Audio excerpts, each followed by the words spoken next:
marriage is built. Hey, I respect you. If you respect your wife, why did you bring that your useless baller and knock my puna? Why did you knock my puna, Pascal? Why did you knock me? This idiot man. Why did you knock me? Why did you come to me and have sex with me if you know you are married? Because of my nyash. Because of what I carry. See, you see? Because of what I have. That is why you don't have even sense. You still the think You still the think of me. This idiot man, he not go better for you, Pascal. I am telling you, he not go better for you. You want to come on TikTok to be relevant. You want to come on TikTok. You are following me on TikTok. Pascal, if you want to knock me, see my nyash. You see my nyash? Eh? You just feel I'm one way. Feel it. You see this nyash? You don't see this nyash? You not go see him. You not go see him. Never in your life, you not go see him. When they come to you, they will lie to you. They will make you feel special. But after you get pregnant and put in bed, you don't have anybody. I know what I'm going through as a mother, as a single mother that I have. I didn't want to be a single mom. You're new in Nigeria. A man will come to you. You are a foreigner. You don't know them. They will give you sweet mouth. I fell in love with Pascal that time. I was stupid. He was lying to me. Every day they knock me. They lie. Without Nimbola. That is Mukwayo like this. He was knocking me every day. They opened my puna. Pascal, they knock my puna. Now you don't give me belly. You don't give me belly. I just give you very handsome boy. You are not even satisfied. What do you want? Still, as they talk to you, you come to do you are the DNA. You don't want to come and do the DNA. Anything that I'm doing on TikTok, even now, next time you go open Facebook. You will follow me on Facebook. Why you are so upset and you say you are married? Leave me hell alone, Pascal. If I see you one day, where we go meet? It's not a threat. I will assure you that I will tell you that this one, Kenya woman you deal with, you go take care of this boy, whether you like it or not. It will be tit for tax. Tit for tax fair game. Never. I can never suffer for your child. You see this nyash? You don't see this nyash? You not go see him. You not go see him. Never in your life you not go see him. You are telling people I'm catching cruise. Satan that will strike you, Pascal. And I will keep on reminding you that you should come and do the DNA. Prove the word wrong, Pascal. Prove the word wrong. I don't want peace. I want problems always. I'm highly disappointed of Nigerian government because the Nigerian government were highly disappointed in them due to foreseen circumstances. Definitely, I'm one of those people are proving people should die in coronavirus is more better than people should die in hungers. Hunger kills more than coronavirus because some people are less privileged. Due to foreseen circumstances that I said it, some people are less privileged. Oh my God. Oh my God. Oh. All right. Welcome everybody. How you doing? It's a fantastic Tuesday all the way from the city of Austin, Texas. I believe everybody is having a fantastic time right now. Shout out to everybody from the UK and all our real fam from Canada, America, and of course, motherland Africa. All right. We got a full-blown show today. I pray we can finish all this in 1.5 hours. If Baz boasts not too much. So let me quickly start by introducing you guys to what we're going to be talking about on this episode. Yes, you see it up there, polygamy. We're going to talk about polygamy, y'all. People have been dragging my Uncle Austin. Yes, Uncle Austin had a 60th birthday party in Nigeria, and suddenly all we've been talking about after the ceremony is Team Pink Auntie and Team Green Auntie. For those who don't know what's going on, so Uncle Austin marked his 60th birthday, and unfortunately, Uncle Austin have 2 wives. So one of the wife was dressed in pink, very beautiful, gorgeous wife, according to the information we gathered. She is the first wife. And then the second wife, who dressed and looked amazing in green attire, was also present at the party. The first video we saw was the video of the celebrant dancing with Auntie Pink. And So 30 seconds into that video, the second wife came around and she was trying to get the man's attention, and that is where the drama started. So Auntie B of Obodo Yimbo TV did an amazing show on this topic yesterday. You got to go see that clip. It was funny. I laugh and laugh and laugh. And I actually saw many of my sisters fighting in the comments. I don't know why women don't like polygamy. Polygamy is sweet too. In fact, polygamy is one of the retirement benefits for a successful man. But these sisters, they say, hell no, we ain't gonna take that. So we're gonna dissect the polygamy situation. There is really not much to talk about, but again, we're just gonna look into what went down at the party and what could have been done better. And of course, what are the lessons that we can derive from that? Honestly, I was thinking I should go the route of my dad and my uncles, thinking about getting my own retirement wifey before I hit the age of 60. But after seeing that drama and watching a TV show yesterday, I'm like, hell no, I don't want to die young. So we're going to talk about Uncle Austin, what went wrong at Uncle Austin's party. Then we've also listened to our beautiful sister, Dr. Kaffy. We listened to her interview on The Honest Bunch, and Kaffy said a lot, which I think... I don't know if I should say she was economical with the stories, or maybe she compartmentalized the story, but people are having different views on that interview. So some people tag her a fantastic storyteller, and some people said, it be like say she pad the story small. It's like she spice up the story with some imaginations. Anyway, I really don't know what is right or what is wrong, but I listened to the story and I can relate with to some of the things she said. And the one that caught my attention mostly was the part where she spoke about her childhood trauma as well as her marriage. Although she did not go into detail, which, if you ask me, I give her credit for that. What we are used to nowadays are usually women who threw their man under the bus when they have the mic and the camera on their faces. So, but I think Kaffy was somehow diplomatic in that interview, but yet anybody that watched the entire episode can add 1 + 2 and make something out of it. But again, we're gonna review that interview, and the essence of doing that is to extract a lesson. Lastly, we're gonna talk about Daniel Etim. I actually put it as Etim. I know wala. So we're going to talk about Daniel Etim and an insecure wife. Yeah, I'm going to be honest with you. I really don't know what's going on in their marriage. So as far as I can tell, it seems they have a wonderful marriage. I saw a lot of pictures of him and his wife. But when we were discussing Kathy's situation yesterday, the conversation somehow led to discussing what's going on with Daniel and his wife. And my sisters in the show, they kind of insinuated that it seems like the wifey is insecure because she has been throwing subs here and there.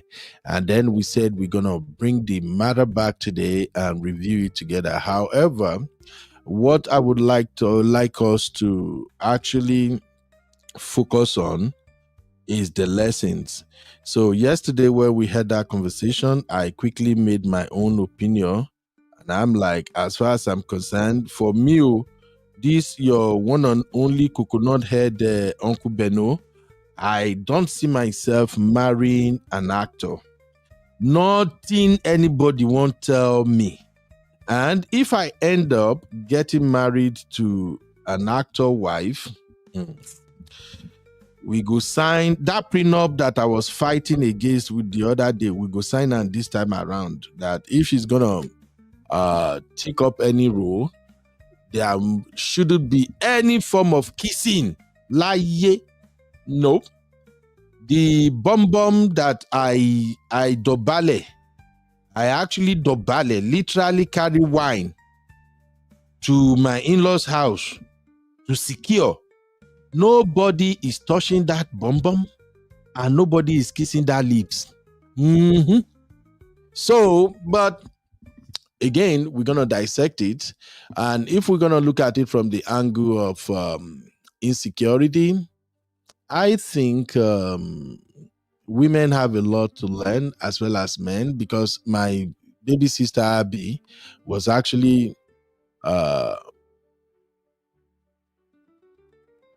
my baby sister Abby was actually making a very valid point yesterday when Abby said that she cannot marry somebody who will get famous, so because she no want to allow.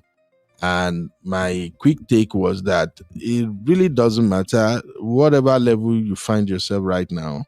You are supposed to prepare for fame, because if truly if we clamor for success in professional life, somehow you may end up with a spouse who get famous along the way, and you're just gonna have to picture it. So, for instance, if you are married to a man who initially was not a political person, but word came and he started vying for political position, and maybe miraculously he become a governor or a president, are you gonna divorce him just because you don't want fame?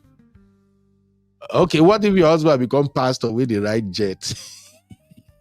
And I know all ladies want to ride jet, or everybody want jet life. Anyway, don't let me bore you with my rhetorics. Those are the 3 topics we're going to cover in this edition.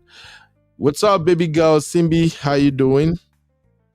Hello, Uncle Ben. Good evening, sir. Hi, Real Fam. Uncle Ben, how are you doing today? I'm fine. I'm still breathing, and I'm trying to... Uncle Ben.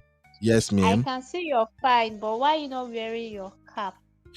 Oh, because these issues we want to discuss today, I'm sensing it's going to be hot, and I don't want make heat going to hammer my head join. Yeah, I'm just looking out for you. My heart. I'm looking out for you, sir. I trust you. All right, let us welcome Real Fam and get this conversation started. Comfort Adagri, how are you doing? You're welcome, Mommy. Oh, that Chucky is the second on today's show. Chucky, make I clap for you like we did yesterday. Yes, it's not easy. Yeah. My brother Chucky.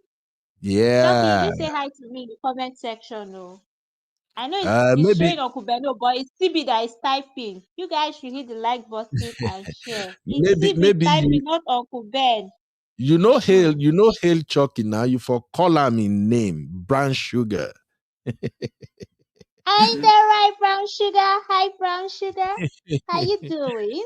Yeah. Okay. Messi. Welcome, Messi Ajine. How are you? Balogun Zainab. Okay. My brother AJ. AJ, today topic, make una radio, because I want to make a case for brotherhood. We are supposed to have our retirement wifey. There is nothing wrong with having a younger woman to take care of you as you are retiring at old age. So, AJ, be ready. Netizen Global, be ready. And of course, there's Zaddy himself in the building. Uncle Emeka, Uncle Emeka, you have to come to the brotherhood side today. No support any of this, my sister, today, I beg.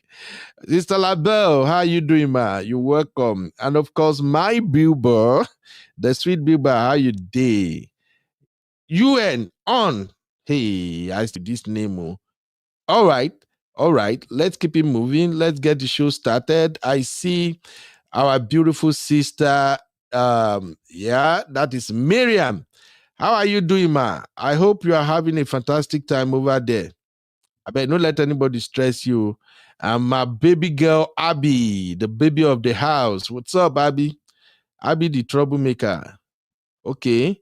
I see, say, Abby Wahala no day here. Sisi, the two of them, they were just dragging everything yesterday. Uncle Patrick, welcome, sir. My two uncles in the building. Where is Uncle Dio? Those are my three uncles, so I take the play. So today's conversation, Uncle Patrick, I need you to support also. We need retirement wife. We have to discuss how to manage 2 to 3 women at the same time. May we not be like Uncle Austin. All right. My sister, oh shit. How are you doing, man? All right. All right. Let's get the show started. But first, I don't want peace. I want problems always. I'm highly disappointed of Nigerian government because the Nigerian government we are highly disappointed in them due to foreseen circumstances. All right. Let me. Which one should we start with, sir? Uncle Emeka, you are welcome, sir. I can see you are in the studio, sir. Thank Emeka. Thank you, sir. Thank you, sir. Welcome, Good evening, sir. Daddy. Good evening, Uncle Daddy. Ben. Welcome. You know, I cannot. I know I'm with the sister Lizzo. I don't know where you're going with this. Okay. Uncle Emeka, please support our mission. Please. Our mission will not take care of me. It's the sister Liz that is taking care of me in my old age. So please don't corrupt me. Uncle Emeka, we are not trying to corrupt you. Don't corrupt me, please. I want peace. Okay,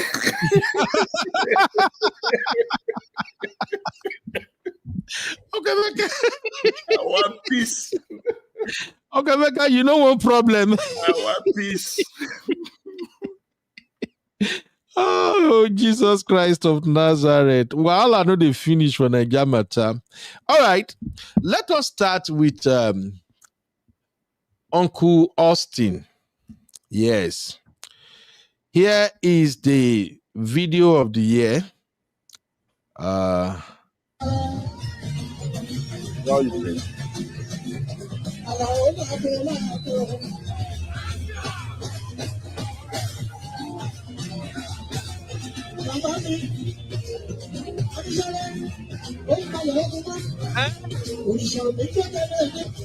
go.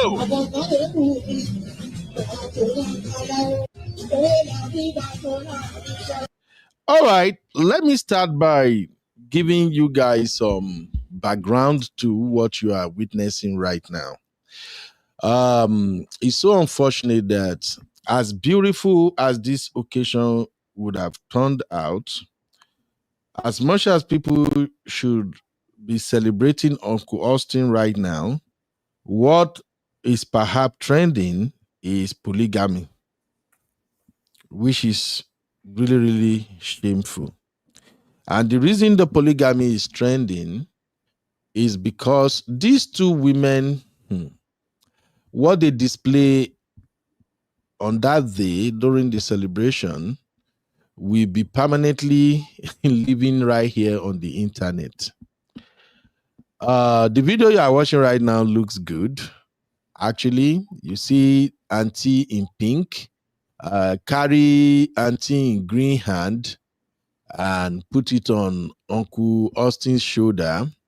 Uncle Austin himself is right there. He can't smile because according to what I gathered, Uncle Austin was married to the sister in pink, and both of them has been together for 32 years. That's according to what we have out there on social media. So this auntie in pink has spent 32 years with Uncle Austin. Now, there was another audio that was making the rounds yesterday where a woman explained in Yoruba what really went down. The woman claimed to be a close friend to the auntie in pink.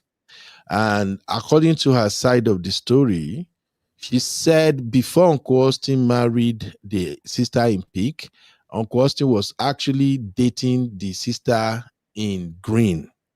So that is wife number 2.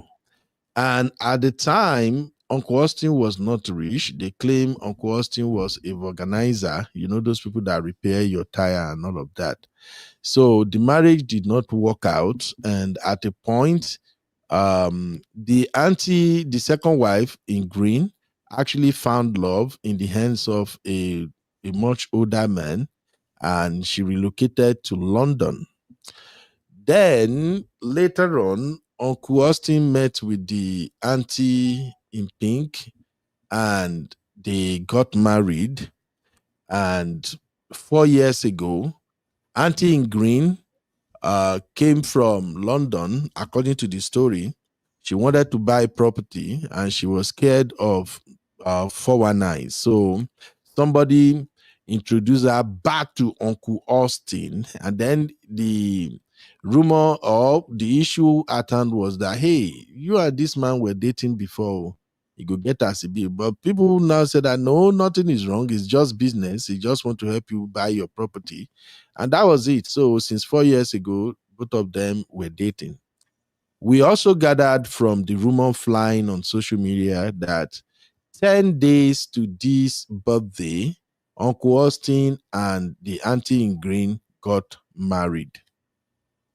Then comes the birthday. And when it was the day of the birthday, while Uncle Austin and the auntie in pink, just watch the video on my screen right now.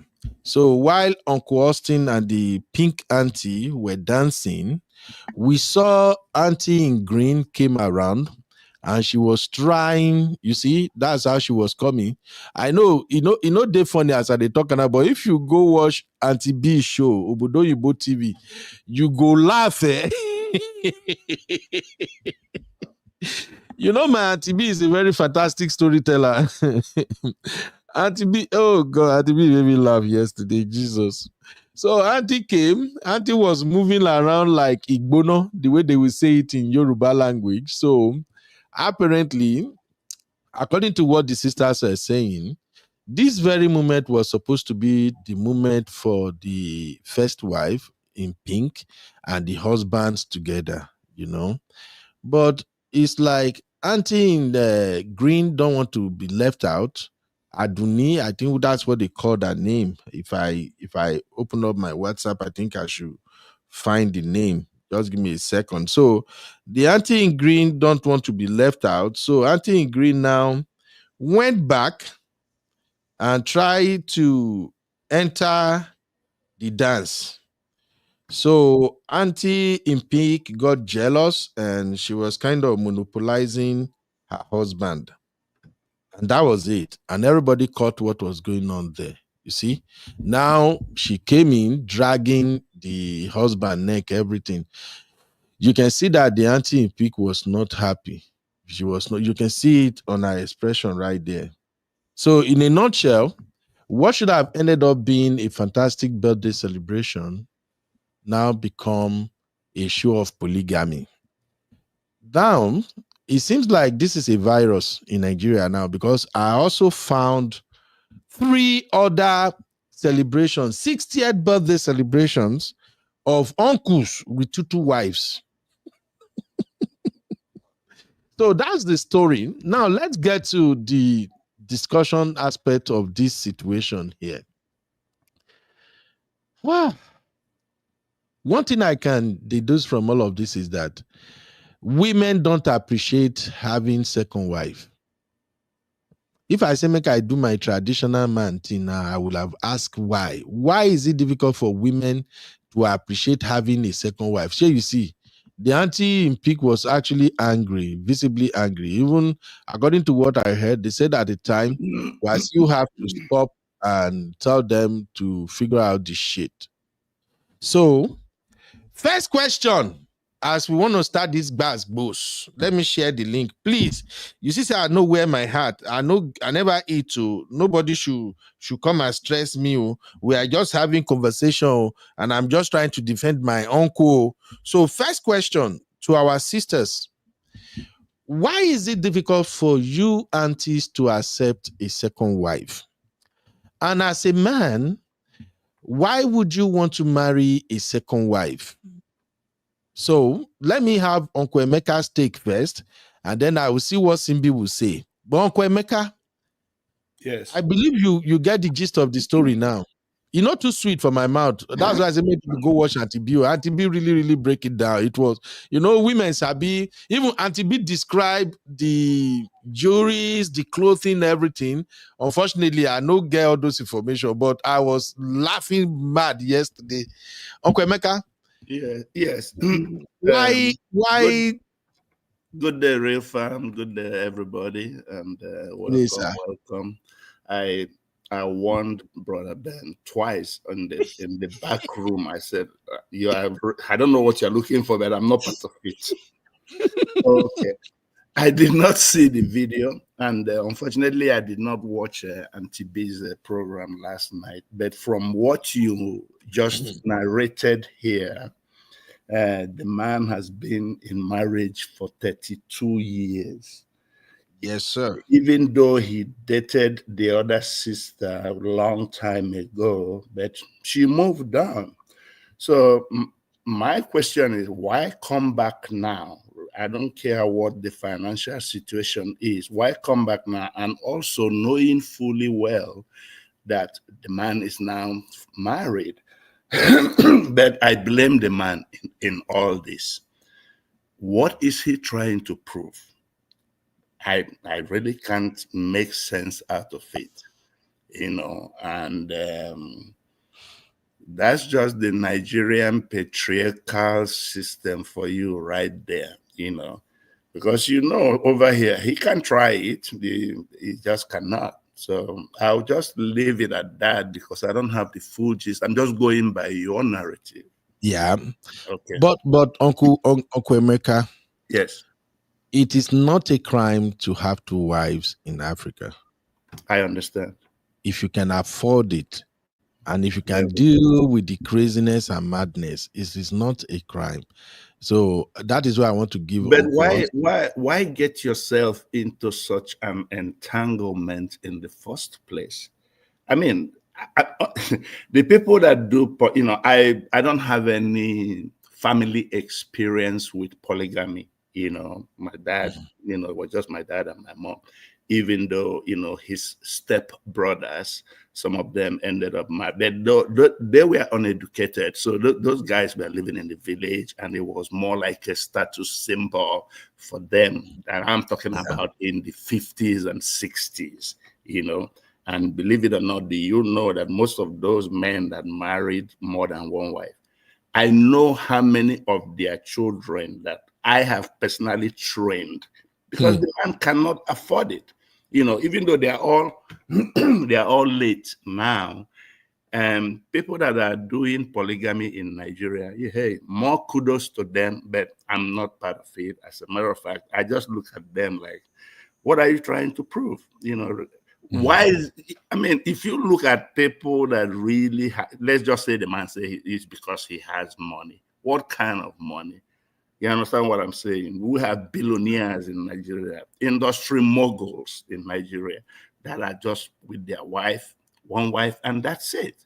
So I find it very distasteful. So I don't want to get all erratic here, but please, I'm just gonna, I'll continue to condemn it. There is absolutely nothing you're gonna tell me to convince me that polygamy works, because for me, it will never work. I can't even handle one wife, not to talk of two.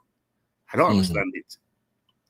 Yeah, but Uncle Emeka, what I saw people practicing nowadays, especially in this 20th century, is they marry two wives, but keep them in different homes or apartments. They don't actually live together. That's what I see them doing now. I'm not supporting it. Me myself, anything will go make me do polygamy, make it cook pie me, because dealing with one wife is too much of a work already. Now to now talk of adding a second layer, God That's forbid. that But, that is why I asked. I said, what is he trying to prove? You understand what I'm saying? What I know, Nigerians, people in Nigeria, they just like to flash, and sometimes everything you see is not really what it is. When the chips are down. So, I know. but Okay. yeah, man. Let me quickly address this. I see this comment from my Sissy. Misty, you're welcome. M Jones, you're welcome. Sanusi, B Flex, you guys are welcome, everybody. So this comment from Sissy says, Sissy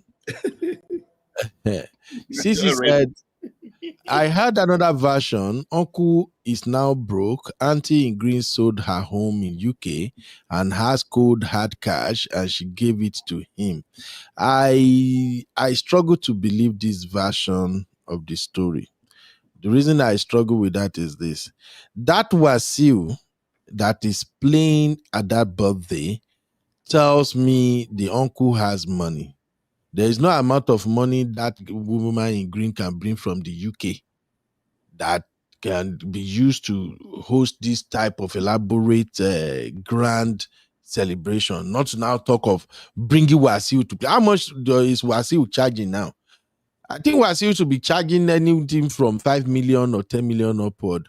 If I don't even, I think it could be more than that, sir, because Wasiu is actually like the top Yoruba musician in Nigeria right now. When you talk about old musicians that are really, really in the business of charging money, Wasiu is up there at the top. So the presence of Wasiu at that birthday means a lot. Now, secondly, the first wife, the auntie in pink, she seems to somehow comfortable. I think she's financially okay. I don't think the man is broke. I think I honestly can't explain why he chose to marry a second wife, because in the first place, the second wife kind of look older than the first wife. Maybe not my eye, I don't know. Two, the first wife has a caramel skill. Or is that not what they call it? Simbi. Not be caramel skill now they call her now. The first wife. The first wife seems to have caramel skill. She seems to be looking really gorgeous and okay. And I'm not trying to body shame or shame anybody. If you put these two wives side by side, I think the first wife is still gorgeous. The second wife is beautiful too, but comparatively, I think the first wife is better. And this is where I'm sometimes confused about my gender. I've said this before. I've seen women who look so beautiful, the way they carry themselves, you will be like, oh, wow, she is the most beautiful woman in this city. And yet, the husband will be cheating on her with somebody who is way below her level. Even me as a man, I don't understand that stuff about my gender. I don't get it. Uncle Emeka, I know you may not have this experience because you seems well God, rounded. God, Be like God say you know the forbid. bush. God forbid.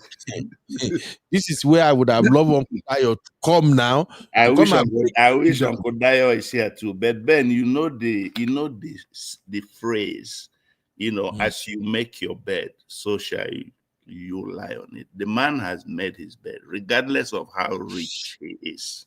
You understand? mhm, Whatever that happens in his household, I would like to say that he brought it on himself. Maybe he might not be phased. Don't get me wrong. The man might mhm. not be phased. He may not give a damn about what we are analyzing here, you know.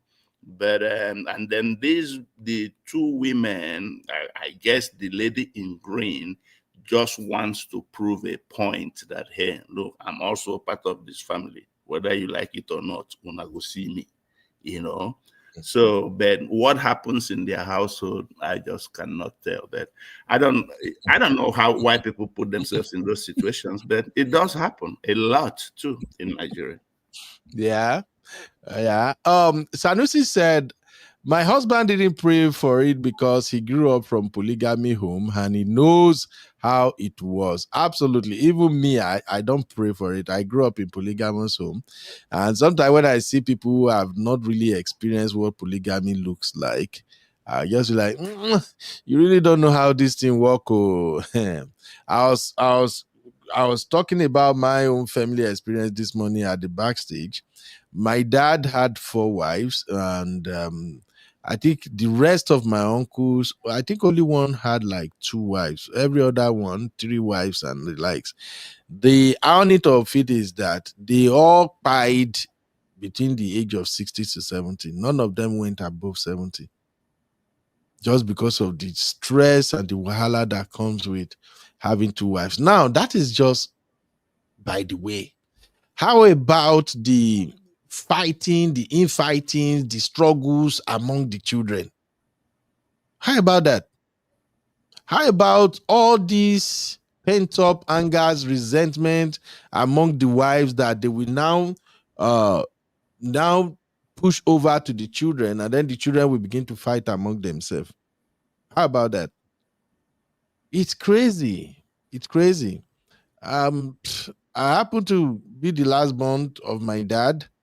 When he passed, the youngest one, I grew up meeting all the chaos. The chaos lingered all the way until, I think, from my own mama's side, even after my mama passed, the chaos was still kind of continue. So it's not advisable. I don't see anybody coming out of a polygamous home to tell great story. Wahala ni. And then if your dad now has property, ebelebe. So I got what you're saying, Sanusi. Now let us look at another aspect of this Uncle Austin's birthday. Is there no better way to coordinate this party that this negativity will not be what is trending? Anybody has any idea, any better idea on how to host this party and to make it look beautiful? Let us look into that, because who knows, your husband may marry another wife tomorrow. So make her prepare on her down now. Wait, Misty, what? yes, you hear me, Simbi. You, all of you that want to marry Odogun, the chances are your husband, when they are approaching 60, they may get a second wife. Not even 60. Absolutely not. So Sisi was trying to threaten everybody this morning. Say, Sisi was like, now it seems that when the men are getting to 60, that is when they are moving mad. Well, Sisi, even if you threaten us till tomorrow, the fact remains that many of you, my sisters, that you are listening right now, I pray it will be your portion. If you go trying to get married at 60 has changed the whole dynamics of midlife crisis. So it's now called old life crisis. whoa. Yeah, I remember Sisi making a point this morning. I think Uncle was the one that is asking. Uncle Emeka was asking, is this what you call midlife crisis? No, it's no longer midlife crisis. It's now old life crisis. Old life crisis. Old life crisis. Hey, real fam. Hey, Uncle Ben. Sibi, Uncle Emeka, how are you? Hello, my sissy. Hi, Sissy. Sissy, Uncle Ben, welcome. I've already put your brother on notice. Really? Okay? Oh, he's on notice. See, I already told him, if you try this rubbish, just to know, you'll wake up in cloud 9 in the heavens. Wait, on your birthday. Absolutely. Is it too much? Is it too much for a man to get a retirement wife? Why does he need a retirement wife? What's wrong with his wife that he's with? I thought it's for better or worse, for now, forever.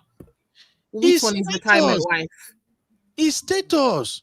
It's a show of accomplishment. I want a retirement toy boy husband too. Everybody can do their own. No problem. Sissy. Even me right now, Uncle I've Ben, always been thinking. Uncle Ben, this term that you are using, retirement wife, is that something new? I'm honestly, Uncle Ben's terms. I'm hearing it. So which means people like us would have had 2 wives by now since 60. Absolutely, Uncle. What are you talking about? It's one of those things. So it's one of those things in Nigeria. It used to be part of the practice. So for the places where they practice polygamy, they usually what have. do you need a retirement wife? What are you looking for? Why do you want to wait until you retire to have a second wife? Because by then you have worked, you have done everything, you've raised your children, even your wife, everybody is okay, and you just feel like you need fresh blood. Even David, let's even go into Bible. At a point in David's life, when David felt like it's like this bola is not working, David said, "Get me a virgin, a young fresh virgin." Don't you people read it in the Bible? Did I make that up? Okay, will the man also be okay with his wife having a retirement toy boy? Will the man be okay with Uncle his Ben, wife answer the question. having a retirement toy boy? I don't want to say a retirement husband. Will the man be okay with that? It's not part of the orderliness that God created. Oh, you see, Lord. there is another that God. Yes, now. So I just want peace, my brother. I don't have time. Uncle Ben, no. You yes. never allowed me to say anything. At this age, he used to be playing with his grandkids, not looking for a second wife or a third wife. I don't know what's wrong with all these men. You don't understand. You don't understand what it means to a man to be an accomplished man. Okoya has 2 wives. Yes. Okoya get 2 wives now. Many of these Dangote got 2 wives. So what is wrong? I think it's just the fact that women don't know how to manage situation. Sissy, talk to your gender. Uncle Ben. Uncle Ben. Yes? No offense, at this rate, with the little we've seen in this clip, this man is not going to last long. The man is already looking like an 80-year-old man. I actually pity him. I think the man hardly laughed all through the event. He hardly laughed all through the event. Sister Oyi said, retirement wife, call social security wife. Oh, Becky, what are you saying? Okay. Let's be serious right now. Let's look at the event. How else do you think they can actually organize this party and this negativity would have been the order of the day? Sissy, what do you think they should have done to make it better? Sissy, don't run. You don't hear second wife, you don't run. Okay. Simbi, what do you think they will have done to make this party a better party? Because for me, I can see how they could have rearranged or organized the whole thing, and nobody would even know that they have some silliness going on there. For instance, Uncle Ben, I think, some the master of ceremony, sometimes they actually help with situations like this, but this one doesn't look like it's organized, and I don't know, for some reason I think the lady in green contributed. I mean the okay. All right, Simbi. I think the real farmer are actually suggesting way out now, Simbi. Havila, how are you doing, my sister? Havila said, have 2 parties, each one hosted by each wife. Excellent idea. Anybody oppose that? Cause problem. Honey babe in the building. Cause problem because Honey babe, do you agree with this one or not? Uncle Emeka, how about it? This is a brilliant idea. Have 2 parties, each one hosted by each wife. I think this is a good one. Frankly speaking. If you're in a polygamous situation and you come to me for advice, I will tell them exactly what I told you. You're on your own. I don't have any advice to give you. So, Uncle Emeka, you don't want us to look at how they can have this party amicably without wahala. The man made his bed. I can also tell you that he probably doesn't know that this party is going to end up being what it is. Yeah, I think he was shocked. I don't think he knew this is how. That's what I mean by you make your bed, you lie on it. Yeah, you know, I think and then this should also be, maybe this is now a lesson for polygamous men to, in advance, for them to figure out, I don't want what happened at that. And man, this is just too much for me. I can't. It's a mess. I just can't. Hey, honey babe, how you doing, my sister? Hi everyone, how are you doing? I'm great. Okay. I'm good, honey babe. You know what's really interesting is that it's normally the people that have experienced polygamy that are very anti-polygamy in their future marriage, because like I said, my dad, my grandfather was polygamous and he was so anti-polygamous. My ex-husband was also a product of polygamy and is totally anti-polygamy. So I think it's interesting that when you've experienced polygamy, you definitely have a different perspective, in that you don't necessarily want to go through what you go through in terms of the tensions, the family dynamics, and all the drama that comes with it. I mean, I do agree with Uncle Emeka that he's all very well giving solutions such as having separate parties. But the lesson should be it's not Emeka that suggested that. It's Sister Avina that said no. I'm saying that in terms of the question, in terms of the solution being to have two separate parties, Uncle Emeka is saying don't get involved in polygamy in the first place, then you will not have the problems that you're having now. And exactly. I do agree with that. I personally think it's all very well saying, have separate parties, live in a separate location, but the fact of the matter is that if you didn't make the choice to be in polygamy, you wouldn't be having these issues, and you wouldn't be having to have, let me figure out this solution. Okay, if I go out with this wife today, I have to make sure I don't tell the other wife. If I spend money on her, if I travel with her, I have to make sure that the other wife doesn't know. Who's got time for that type of drama? So I think, to me, the lesson should be is that do not enter what you cannot handle. Absolutely. All right. And also, Uncle Ben, I'm sorry to butt in. No problem. I've always wondered that men that marry second wives, does it mean they don't love their first wife? I really don't know. I think it's because a man has the ability to love 2 or 3 women at the same time. Differently. Differently though. I think a man can love 2 or 3 women at the same time differently. It's just like back then, when we were younger, you're having like 2, 3 girlfriends at the same time. Each one is unique, kind of, Make una no come for me. I'm just trying to explain the situation. Okay, I disagree, please. Please. I was gonna say that, you remember, that's what Two-Face said about Annie, and I remember people's response. I think someone said something that, can you love someone and still be, can you be messing about? And his attitude was that, you can love your wife and still be messing around. I don't know. I mean, like I said, everyone has their own definition of love, but I question the fact that if you really love someone, why would you need to be with someone else? I think that's just the question that needs to be asked. If it's really a case where you really, really, really love someone, I have to question the fact that why would you feel the need that you have to be with someone else, that there must be something lacking in the, in the spouse that you have. Rather than try to deal with whatever the issue is, you choose to take the easy route, which is to cheat or to take a second wife or whatever it is. I don't feel that's a definition of love, not the love that God always talks about. I'm going to be honest. Okay, you have a very good point.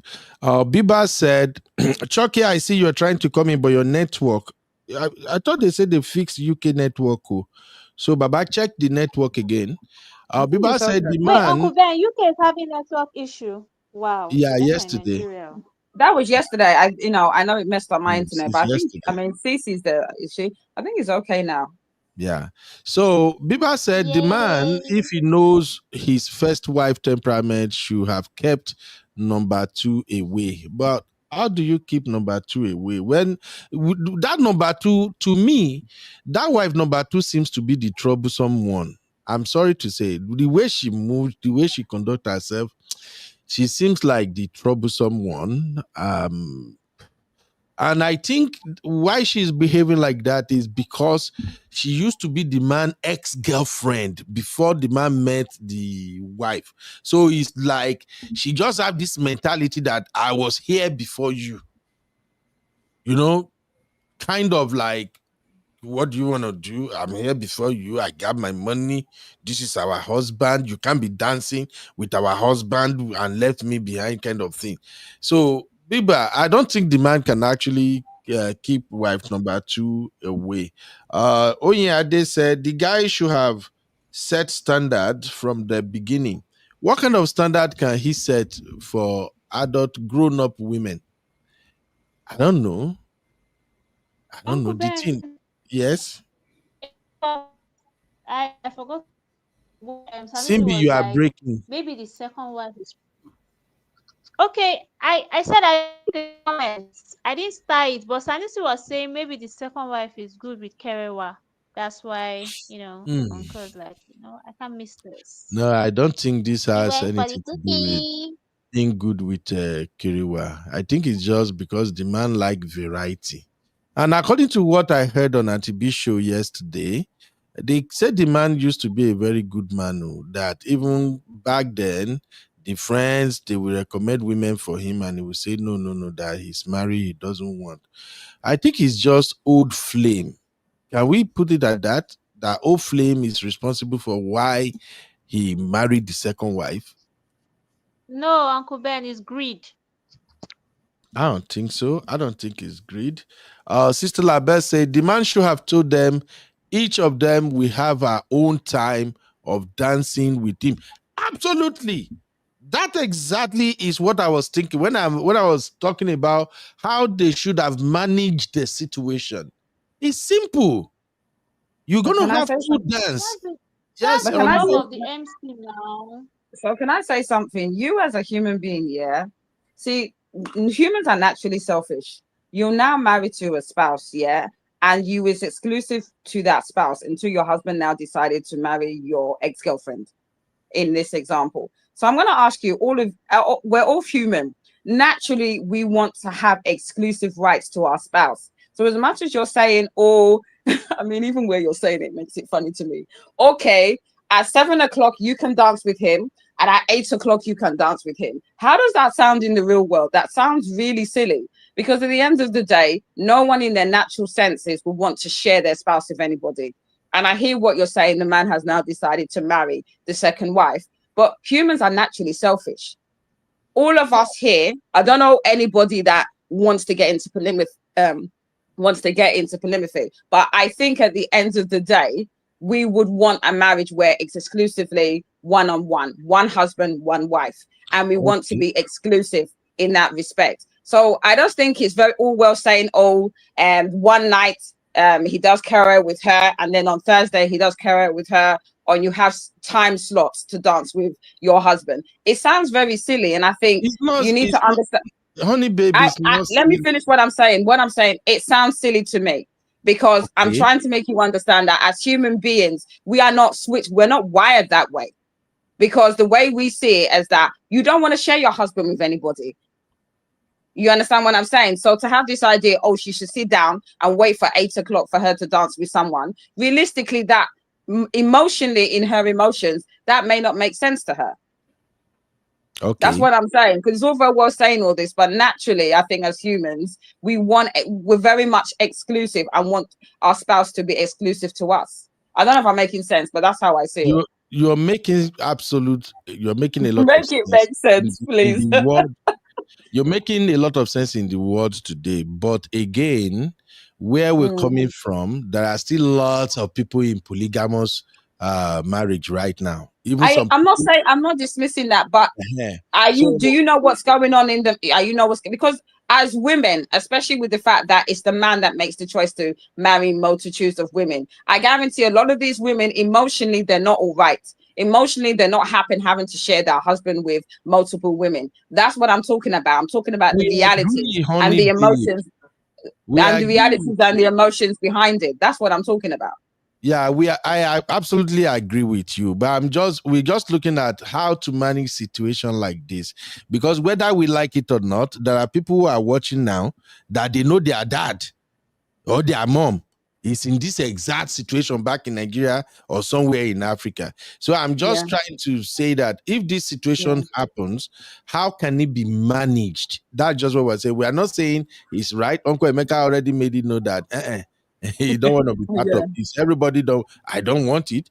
But the reality is some people who are watching right now, those who might watch later, they have dad or mom that are in this particular situation now. So the way we used to do it in polygamy situation is what we're just explaining. That I agree with you. That makes sense. But the funny thing, most of them children that have parents that are in polygamous homes, watch their attitude when they grow up. They are very anti and would not wish to be in the situation that their parents were. Agreed. But for now, let's just see how they can manage the situation for those who might want to do something later. Sometimes when God bless you, you just want to celebrate your dad or your mom, and how do you go about it? So that's why we're looking at the option. So the option of, like Auntie Labelle said, the option of, in fact, there is orderliness already. Senior wife, junior wife. Senior wife dance first, junior wife you dance second. And then in Nigeria party, apparently the senior wife has her own Ashwebi people, and I think the other woman, the green wife, has her own Ashwebi people. So when it is the turn of the senior wife to dance with him, her own Ashwebi people, we take over the floor. So it's gonna be like 30 minutes or 1 hour dance, just she and her husband for that moment. Now, when she's done, they now move on to Auntie Green, second wife. Now the man goes suffer. If you at age 60 that you're already looking tired like this, if you can stand to dance with one wife for 1 hour, and then after that they say second wife, now you're dead floor now. So they just have to manage the situation. I see that that Chucky and Abby are in the building. All right, Chucky, your take on retirement wife and this basketball situation, Baba. Good evening. How are you guys doing? Can you hear me, sir? We good. I can hear you, Baba. Not happy to have you here. Okay, how are you? I'm all right, thank you. You? Yeah, I'm fine. I'm Hey, ready Brown to bust Sugar. back with Uncle Ben. What's up? You okay? Okay, Uncle Bino. Polygamous. Oh God. You mentioned something. How can it be managed? It can never be managed. It can never be managed. Thank you. Can never be managed. There's no solution to it. Now, there's a point where you could get okay, you have the first wife, they probably they'll have that kind of discussion that okay, he wants to marry a second wife. Mind you, there could be in a very good relationship. There might be a very good relationship, but when the kids comes in, it becomes a competition between that wives. And that's where the problem starts. So when it starts, that's where everything comes to chaos. So if you're saying something about how can it be managed, it's a situation that can never be solved. I mean, it's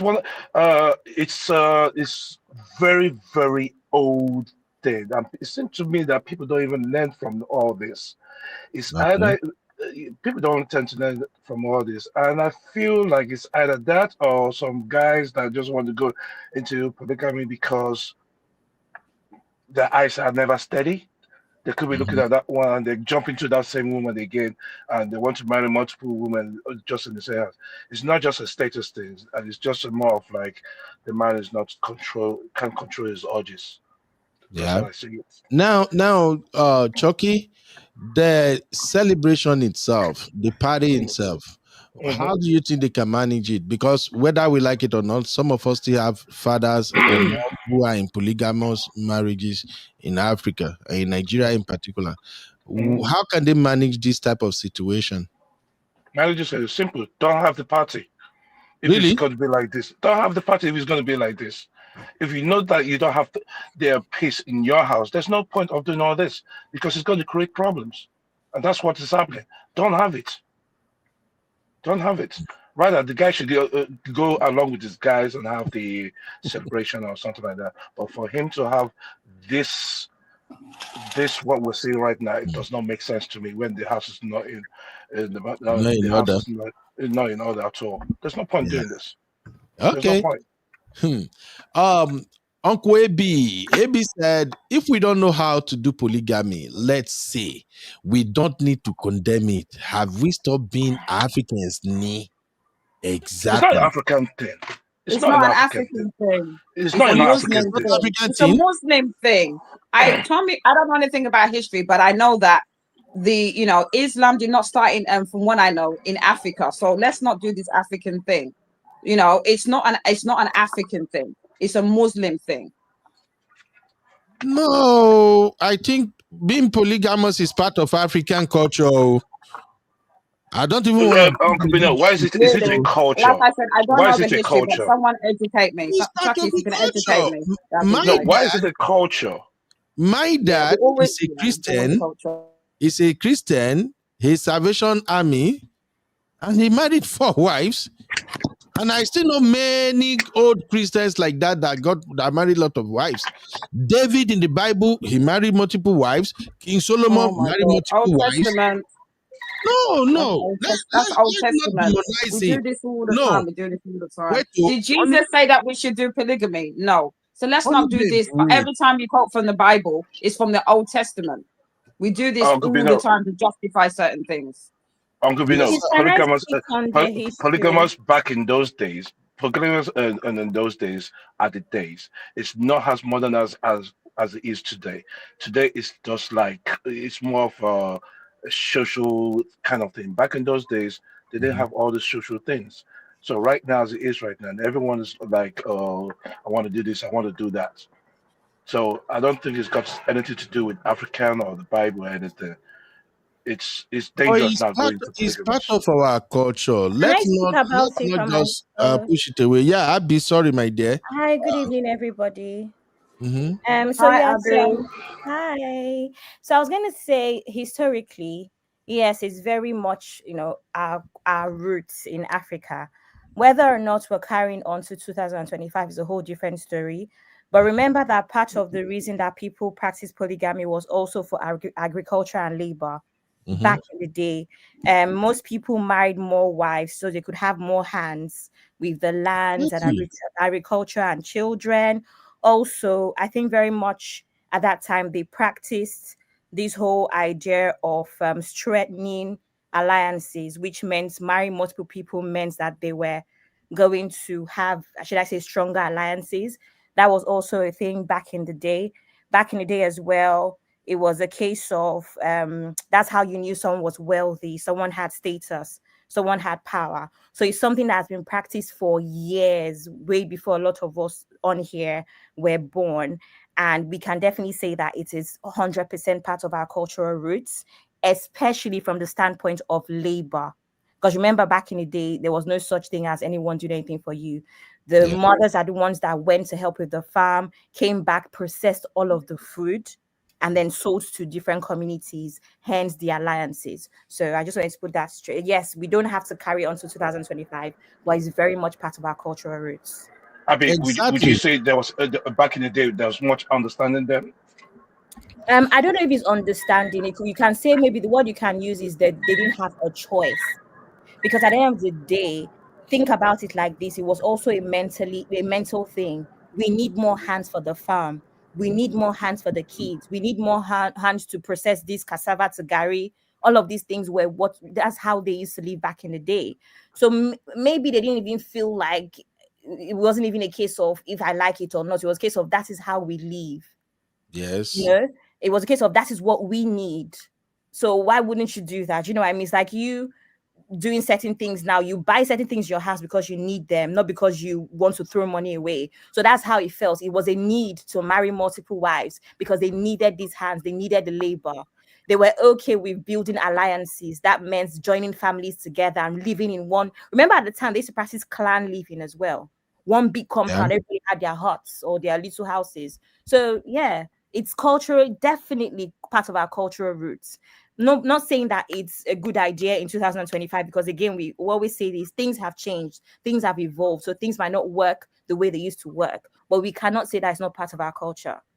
It's part can of I ask a question? Sorry, can I ask a question? Because for me, most of the time that for me, my understanding is most of the time when people want to marry more than one wife, they come back to the fact that they from religious reasons. So that's my standpoint. Fair enough. I did say someone should educate me because I don't know history. But the way I understand it, that my understanding is that a lot of people that are doing it today are doing it because of religious reasons and are not necessarily in that religion. Honey babe, did you know one of the points I said is that in many African societies, right? No, I agree with that. Yeah, it's actually seen as a marker of wealth, of status, of power. So it's not a Christian man that is a millionaire or feels like he's this odogu, whether he's a millionaire or not, whether even he's thousandaire, as far as he has that behavior of, I'm the odogu, he can decide to practice polygamy, because as far as the concern, it also means that you're wealthy. It also means that you have status, you're powerful. So some people still have that mindset. I accept that, and I was wrong. I personally didn't understand the history and the context of it. So thanks for educating me. Thank you. No worries. That's why we are here, brother Ben. Let me add to what Abby said. She's 100% correct, and also we have to remember that back in the day, the women that didn't really have a choice. And what do I mean by that? 80% of them already grew up were born into a polygamous family. When I say back in the day, I'm talking about in the 1920s, not even now. It was just natural to them. There was nothing like woman emancipation, and most of them were not really educated. It was just like a way of life back then. So they didn't see anything wrong. And as a matter of fact, most of those marriages were arranged, The man will, it was just all arranged, and it was normal to them. But things have changed, and Honey Babe is right in the sense that most of the people that are doing it now, they're trying to use religion as an excuse to do it. But back in the day, polygamy was really, people were okay with it. It's just now that, we're beginning to, and even if they had issues back then, it's just among the wives. And believe it or not, most of the time, their husband wasn't even aware of what's going on in there, because what you do is you marry first wife, you build a hut for them. You marry second wife, you build a house for her. So these women were not actually living in the same house with the man. They have their own little huts, and the man picks and chooses who to sleep with the night before. Exactly. So that's exactly how it was. But it can't happen now. And now I see people, they marry a second wife. They just rent an apartment for the lady in some city, And the Nigerian economy being what it is, what I hear, because I know some ladies, they are second wives, but they don't live with the man. And most of the excuse they give is, hey, as long as he's taking care of me, I don't care. So the finance is beginning to play a lot of role, right now. If this man was a pauper, do you think that lady in green will come back to him? I rest my case. Also, to add to what Uncle Emeka said, there were also parts of Nigeria, especially like the South. I don't know if it was practiced by the Yorubas or those in the far east of Nigeria. It was even common for the women to be the ones to bring other women in, especially for even like child making purposes. So they were okay with it, to the point where they're the ones that point out these women to their husbands. That's how into the polygamy a lot of the women were. But Uncle Beno, I don't know if they practice the same thing in Yoruba culture or Uncle Meka Igbo culture, but I know in the South it was very common. They do. They did practice everywhere it. in Nigeria.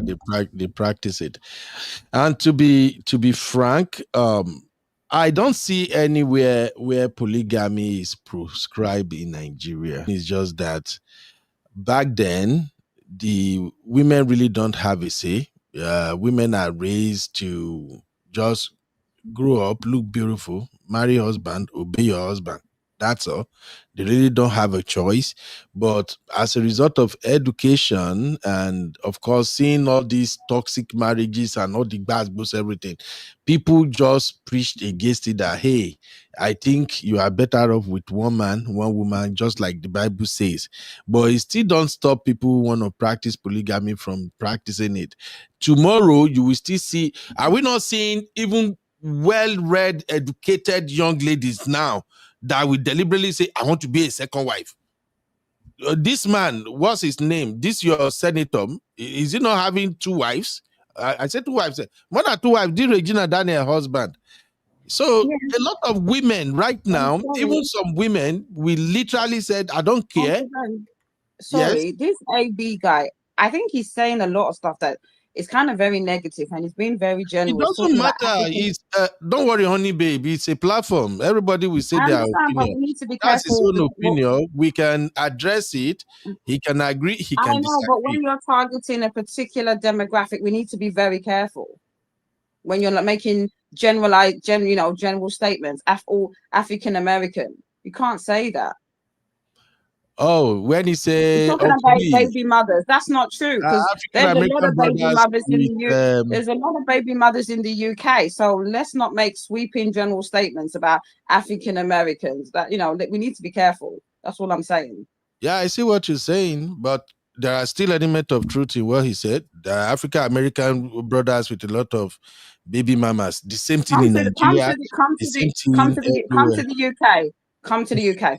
There's a lot of our black community where there's a lot of baby mothers. So I just don't believe in that narrative. It's not that, you can't make sweeping statements like that. It's not just an African American men. Yeah. All right. So we're gonna move away from this, but I just think that me in particular, I don't preach this and I don't wish it for anybody. I've seen the evil that comes with a polygamous marriage. At the end of the day, the man is just floating on its own. If care is not taken, go buy quick self.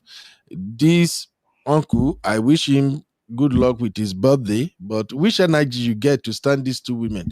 These two women, where they see now, they seems energetic. They can't pay the day market with what I'm saying. So where do you have the energy to handle them? Yes, sir. Uncle Bino, there's the wife and there's the ghost bass wife. It's never going to work. It's never going to work. If they're not on the same page, it's never going to work.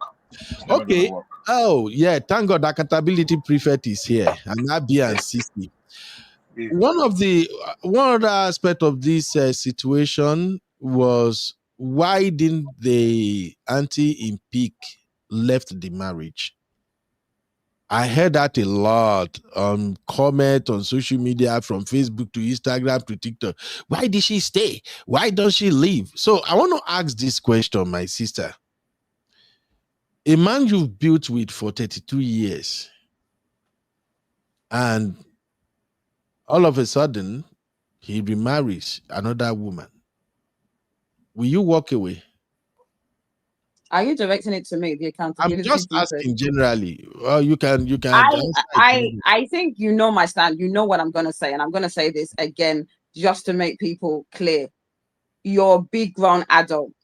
Yeah, you make choices. You make a choice to stay. You make a choice to leave. Now, whether it's 30 years, 40 years, 50 years, make your choice. But once you've made your choice, do not cry over the choice that you made. So if you decide to stay because of 32 years, you built this, I beg, I don't want to hear a story from you again. When he's with his 50 wives, you enjoy it.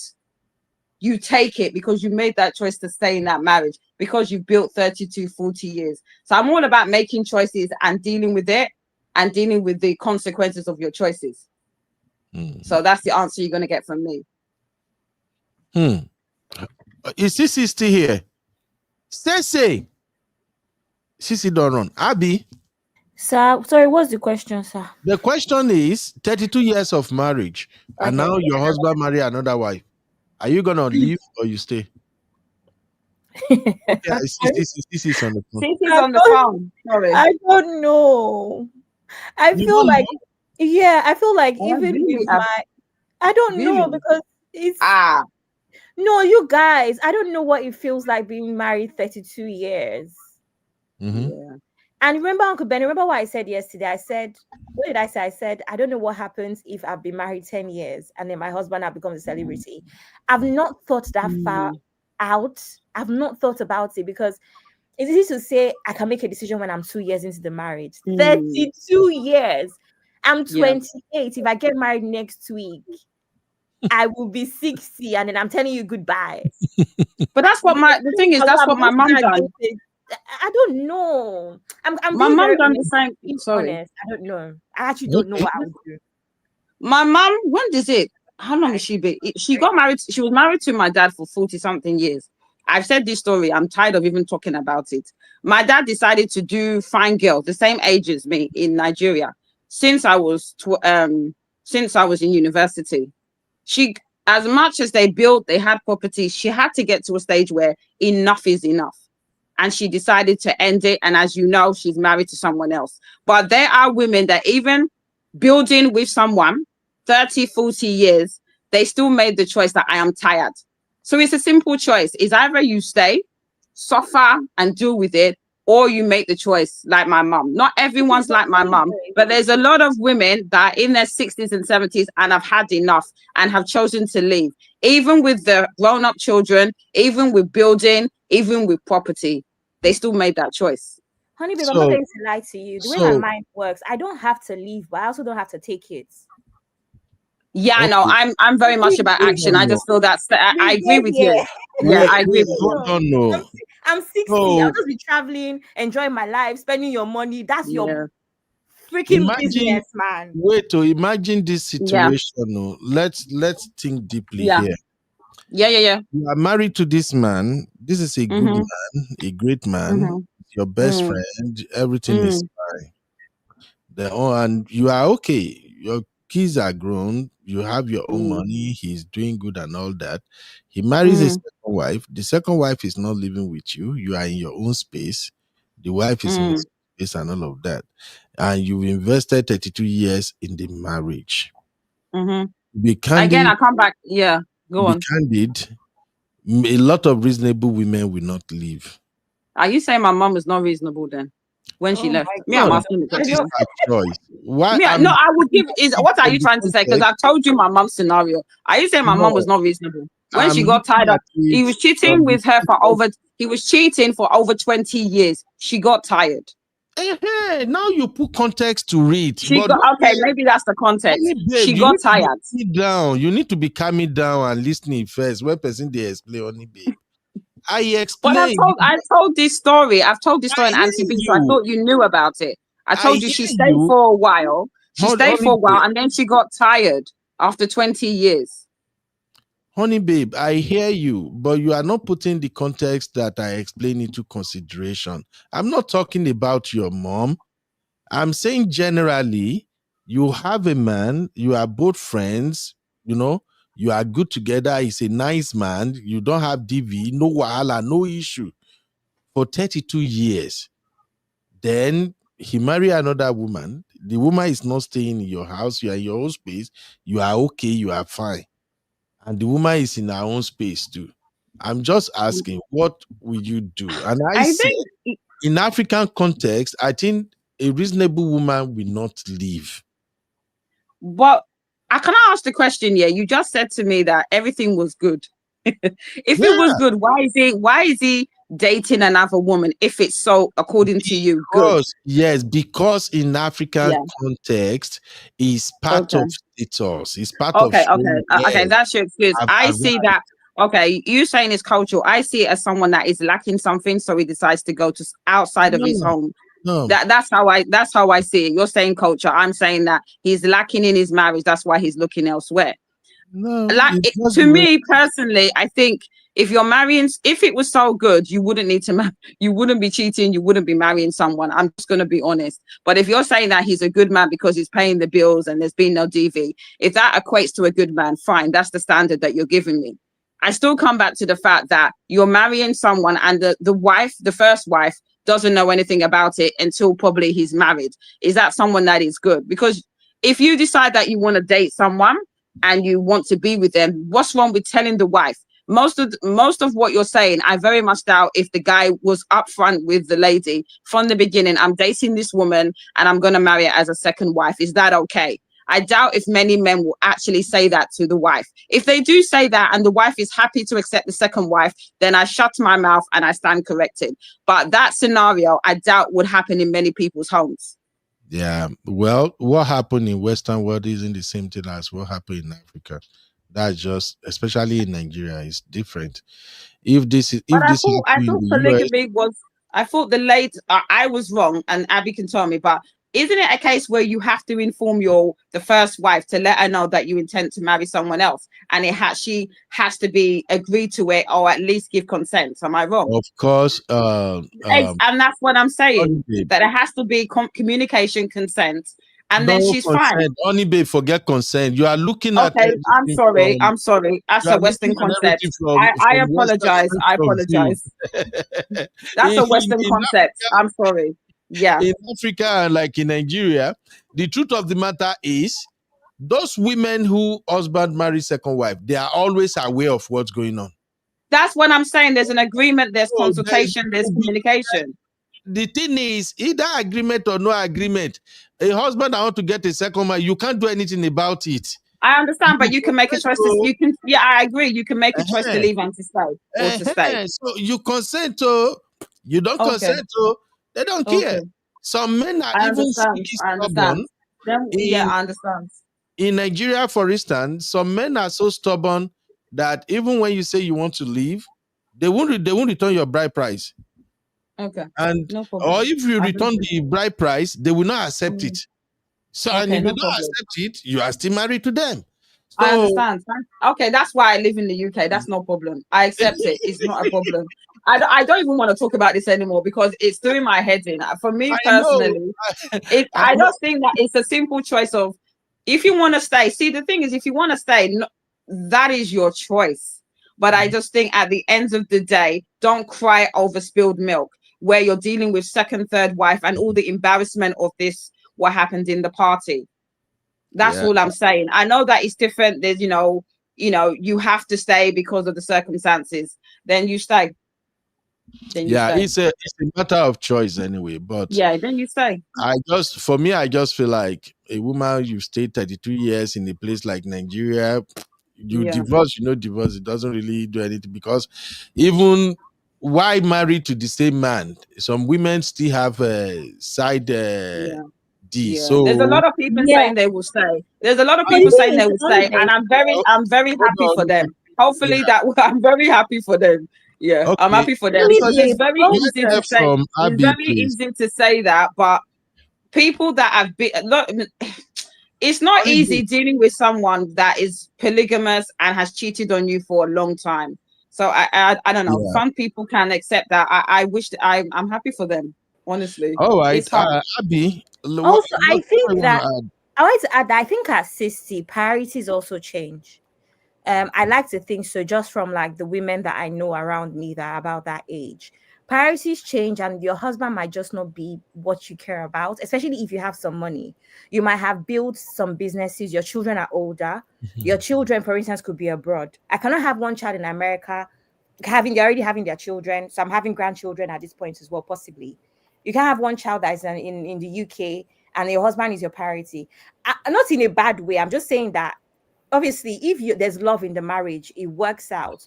But you have grown children that live abroad, live all over the place. I don't know, I just feel like you have so much things, so many other things you could be doing. I don't know if what I'm saying makes sense. So I think that's the reason why Yeah. I don't really know if my concern or my priority would be finding love again.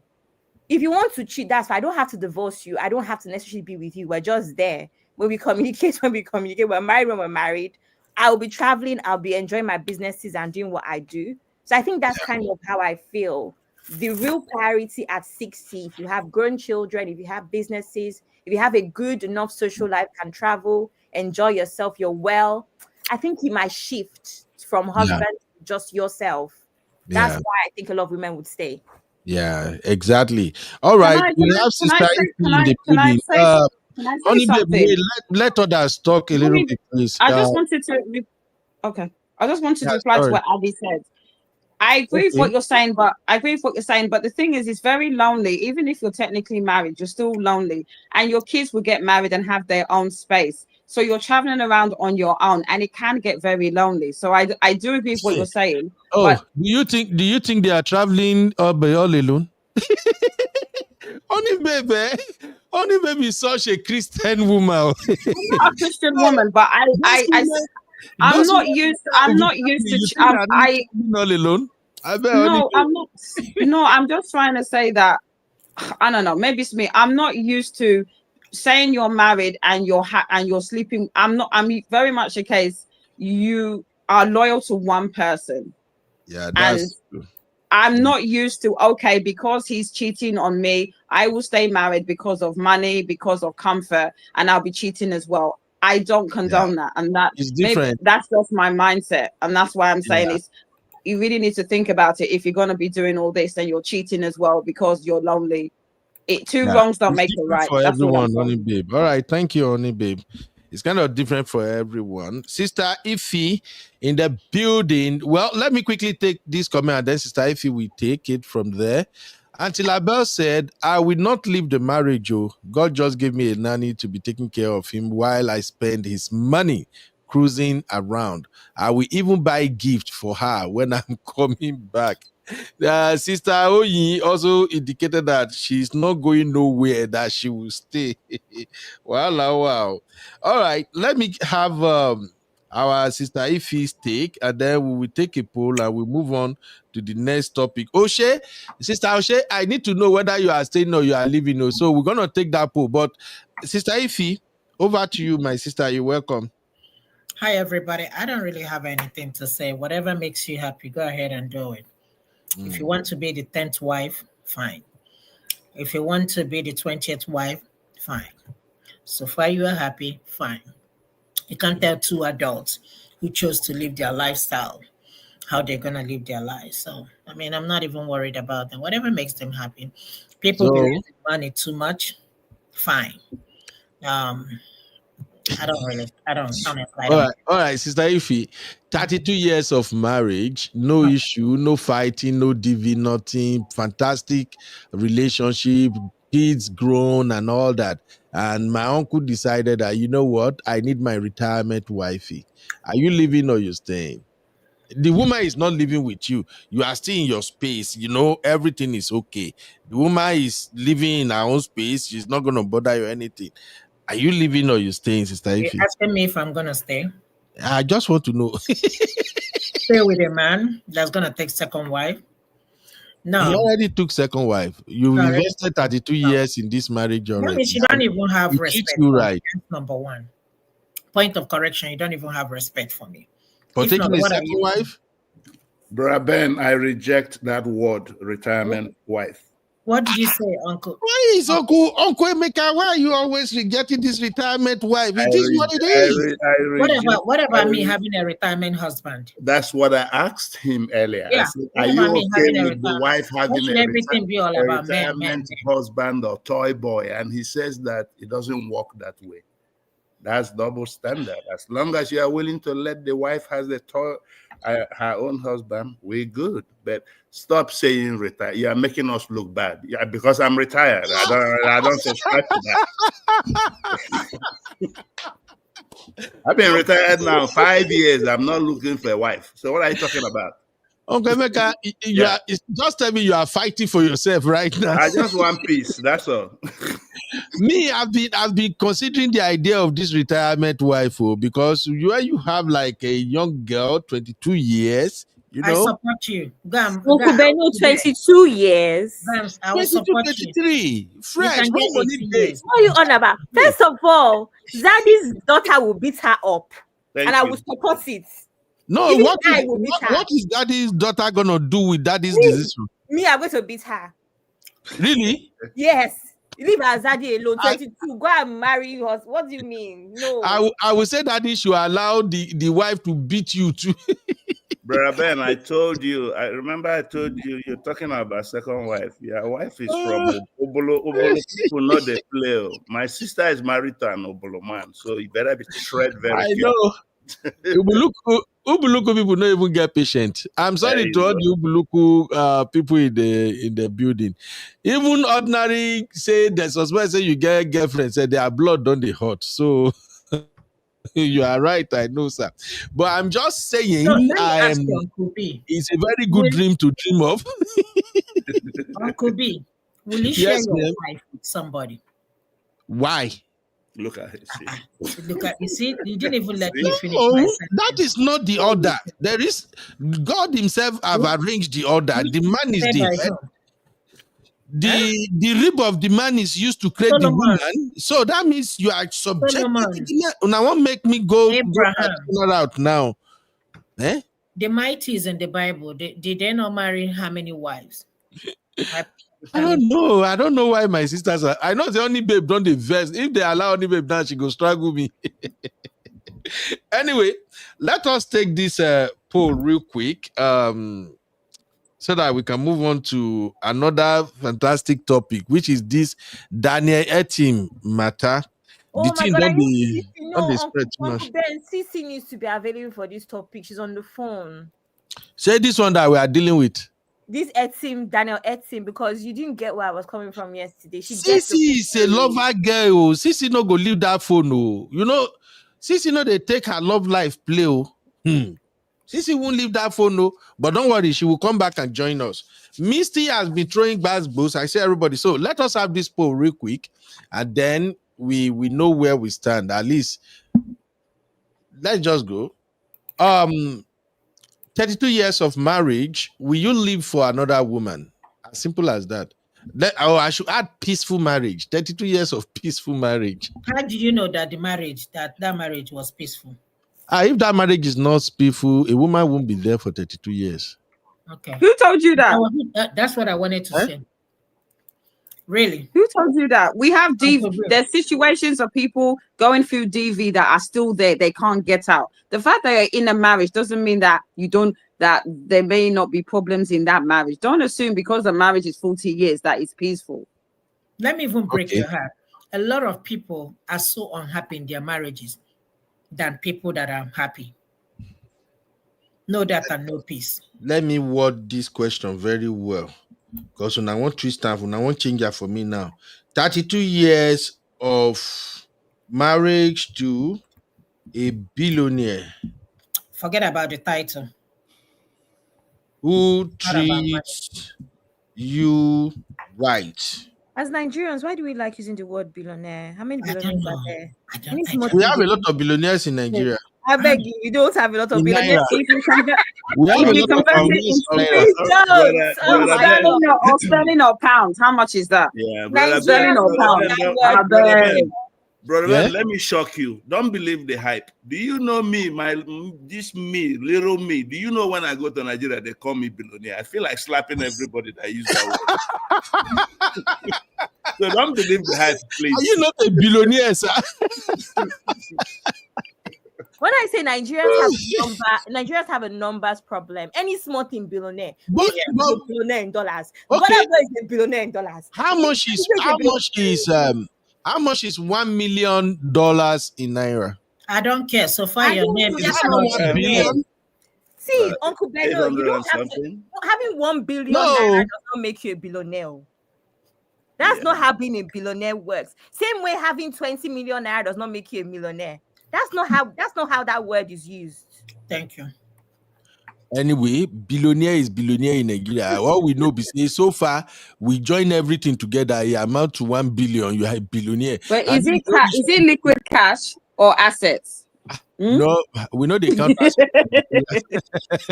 whether it's your money or you steal it doesn't matter anyhow. So una won't spoil this poll for us now. This is my problem with our sisters here.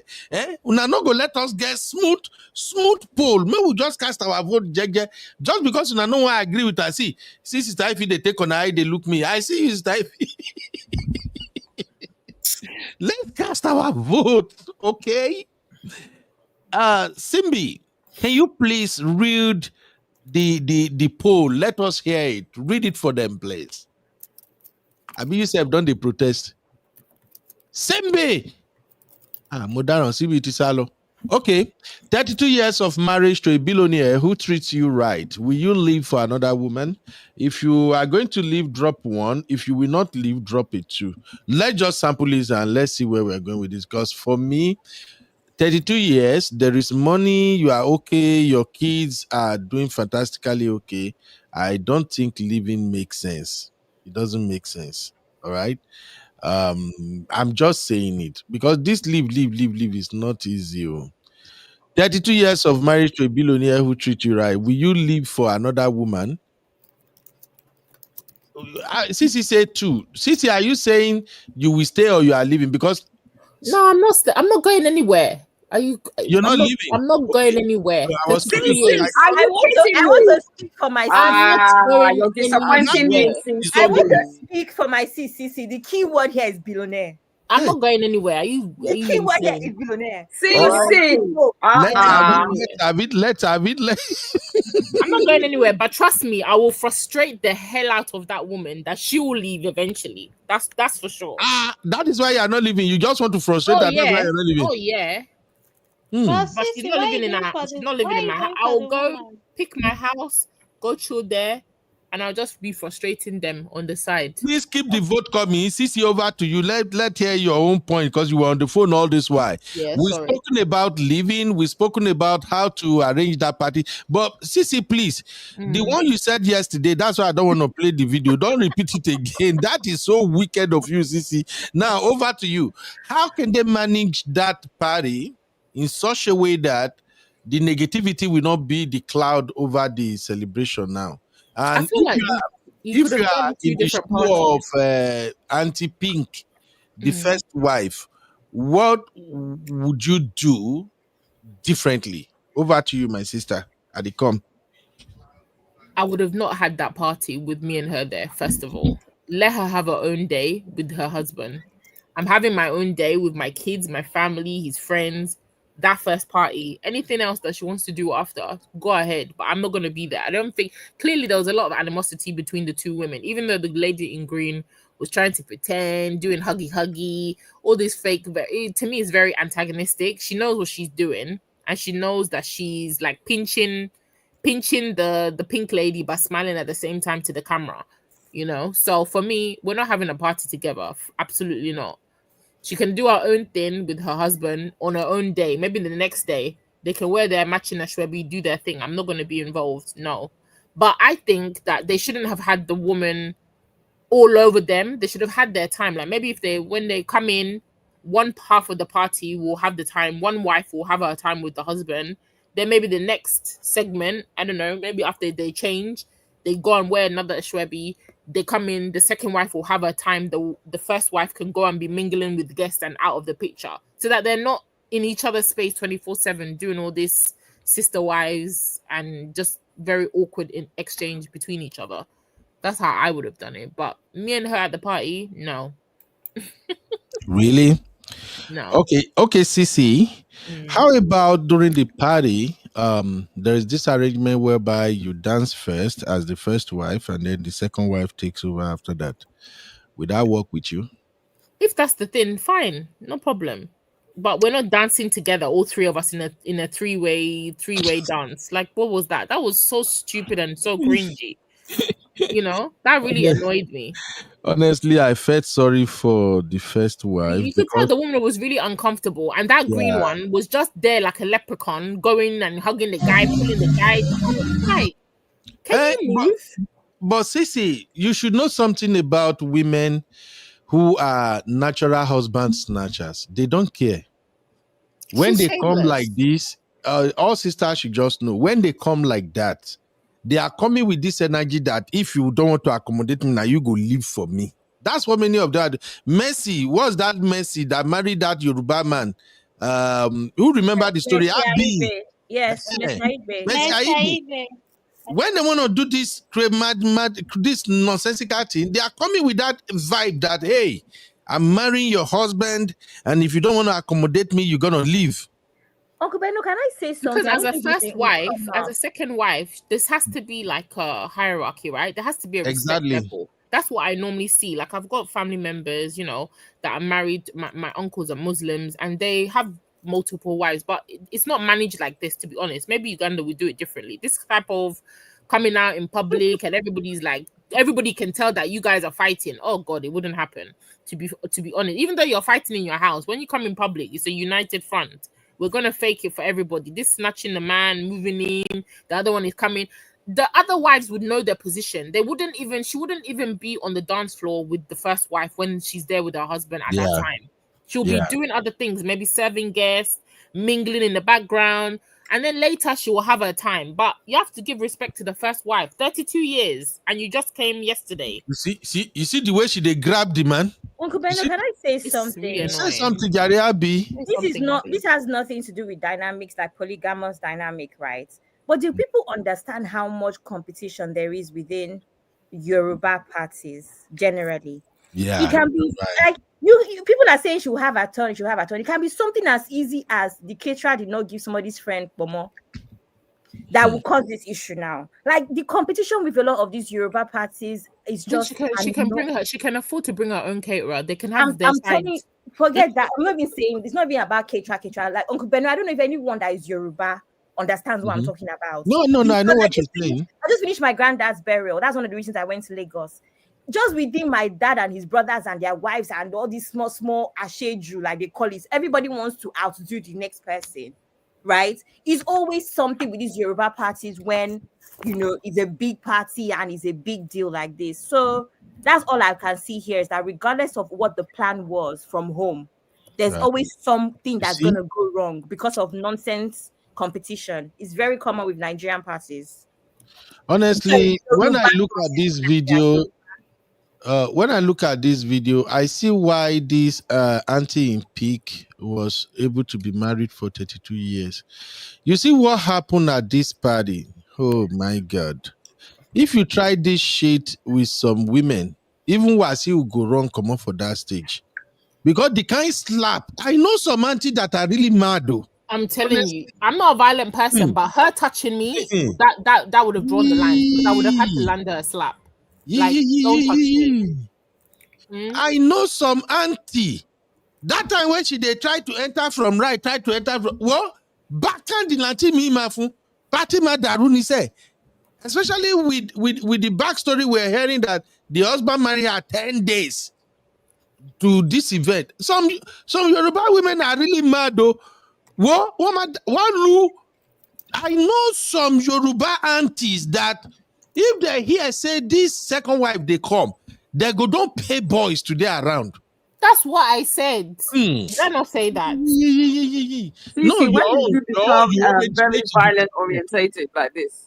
I'm not violent. Don't push me. I'm very calm, very nice, very gentle. But if you push me, you don't want to see the nasty side of me. Really, that's the truth. And if God bless you, Bigpe. You see what Bigpe said? Bigpe is a Yoruba sister. Bigpe knows what I'm talking about. Some Yoruba auntie, forget I said they're fine that they smile. If they unleash madness, where you dey, even you go run. Because what that sister did, what that second wife did is so disrespectful. I don't know, the husband married boy is so disrespectful, so disorganized. She's not minding her boundaries. Like she's not giving personal. My thing is personal space. We're already in this very annoying situation together. At least keep your distance. Go that side, let me be this side. When I'm with my husband, let me have my moment. Then I can go, you can have your moment. But this one where they were dancing, she was coming in, like she was right on the woman's side. It's not like she was dancing maybe on the man's side. She was right on the woman. It's like you are looking for my trouble. See, can I ask you a question? Yeah. You see all these people that came to spray them money. You want their money to finish before the second wife dances. They were her friends. They were her friends, Abby. Can you not see that they're her friends? No. See, the thing is, the man's friends too will come out to spray. Yeah. So if you wait, your tongue will feel you will not get enough money from your own round of spraying. She doesn't There's deserve a the lot money. of calculation. There's a lot of calculation that happens in these parties. Yeah. But Shebi, they said the auntie is rich now. If she's rich, why does she need the money? I think what Abby's saying is right. There's a lot of politics happening there. And if it was 10 days before, why? I'm sorry, I have to ask the question. Why couldn't he have married her after the party? Exactly. Why 10 days before, knowing that's going to cause animosity and tension in the party? Because that whispered that to the husband. Oh, honey, birthday present. Come on, women. Birthday presents, guys. I need to be there with you. Blah blah blah. All this. So that's why. Yeah, I just think that there would have been a bit of wisdom where maybe they could have not married 10 days before the party and maybe after, especially when, as you said, the first wife's been there for 32 years. I mean, there's some things that you can avoid, but yeah, Oh, Auntie B, Auntie B. Me, I'll have her. She'll go missing before this party and appear after the party. That's all. See, I'm playing this video from Auntie B Instagram page.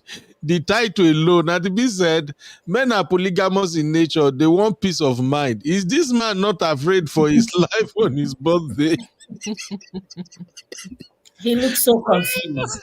Oh, my Auntie B. And this is it necessary? Yeah. Wow. Some people like problems. Let me emphasize one comparison here real quick. Make una know verse. This man and Uncle Emeka, who looks younger? Definitely Zaddy. Why are you bringing me into this? No, this man is not at peace. And Zaddy has style and swag and everything. This one is just Stop. That's my Zaddy. Uncle Emeka, this is not good though. You make this man look older. I'm telling you. And yet you senior this man with length. Uncle Emeka, this is wrong. In fact, Uncle Emeka, you have to buy this Uncle Austin Dom Prion. To each his own. That's. I'm not trying to be funny. I'm not part of this. I want peace. Exactly. No problems. See, I'm not trying to be funny here. I've seen what polygamous have done to a lot of uncles. That thing is freaky scary. Honestly, Uncle Ben, I don't know how old the children of the first wife are. I really don't.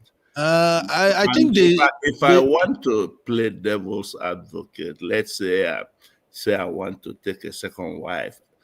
Oh boy, my children will kill me before that incident take place. Over their mother? Oh hell no! Exactly what I'm saying. It's confusing. Yeah. Where are the kids? Yeah. It's my Sissy keeps saying she will kidnap the man. It's my dad I will kidnap. Yeah. Actually. Yeah, I agree. I agree, because if you have grown-up kids, they're gonna have a say. When my mom decided to marry, she was like, "Are you okay?" I'm like, "Yeah, do you?" If you have grown-up kids, they have to be involved in the process. And like Abby said, if it's a case where you're not for it, why wouldn't the dad take it into consideration? And maybe they would have to kidnap him. But honey babe, do you know there's actually lots of Nigerian dads that don't have that sort of relationship with their children? That's really sad.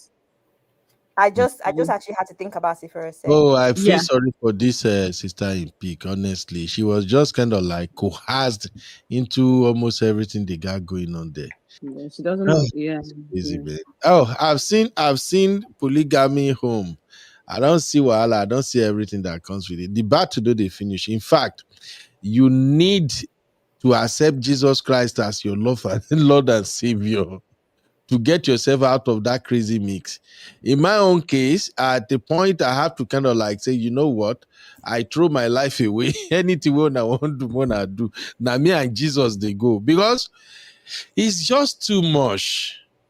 Too much enmity going on, too much wahala here and there. Imagine in a polygamous home during December, you want to go to your father's house and you are being extremely careful what not to eat, where not to go, where not to stay, and all those rubbish.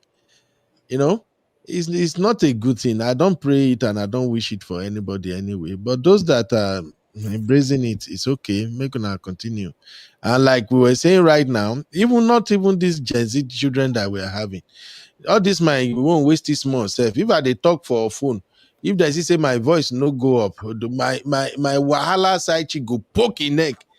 Daddy, you're on the phone. You're not speaking loud, Daddy. I can't hear you. I thought I'll be like, what's wrong with you? Am I speaking with you? I just want to know you speaking with Daddy. Imagine that kind of one. You can't go carry second wife, can't jam me mama for house. Mommy soldiers, they're on the lookout.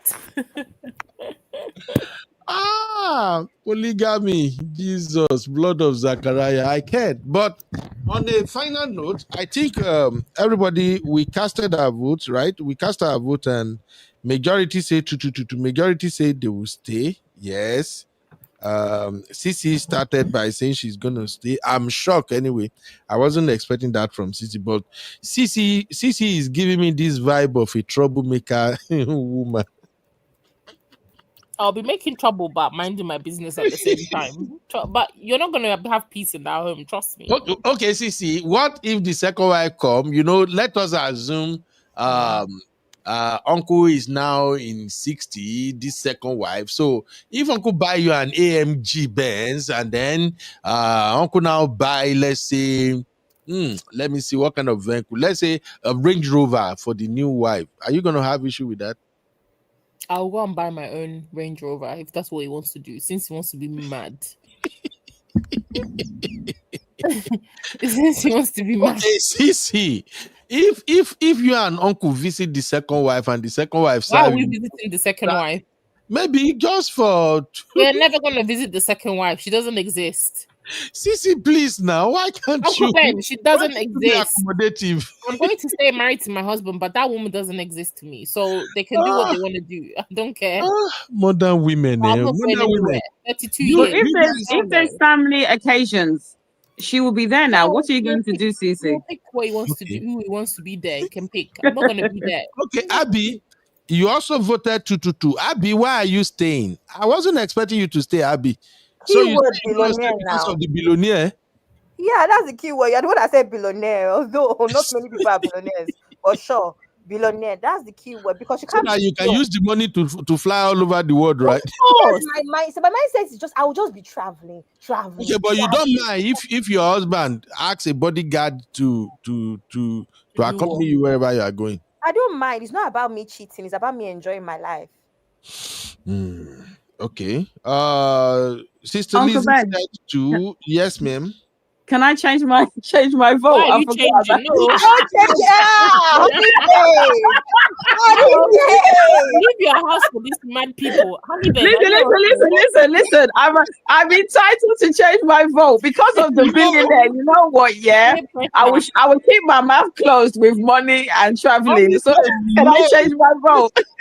You are not changing your vote. Come on, that's not fair. Come on. No. Marriage, you guys, you're not being fair to me Ben, now. I will stay too. I will stay. Sibi will stay. Yes. No, you must leave. You must divorce. I don't like you guys, though. Look, let's be realistic. If it was a man, would he leave? I think women, we're staying our emotions too much. Me, I'm being strategic. I'm there for the long haul. Why am I going to leave? Start looking for a billionaire at my old age. No.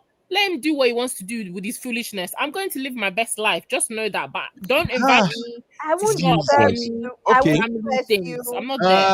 Counting out. Sister Ify, are you going to change your vote or your vote still stay that you are leaving? Sister Ivy is just like Sister Yinka. God help me. Sister Ivy, are you changing your vote or you are staying? No, I'm not staying, to be honest. Jesus. In fact, it won't even happen. Talking of billions, it won't even happen. billions. First of all, it will not even happen. I hate to say this, because for that to happen, you'd be alive, right? Okay. I'm scared. Let me know. Don't worry. Yeah, brother Ben. Okay, I'm just looking at the video. I took a second look at it, and that first wife, in all honesty, that lady is a very pretty lady. And let's say, for example, that the man is a billionaire, as you people allege, that woman can get any man she wants. So if she leaves, hey, it's the man's loss, Any man she wants. It's not easy. It's not easy to get man. No, it's not easy to get man. No. No, any man that she wants for second wife, for third wife, for first wife. It's easier for women to get. But then, how did the lady in green like that man? Unless you got the money, trust me. So the man is taking a risk, because that woman might even, who knows what will happen as a result of this party. Yeah, that's what Auntie B was saying yesterday, that even though it appears that they settle right there during the event, now the battle will continue after the event, because to be frank, the second wife seems to have messed that party up now. Exactly. Because I know how my people, the rock party for Nigeria, what's going to dominate the conversation now is that and for those who don't know, it's not every day you get to have a musician in the caliber of Wasiu to play at your party. It's not. It's a big deal. I think somebody was saying it the other day here that if you're going to have Wasiu to play at your party, Wasiu will be the one to give you the date you are going to do that party. That is how busy he is. You don't get the likes of Wasiu. You don't get Sonny Ade. You don't get these people with money. You get them with connections. You have to have a certain.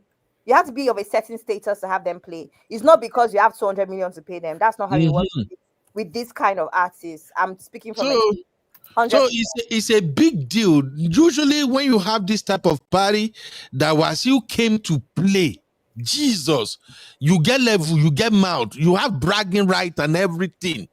So it's a status something. How many times this auntie don't kiss this man now? Did you see the second wife? Yeah.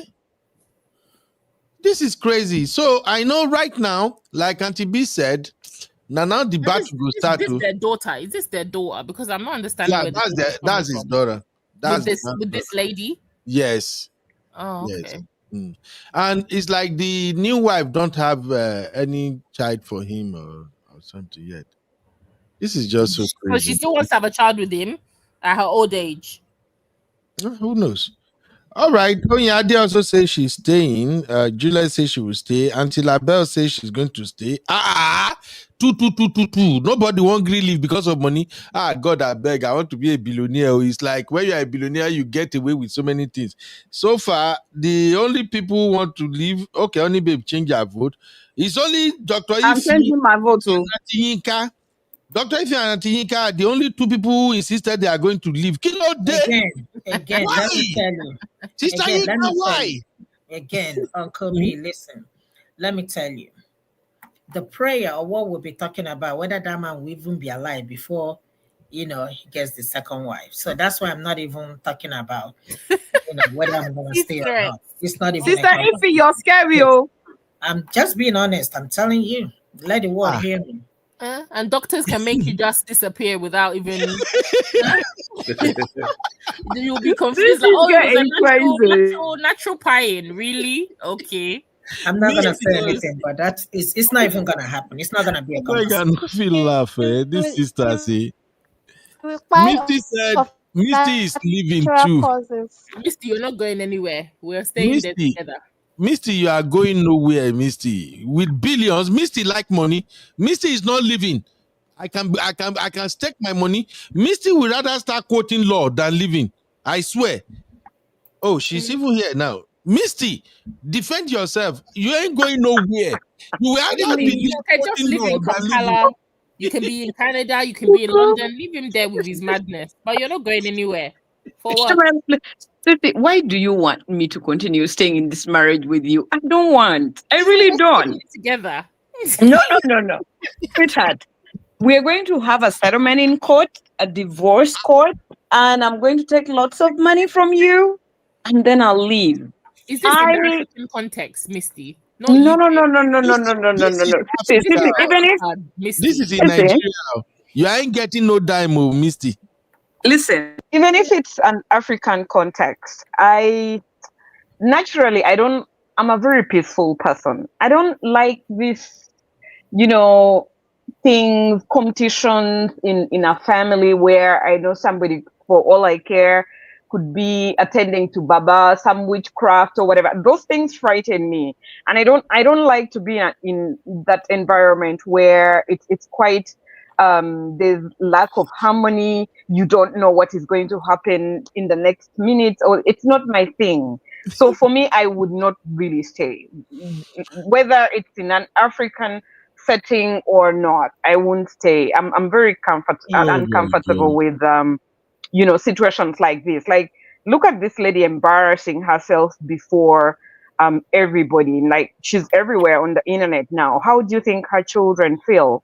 Like, they'll just be their children and their friends will be saying, "Oh, your parents are like this." This is very uncomfortable. I won't want to subject any of my children to this kind of ridicule. I would not. I won't stay. For all I care, you can stay with your money. Yes, I'm like that. Like, I don't, and I support Ife, Dr. Ife. I roll like that. Like, yeah, let's determine whether you live or not, or it's either only me or not. Like, that's it. Really, I cannot accommodate any other woman. Like, just know, if you insist on contracting a second marriage, I will not be in that foolishness. You can be ridiculous and do all your you're getting midlife crisis at 60 or whatever. Like, that's not my thing. I cannot. Crisis. It could be as a result of midlife crisis. Whatever you call it, you can do it by yourself. I cannot afford to be ridiculed like this. It's not my thing. Where I come from too, like Sissy mentioned before, we don't actually, you rarely find Ugandans or even Kenyans doing things like this, even where in a community where it's predominantly polygamous.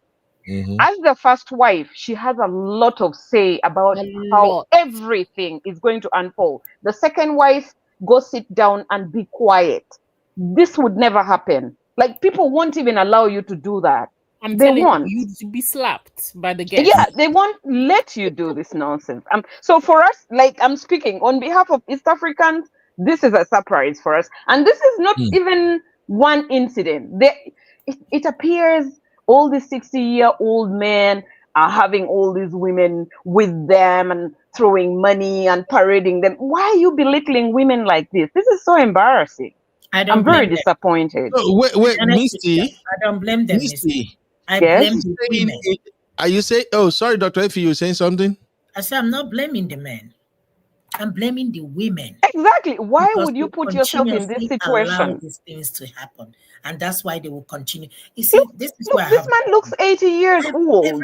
every little thing. Oh, he has money. He has money. What happened to your hands? Why can't you make your own money? You're worshipping money like this and living under duress just because he has. How are you enjoying the money when you don't even know whether some witchcraft thing is in your house? For all I care, this man doesn't know what he's eating. All these women could be giving him some kind of herb to make him love. Like, guys, men need to be wise. He's gonna start eating that love portion now. It's now that he will start. Now It's not that he's going to start. He's been eating it for a while. He doesn't even know it. Maybe he's not even thinking straight because the juju won't let him think straight. He needs deliverance. All right. I don't know. Sister Yinka said, if I don't leave, someone will end up 6 feet under. So it's best I remove myself. I cannot share. Sister Yinka, why are you so stingy? Sister Yinka is stingy. 60th birthday gift, Sister Yinka. Allow men to be men. Uncle Beno, here is the thing. If you're married to somebody like that first wife, the pink lady, she by the time she's been with this man for 30 years, she in her own right must have amassed a lot of wealth in her own name. Yeah, but she loves him. Listen, for me, love ceases to exist the moment you're bringing in a second wife. That love will, when the white man says there's a very thin line between love and hate, believe it. There's a very thin line between love and hate. I cannot be in love with you when you're contracting a second, a third, a fourth marriage. No. Are you it's guys not happening? Africans? We are Africans. We just think differently.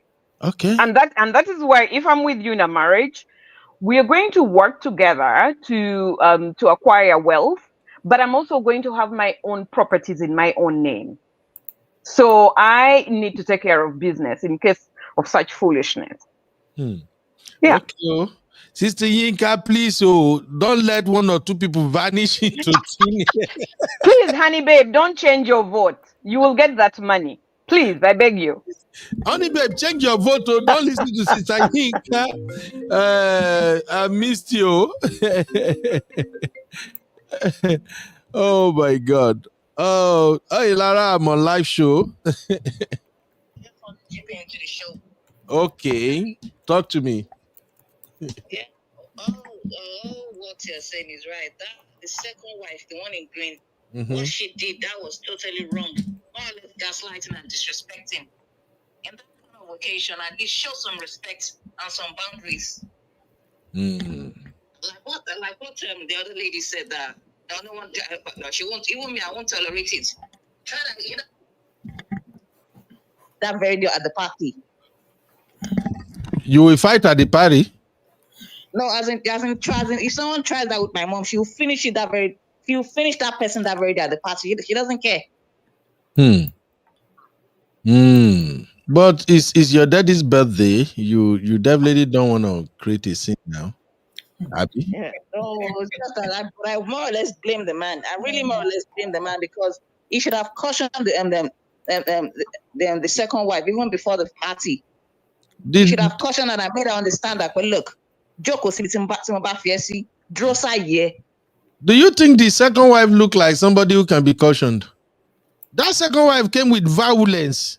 Violence. Uncle she too, she was married before. She was married before with 2 children right here in London. The second wife, the one in green? Yes.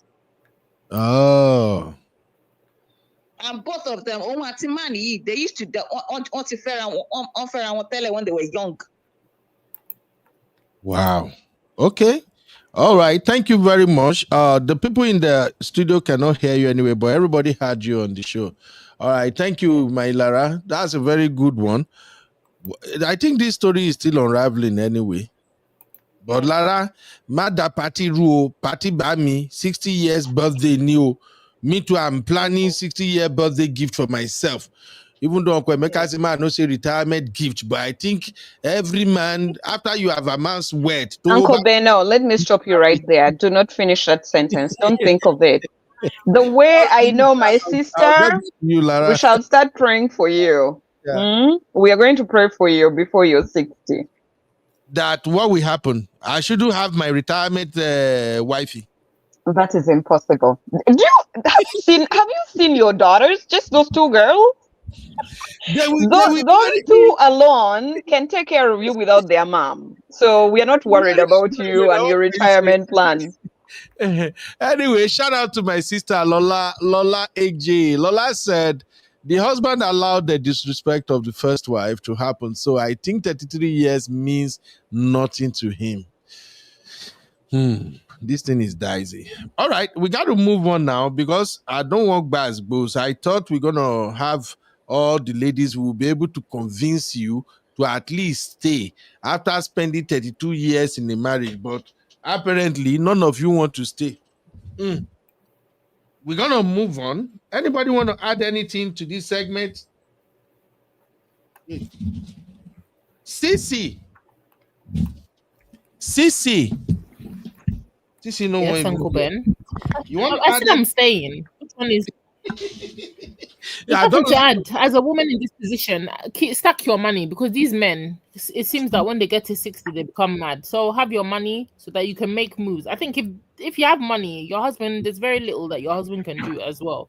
You too, you can move mad when you have money. So see, I don't like your style of saying. I think a lot of this disrespect comes from these women are eating off this man. Because truly, if you have your own money, me, I will fly out of the country when this party is happening. You can't tell me nothing.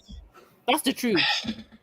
That's the truth. But because probably they don't have their own money, they have to be there for doing all this fake rubbish that they're doing. Me, I'll fly out of that country, get on my jet, and I'm out. I'll just be watching on people's Instagram. I'm not gonna be there to see all of this rubbish. Yeah, what can your husband tell you? Let him be there with these lady in green. That's not my business. So when you have money, there's a certain level of disrespect that even your husband will not try with you. So women, have your money together and just be all right. Guarded. All right. Yeah. Sorry, can I add to that? I think I definitely think that what Cece said, money is very important because that gives you a level of power in terms of your decision, making. Like I said, if you choose to stay, like Cece said, you can fly out. You can do whatever you want. How are you? My name is Ify. I'm one of the providers with Life. Ify, you need to tell Don't worry. Yeah, so back to what I said. When you have money, like Cece said, it empowers you to, because you have the ultimate decision-making person. You can now decide to stay or to leave. If you decide to stay, like Cece said, as soon as this nonsense happens, from the time that you hear that he's getting married, you're flying out the country. Like Cece said, you do whatever you want. And that's why we say this in many shows: have your own bag, have your own coins, so that if anything happens, you're in a position where, because you are empowered by having your own finances, you can make the ultimate decision based on the fact that, okay, I have my money. If I choose to stay, it's because I want to. And I've got the finances to do whatever I want, not being obligated to be disrespected like the first wife was disrespected by the second wife, probably because she hasn't got her own bag and she doesn't have any choice but to be in that nonsense. So it's very important, even if you choose to be in this type of relationships, have your own money so you can make enlightened choices. Honey babe, let me just quickly add this. Maybe you understand it as well as my other sisters here. Do you know being married provide a cover? Especially when you get to certain age. Did any sister here knows that when you get to certain age, like you are in your 50s, 55, 60s, being married provides some kind of cover for you? Do you all know that or not? This must it be toxic? The Gen Z or millennial teen, I just want everybody. That's why I said it creates a cover, fine, but it doesn't mean that you need. I didn't say. That's why I said I'm not leaving the marriage, but I'm not going to be in the situation. If you're having your party, Uncle Beno, we're still married, but we're going to be doing marriage. When you're doing this foolishness with your trying to do happy families with all of us, if I'm not cool with the woman, I'm not cool with the woman. Don't force me to be around her. No forcing. I'm just saying so that people can also think about that. Yeah, because of course, there's a reason why these women stay, because a lot of these women stay. But that woman who is that billionaire in Nigeria, the woman that has all the money, what made her divorce her husband? Is it not because she has money? Is it not because she has money? Exactly. Is it not because she has money? It's not because of money. It's because the husband was moving mad. But all these men move mad. Way too long. Ben, all these men there are different levels of madness. Is this man not moving mad? No, this one is not moving mad. We're only seeing this on a party level. We don't know the backstage. But I'm saying the reason that woman has the balls to divorce that man is because she has the money. That's what I'm saying. There's some level of money when a woman has money, especially in Africa. The woman does not have money. They built that wealth together. Point of correction. But anyway, we'll come back to that. Okay. Simbi, you were saying something. My Uncle Beno, 1 second. It's Misty. 1 second, please. How is that a healthy coverage if you are having this situation like this, which is very toxic and unhealthy? How is it really good coverage? Again, Misty? I'm saying, how is it healthy coverage when you are in this situation that is very toxic?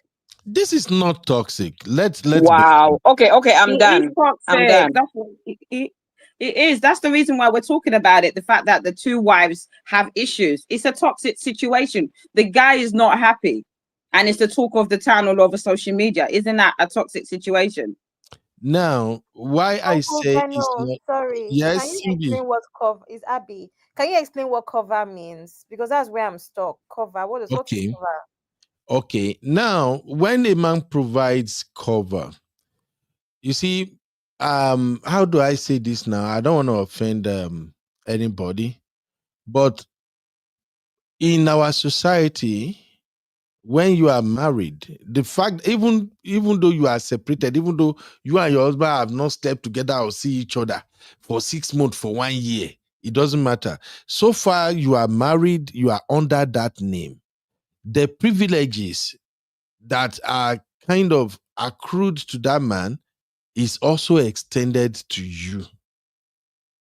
How people treat you, how they appreciate you, the recognition, the places you can go. Look, money is one thing, influence is another thing. The places you can go, places you can enter, once that cover is off at that age, forget it. You see what's good? Nigeria is different from many places. I'm speaking from Is based it on from a Nigeria. Nigerian perspective? Yeah, from Because Nigeria, I know it's in the abroad. West, it's completely different.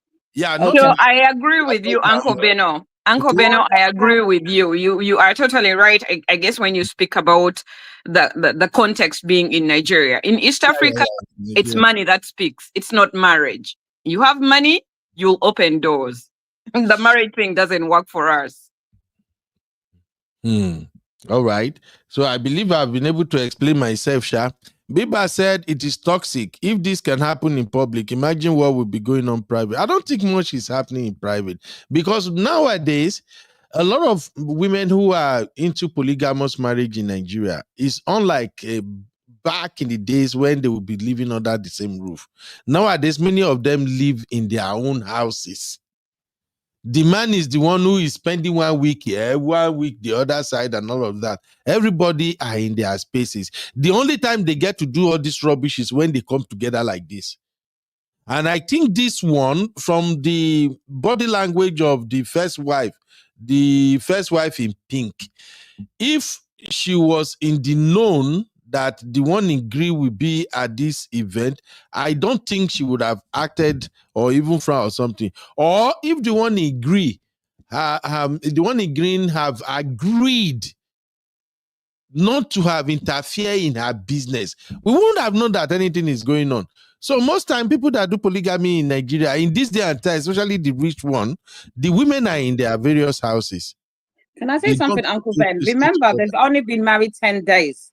10 days. So they don't even know, they don't even know themselves. So but she I has can been understand mistress. it. She has been mistress for 4 years. She's aware. The Yoruba story, I just don't want to play it. If not, yeah. What I'm trying I was just gonna say that yes, she's been mistress, but that's very different from being married and obviously living in the compound or maybe in a separate house. We don't know, like I said, we don't know what's been going on.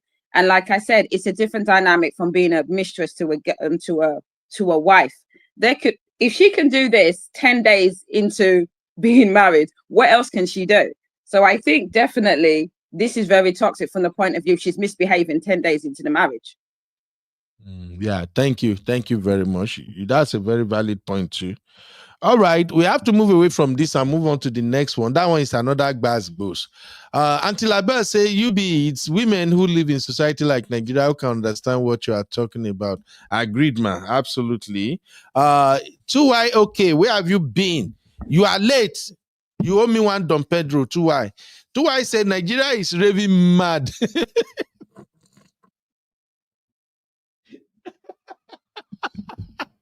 Wow, now they attack my fatherland like this now. Nigeria is raving mad. It's raving mad, Petrarca. Just look at how full-grown men strip a youth copper in Anambra State. How long should this continue? Oh, I saw that one. That one was pathetic. I just don't know what is happening to us, honestly. I saw that video. That one is really pathetic. I can't even bring myself to say I want to react to it. It's pure madness. All right. Sister Yinka say money speaks, money stop nonsense. I know what Sister Yinka would do in situation like this. Sister Yinka, if na billionaire, if na Sister Yinka did this kind of situation, she go don't pack money where. Yeah, Sister Yinka will just say, you know what? I'm done. Sister Yinka, am I saying? All right. Thank you, everybody, for your contribution. Let's quickly look at the second topic. This one is very important because there are a lot of lessons to derive from this particular one. It's about your boy, your favorite actor. I've seen a lot of women having crush on this dude. If now I want make I mention name, I go mention name. Sissy is one of the people who is always say, "Oh, have you seen Daniel Etim? Have you seen Daniel Etim? Daniel Etim movie. It's not that he's good looking. It's just I like men with dimples. I love a man with dimples, and he has a nice smile. Sissy, that is what it is. I love that. Yeah. So far, you are now our wife. You have no right to love any man with dimple. My dear, dimples is my weakness. 60. I'm sorry. And nice smile and dimples. Oh God. Sissy, you are looking for trouble. Sissy, just don't provoke me. I can appreciate nice things. Allow people to enjoy nice things. There's nothing wrong with it. All right. We're gonna talk about this, but before I finally move away from this one, I just want to say to everybody out there, especially young men, if you're in Africa, you're in Nigeria, and you get to see this show, please do not think of marrying two wives. So polygamy is not good. It will ruin your life.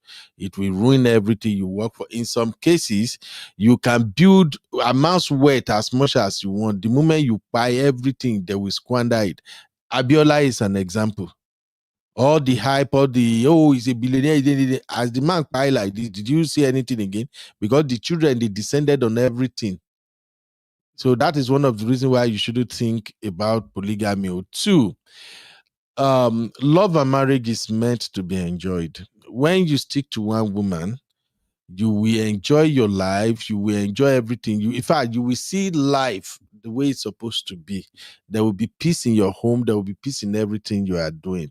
Your wife, if you show her love, you respect her, you treat her right, your home will blossom. Your children will blossom. Everything will work out fine for you. And the coolest part is that even while you are aging, you will still be looking younger. Honestly speaking. If I tell you my ideal age, go, you go fear. But one of the things that works is when you stick with one woman, you work with that one woman, you get peace of mind.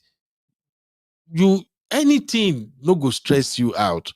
So please, young fellows, I don't know what to advise the sisters, but I can advise you, especially men of my age, please look at our elders, people who are our uncles now, our daddies, those who married just one wife.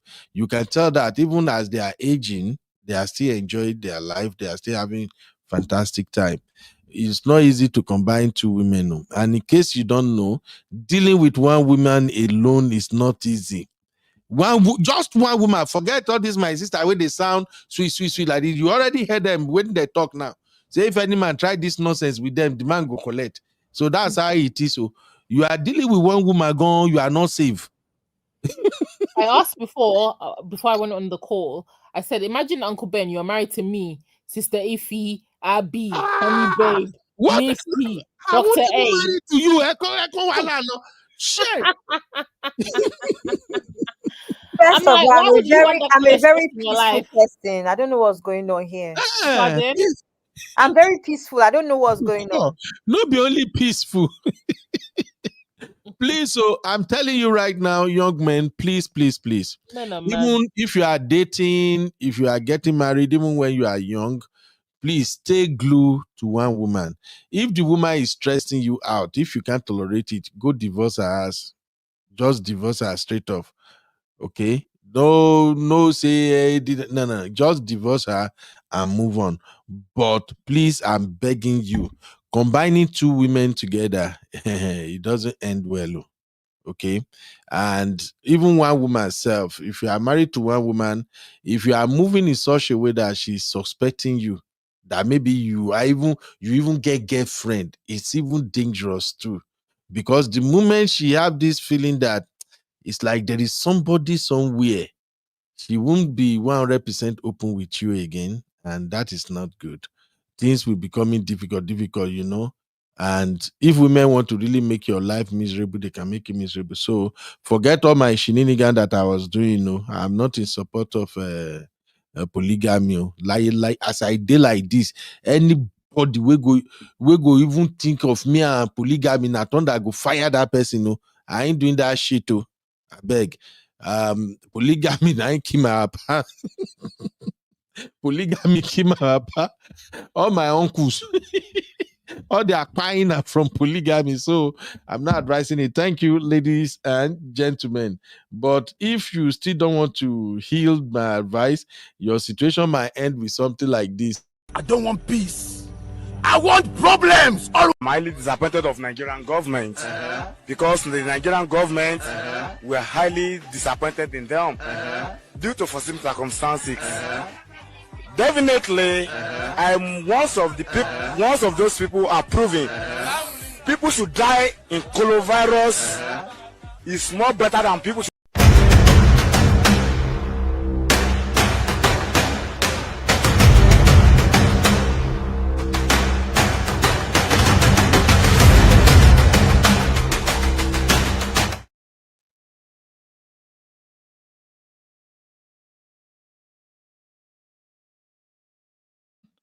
All right, welcome back, everybody. Let's quickly look at this trending issue. Now, I have to make some disclaimer here, okay?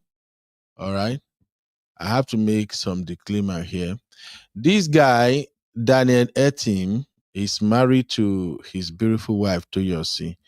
They are not having issue in their marriage, Joe. Let me state that categorically clear again.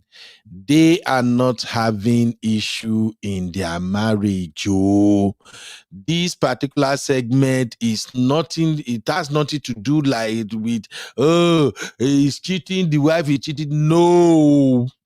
The reason we're covering this is that on yesterday's show, I think is that my Simbi or my Abby, one of them actually raised this matter when they said that this guy's wife, Toyosi, that she has been making some cryptic posts on social media that is tending towards insecurity, that it seems like she's afraid that maybe they are messing with her husband or something. That's why we're just bringing it back. Now, the reason we are bringing it back is me personally, my own take is I just want us to look at what happened when you started with a man and he was a nobody and somehow God smiled on him. He now come into this fame. He's now doing well. And because of the industry where he ply his trade, there are women around him all the time. And you as a wife, you are beginning to get worried. What can you do? How can people manage situations like this? And I'm approaching this issue from the angle of I am not a celebrity. I'm way far from it. But somehow I'm not a celebrity, but I'm a little bit popular in African community in Austin, Dallas, and Houston. Not big in Houston, but very big in Dallas, very big in Austin in terms of African community. And because I used to do video coverage and photography. Now, I know how it can feel for a woman when you have a job that takes you out of the house at least 4 times in a week.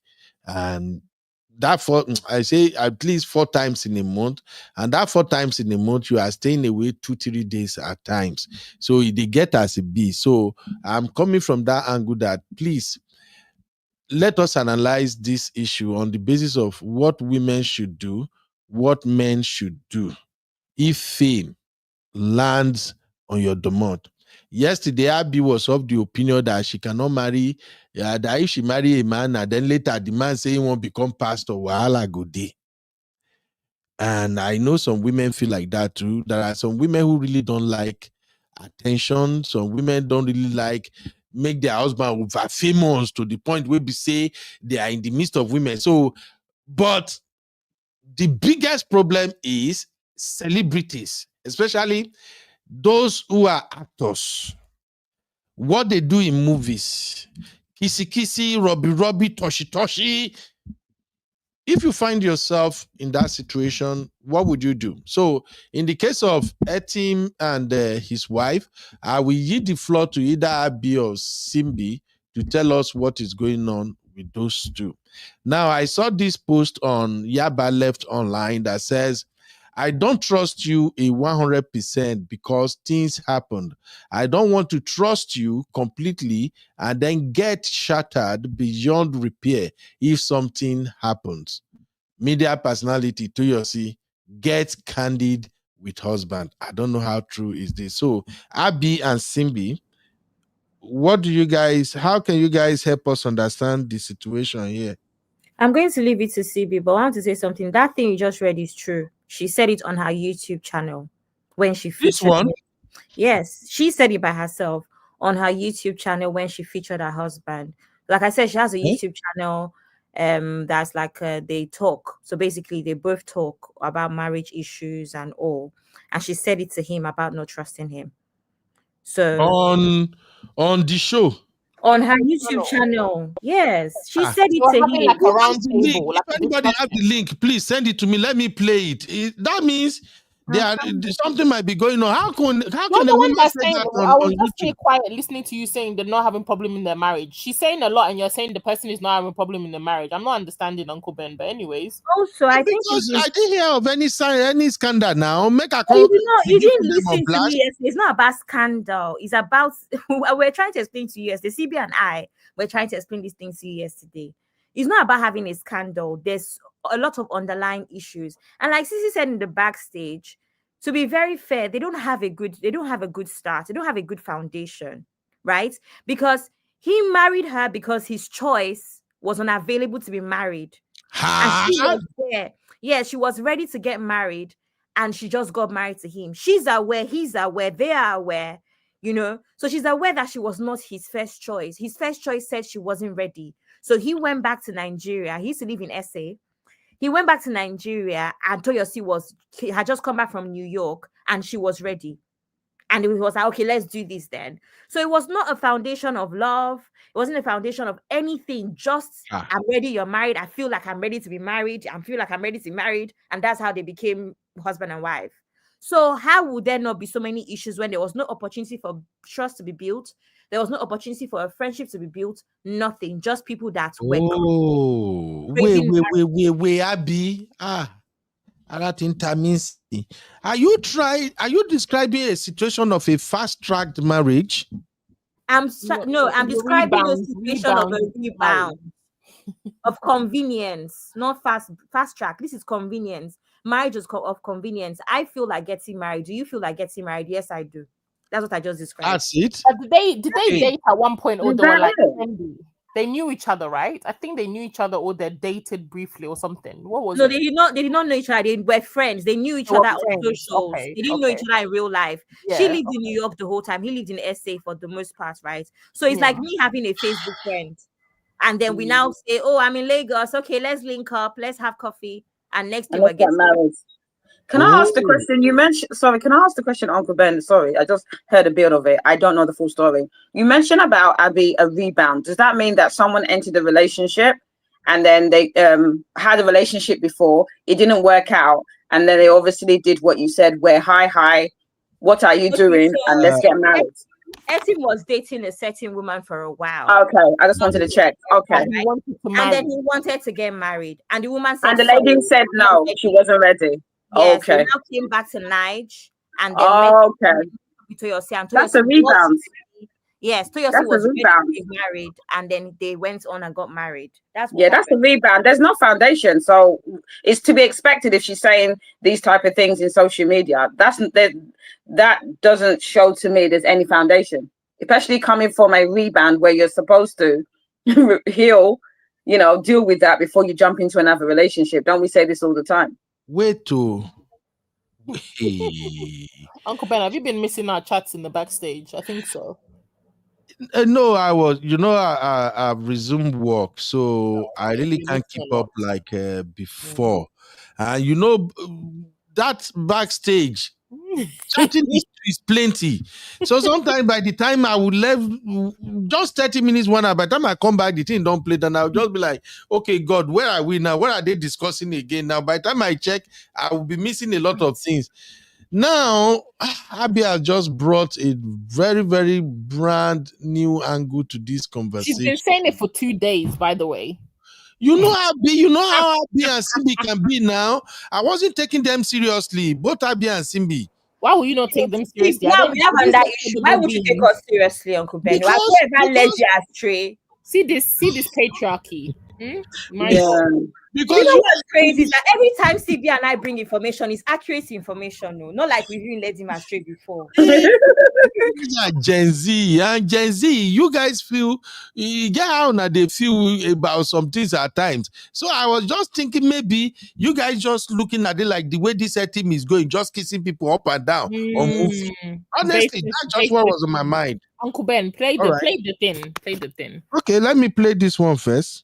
Right. Why did you marry your wife? So, what was the reason that made you say this is the woman I was saying? Okay, so I think two things came together to prepare me. At that time in my life, I was tired of dealing with several relationships. But I had a girlfriend at the time, and I told the girl that I think I'm ready to get married. Let's think about getting married. But she wasn't ready. And she was like, we were in South Africa at the time, and she was a South African woman? Not a Nigerian woman. Okay. Yes. Because I'm sorry, I'm sorry, but she was not a Nigerian woman. Let me leave it there. She was not a Nigerian. Right. Yeah. So I told her that I wanted to settle down, but she wasn't ready. And she said, she had plans to go for graduate school in the States and all of that. And she didn't want to get, for lack of a better word, tied at the time. And I was disappointed. I'm like, what are you talking about? Like, we could do so many things together, but So at that time, I was ready. Anyone who was with me at that time, I'd ask the question, do you want to get married? Like I did ask my girlfriend at the time, and she declined. So, well, not pop the question, but just, explore. Did you hear that? He said anybody who was with him at that time, he will ask them that he wants to get married. Anyone. Yeah, that's desperate. Yeah, that's desperation. Because why would you say that? So he would marry anybody at the time, no matter who they were. What does that tell you? That's desperation. If it was a woman, definitely we'll be saying, oh, she's desperate. This guy was desperate to get married to just anyone. Jesus Christ. That's the foundation of their marriage. So why would a woman come out? Yeah, I see what you share, my Abby. That's that thing you read from Yaba left. That's where you see it, and it's in the beginning of the video. So there's no even need to tell you any minutes. It's there. The one you and Simbi sent to me says 7 years later, our love story part 2. Is it where the main info is? It's the start of the video. That's where the main info is. Like, as soon as you play the video, that's the first thing they talk about. Okay, now I'm trying to make this thing make sense. Uncle Emeka, please, are you still here, sir? Are you not playing the second video, Uncle Ben? I will. I still want to digest what this guy is saying. Is something wrong with the men of nowadays? Are they normal? How can you be asking? I'm here. Uncle Emeka, please, did you listen to the audio that to the video that I just played now? Yes. Where this young man is saying, he's asking the lady he dated, are you ready to be married? Do you want to be married? Is that how people approach marriage now? Uncle Emeka?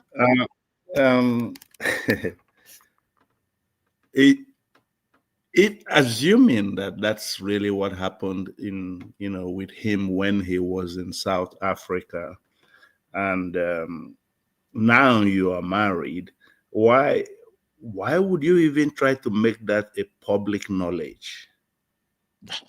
Knowing that you have a wife at home, of course she's gonna feel so. I wasn't even your first choice, and I don't know their dynamics. These are Nollywood people. But if I was him, If I was him, there is no way I would have divulged that information in public anyway. So. Sisi and my sister, thank you, Uncle Emeka, because I just want to check, make it be say my brain still there where my brain day. How can a man be going around you every lady? Do you want to be married? Do you want to be married? This man is invested in embarrassing his wife. He takes almost every opportunity. Every single time. It's like like you said in the backstage, he loves to say. So to me, that is a man who likes to emotionally abuse his woman. He's doing it blatantly, but he's doing it publicly, but he's doing it like, oh, he's just talking. It's like there's some things that you and your partner will know about your relationship. We don't need to know. There's no use of that. What's the benefit of us knowing that information? That you picked, that you got dumped, and then you just met your wife, and then because you said not even that you met Toyosi, you just said anybody that I was with then I wanted to marry. I mean, why do you keep on going? And I've heard him say this on every single platform, magazine. It's like, why do you just like to embarrass the woman? Thank you. So this has been, okay. I took what I said earlier back. Definitely they are having issue. I'm sorry. They're having issue. Yeah, I'm sorry. Also, I wanted to mention that, yesterday I even told you that she doesn't, I'm going to find that video now. She didn't feel, allegedly, she didn't feel like he was even, allegedly. He didn't feel like he was going to be big. Now, let me explain a certain dynamic to you about these people. Etim, what's his name? F Young, what's his first name? Daniel. Etim, F Young, Daniel. Yeah. He's Daniel, like we like to call him. What do you call him? He's Daniel. Oh, sorry, Abby. You shared one tweet at the backstage. When I click on it, I saw Kiss Daniel should not be video. I'm like, who is Kiss Daniel again? Kiss Daniel not the Kiss Daniel the artist, not Kiss Daniel the singer. Oh, because he's kissing in movie. That's why Kiss Daniel. Yeah, Uncle Ben. He's living vicariously through those characters. Rather than shit. Why don't you just enjoy Let the me explain how bad it is. Yeah, your Look at characters. you guys, what's the name of that film we all watched on Netflix? To Kill a Monkey. When he reached Danielton, see how everybody diversified their portfolio with that film. When he reached Danielton, he was a doctor who still found a way to kiss. He was doing cheating. He still found a way to kiss. That is always kissing. Don't mind him. Abby, you are wrong. Abby, you are so wrong. Could have been a doctor. Abby. Yeah? Abby, if you're talking about Daniel, what will happen when we talk about Maurice Sam? That guy is something else. He grabs the big ass. I know. So what is the reason why I mentioned him? What's the problem with this Daniel thing now? Abby and Sisi. I was trying to explain something. And Simbi. So what's the problem? I was trying to explain something to you. Toyosi is clearly not comfortable with his lifestyle, pretty much. Personally, I'm not going to lie to you. I don't find Daniel attractive. Daniel needs to go to Turkey to go and work on his headline. Abby. I'm just saying. Abby, stop. Sure, don't finish. Did you just talk about hairline now? No, Uncle Ben, you're handsome. It's not you. Abby, alone, Titashi, really. No, you are shady. Daniel, because Daniel thinks he's all that. So Daniel needs to come correct all the way. Go and fix your headline. You can't be doing all this buga for us, insulting to yourself every moment you get, and your hairline is not even correct. Please relax. But yeah, I don't find him attractive. I think he's just but he's a very good actor. You see those kissing roles, he does them very, very well. You too, you feel like you are in the movie. Like, okay, he knows how to do it very well. So is that a crime? No, it's not a crime, but his wife is not comfortable with it. I said something yesterday. You and CB disagreed with me. I don't think Toyosi anticipated that he was going to be this big. And you know what's crazy? He's not even as big as he's going to be. He's not gotten anywhere yet. Because as far as I'm concerned, Daniel is still acting YouTube films, 1 or 2 Netflix films. Daniel is about to get a very big break. Just watch and see. I don't know what's going to go on with their marriage. I anticipate, God forbid, not hopefully not, but anticipate that he's going to have a very big break and he's going to dump her. But why do you think he's going to dump her? Because Daniel doesn't like her. She's just she's just a means to an end. First of all, she's the one that was financially stable. She's the one that was trained in New York because she's in the same industry. I think she writes or something. She's behind the screen. I think she's like script write, something like that. Screen something. She's behind the scenes for film. She's trained in New York. Her family is the one that had a bit of money. Daniel did not come back with much because Daniel also has a very traumatic story with his upbringing as well, with how his dad was arrested, his mom passed, all of that. So I don't know if you've heard it before. His dad was in the military, and his dad was arrested one time because he was accused of a coup. I don't know during whose regime that he was accused of a coup. So he was arrested, and on his mom went to visit him in prison. On her way, she had a car crash. So he has a traumatic story. He didn't grow up with much. He was now similar to Kaffy. Family now what's the word, adopted him and all of that stuff. So for him, Toyosi was a come up, in my opinion. Okay, now, Abby, just like this guy. I know you are stating the fact, but I just feel like there is somewhere in all this that you really don't like him that much. But all right, but you're right. Now, okay, now as I'm gonna play the interview for everybody to hear, so we can have a very robust conversation. But I also wanted to point something out that Toyosi and Daniel, they married for 7 years. That's a lot of years. If he was going to misbehave or run around something, he's supposed to have been doing that before now. 7 years is not easy. And yeah, but he's still not blown. When he blows, you go and marry what he thinks is the ideal body. You guys should watch. We're here. Although he has them, I'm sure they think the same. Although my only reservation is that Etim is from Calabar, all those Akwa Ibom's area, right? Yeah. Effiong. Marriage between those people and Yoruba, it take before it work out. I know say marriage between Yoruba and Igbo have higher tendencies to work out than marriage between Yoruba and Calabar.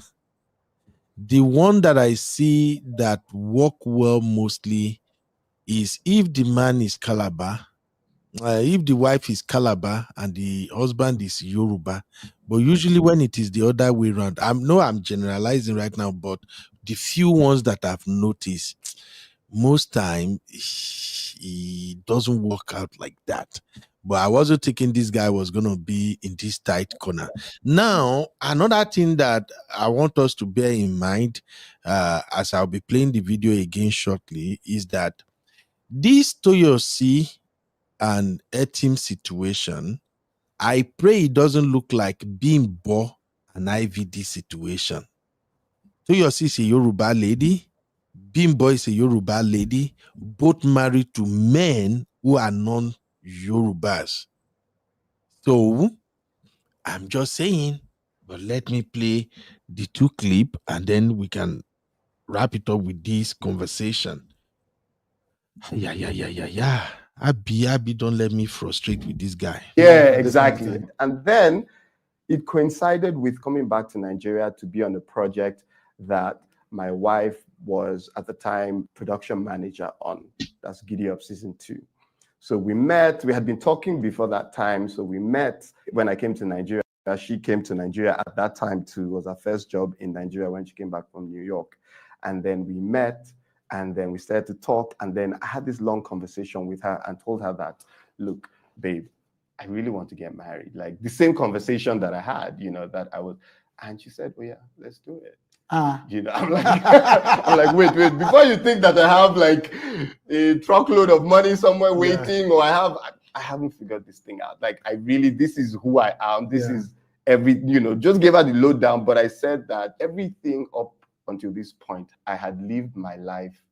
And to be honest, that's what I said. I said I had lived my life by faith, not necessarily by seeing things before I do them, but by doing things and then realizing that there's provision is made available for it. And she was ready to go. Yes, and that was what, together with me being ready, that was what just did it for me, and it just clicked, and I was like, you're the person. Like, if that didn't scare you away, like, first of all, two things. If I tell a random person I want to get married, person be like, please, who are you? Yeah. You're about to die. Exactly, that's one.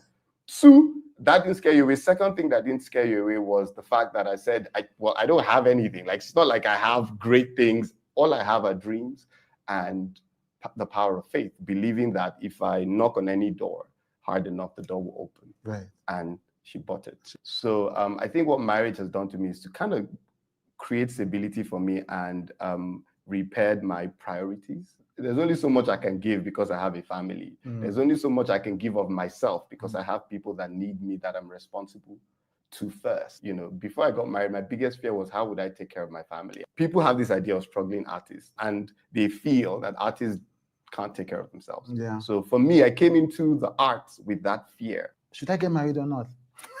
I should definitely.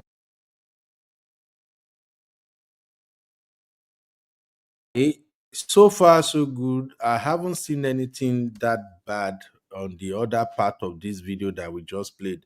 It seems he was just explaining how he got his wife, but women knows better anyway. Now, let me show you the other video that Abby and Sissy share with me backstage. Maybe this one will be more revealing. Take a listen.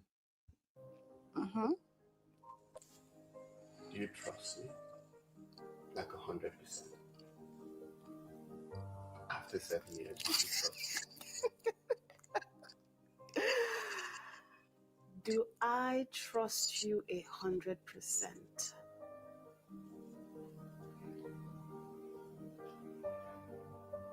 No. Huh? But I trust that you will always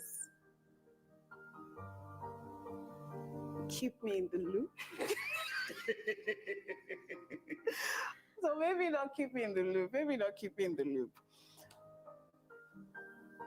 I've spent these years with you. I know you to a large extent, and I'm getting to know you better.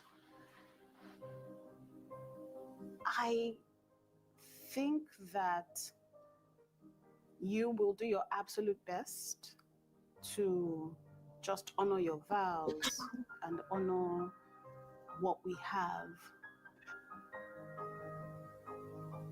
But I'm also aware that Amazon is overcharging you. Wait.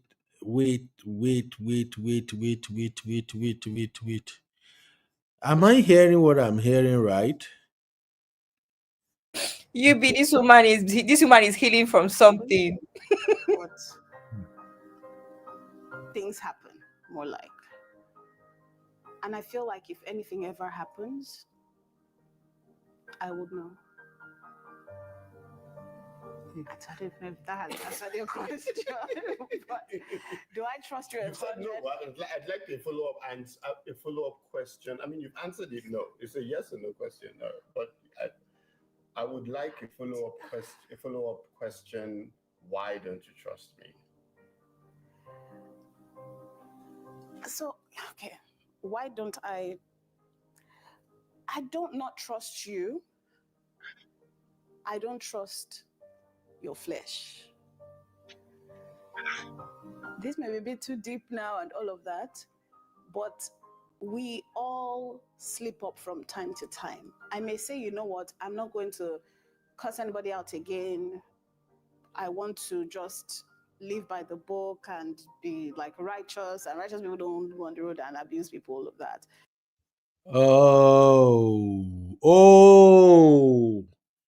Oh, this better not be what I'm thinking. Okay, let's do like this. Let everybody contribute. Dr. Ife, let me know when you want to contribute because I know you are working. Just wave, just open your mic. But let's go like this. Honey babe, so far so good. What are you noticing? What I'm noticing, I don't want to say it, make it not be like say I'll be bad person. Yeah. But what do you think, my sister? I mean, she like, you can't really trust anybody. Unfortunately, she's being vocal. She could have easily said she trusted him, but let's be real. Do you really know anybody, even being married for 7, 20, 30, 40 years? So me, I think she's being authentic. It sounds off because our community likes to lie and pretend that everything is great. But there's nothing that she said to me is very concerning. She's being real. This is the reality of life. 60. How about you? What was the question, Uncle Ben? So far, so good. With this interview with his wife, does the interview give you any clue as to what might probably be going on? Like maybe she don't want to really talk on camera, but she feel like okay. So what I see is a woman who her man has not made her feel confident and secure. That is where it all stems from. I think I remember a time, I think when I first started hearing about his wife, there was a time, I think she said that she was doing a scan and the husband, I don't know, I think they were in the hospital. I don't know whether it was maybe a fan or somebody came into, she was doing a scan in the hospital and somebody barged into her room, right? Because they recognized Daniel. And they were just yapping away to him. And he was like, imagine your wife, I don't know if maybe it was like a pregnancy thing. Maybe she's having a scan in a vulnerable position as a woman. This random woman just comes in and starts talking, flirting with your husband. And your husband is there entertaining it. I feel like he didn't. Not introduce that. No, she didn't say anything to him. He didn't say anything to her, like to say, excuse me, this is inappropriate, please leave.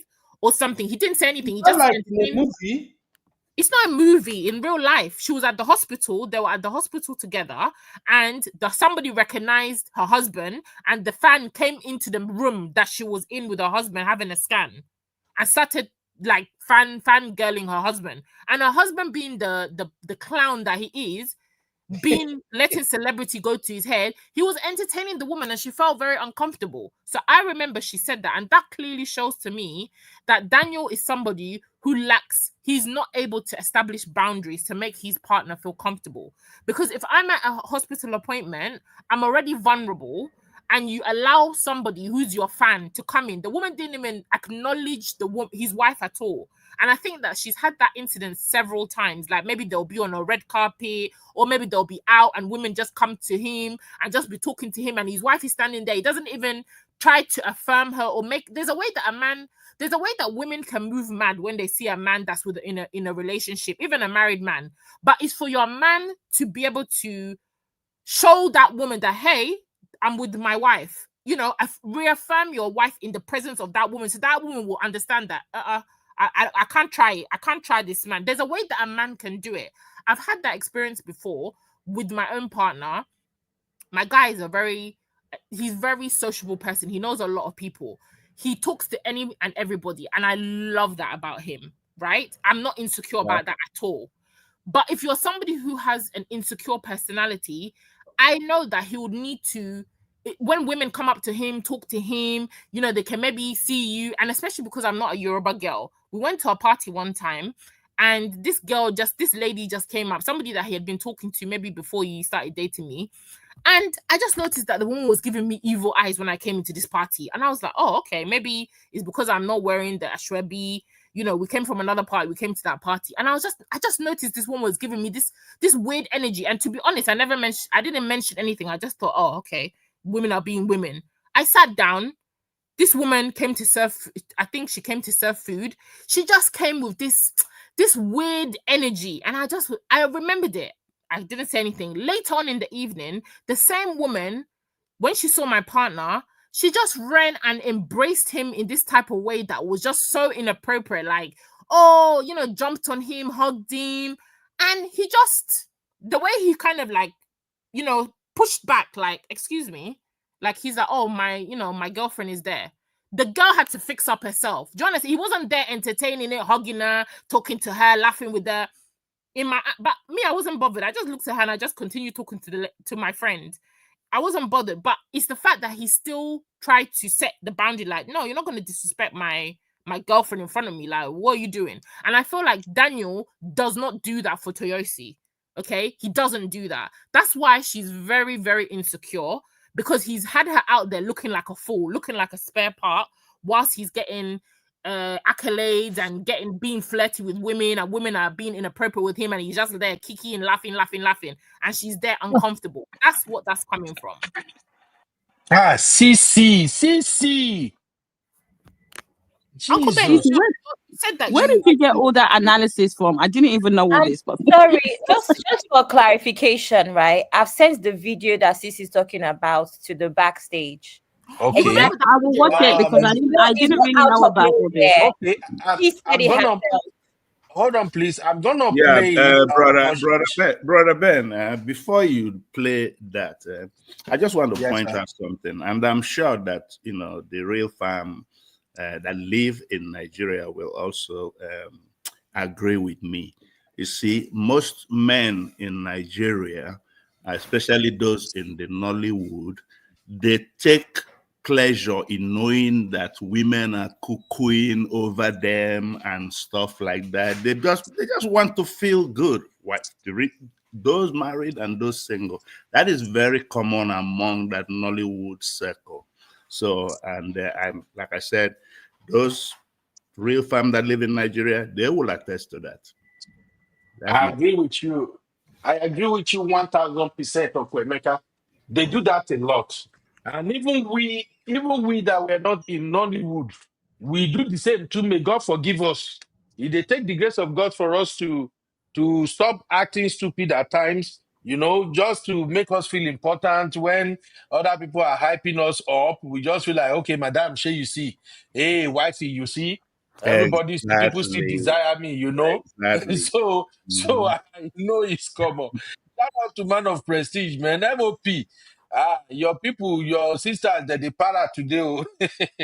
Anyway, let us hear more from the rest of the clip, and yeah, buddy. And then we can let me see, maybe she can still give us any hints. And then I may be driving and somebody just cuts in front of me and I'm like, what do you understand? We're still a work in progress. I'm very aware of that. I know that we are deeper spiritually. I know that we have all these guardrails in place. We have our spiritual fathers and spiritual mothers and mentors and just family surrounding us. Do you understand? I know that. But I don't want to get to a point in my head where I'm like, oh, I trust you 100%. Yes, 100%. Nothing can ever happen. And then something happens and I am shattered beyond the place where they can gather me back. Do you understand? Maybe if we do this in 14 years, maybe the answer will change. I trust you, but there's room. I've left. Oh my gosh. I've left. Yes, you're struggling I'm here. I'm struggling. No, you've answered the question. Wow. Trust me, it's fine. No. Can we do no? Wait. Can we do percentage? It's fine. Oh my gosh. Okay. Question. My turn. Mm-hmm. Do you trust me? Question. You can't repeat. Why can't I? No, that's the rule. You can't repeat the question. When? How? Okay. I would rephrase. No. I will rephrase. You can't repeat the question. Okay. Period. All right. So question 9. Yes, question 9. That's me. Okay. Are you concerned that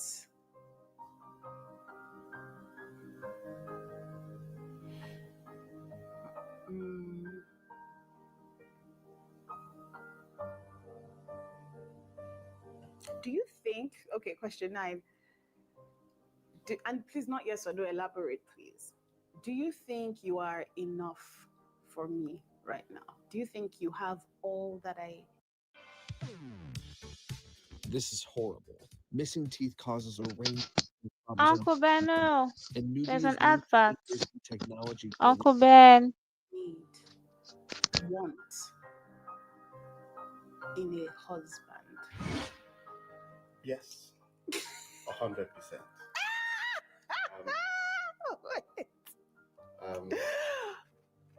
And I don't say it by my power, I say it because I also understand that a man is not just a man. A man is a system.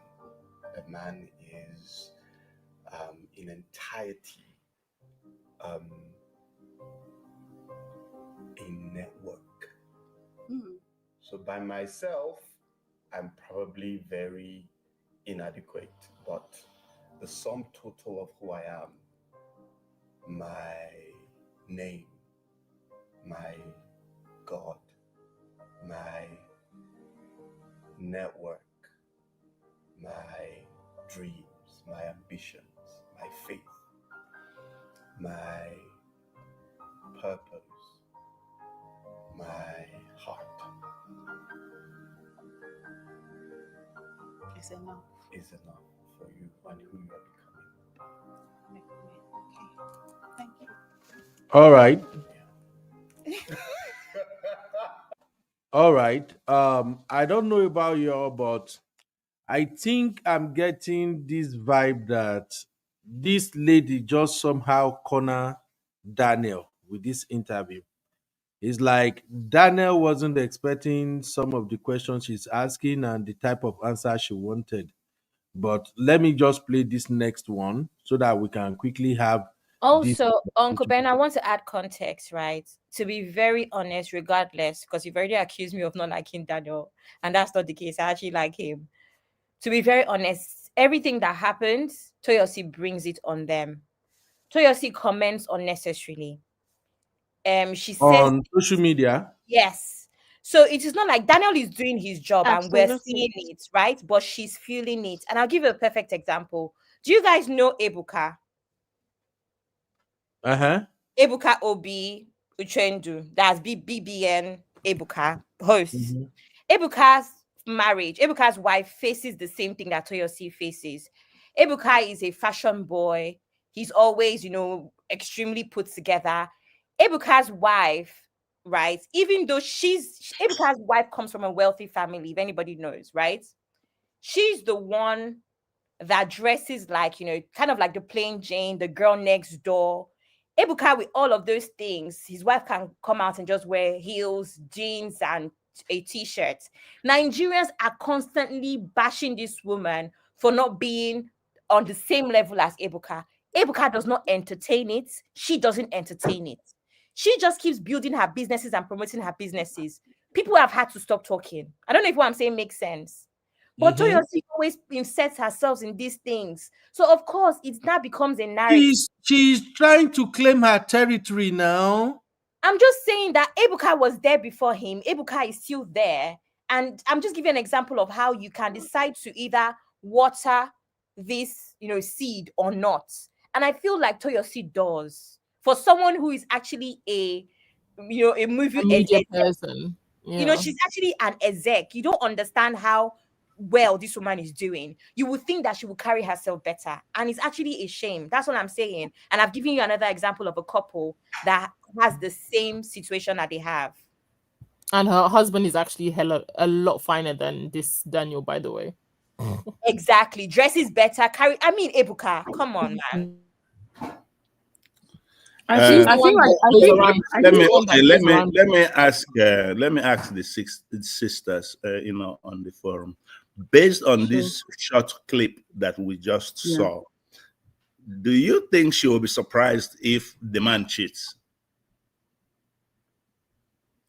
No, I think she's expecting it. She just doesn't know when. No, she won't be surprised. She's expecting it. No, I think she's preparing her mind for it in the way that she's talking, and she's trying to be very, very careful what she's saying. The way she's talking is like she's got it in her head and she's preparing for him to do it.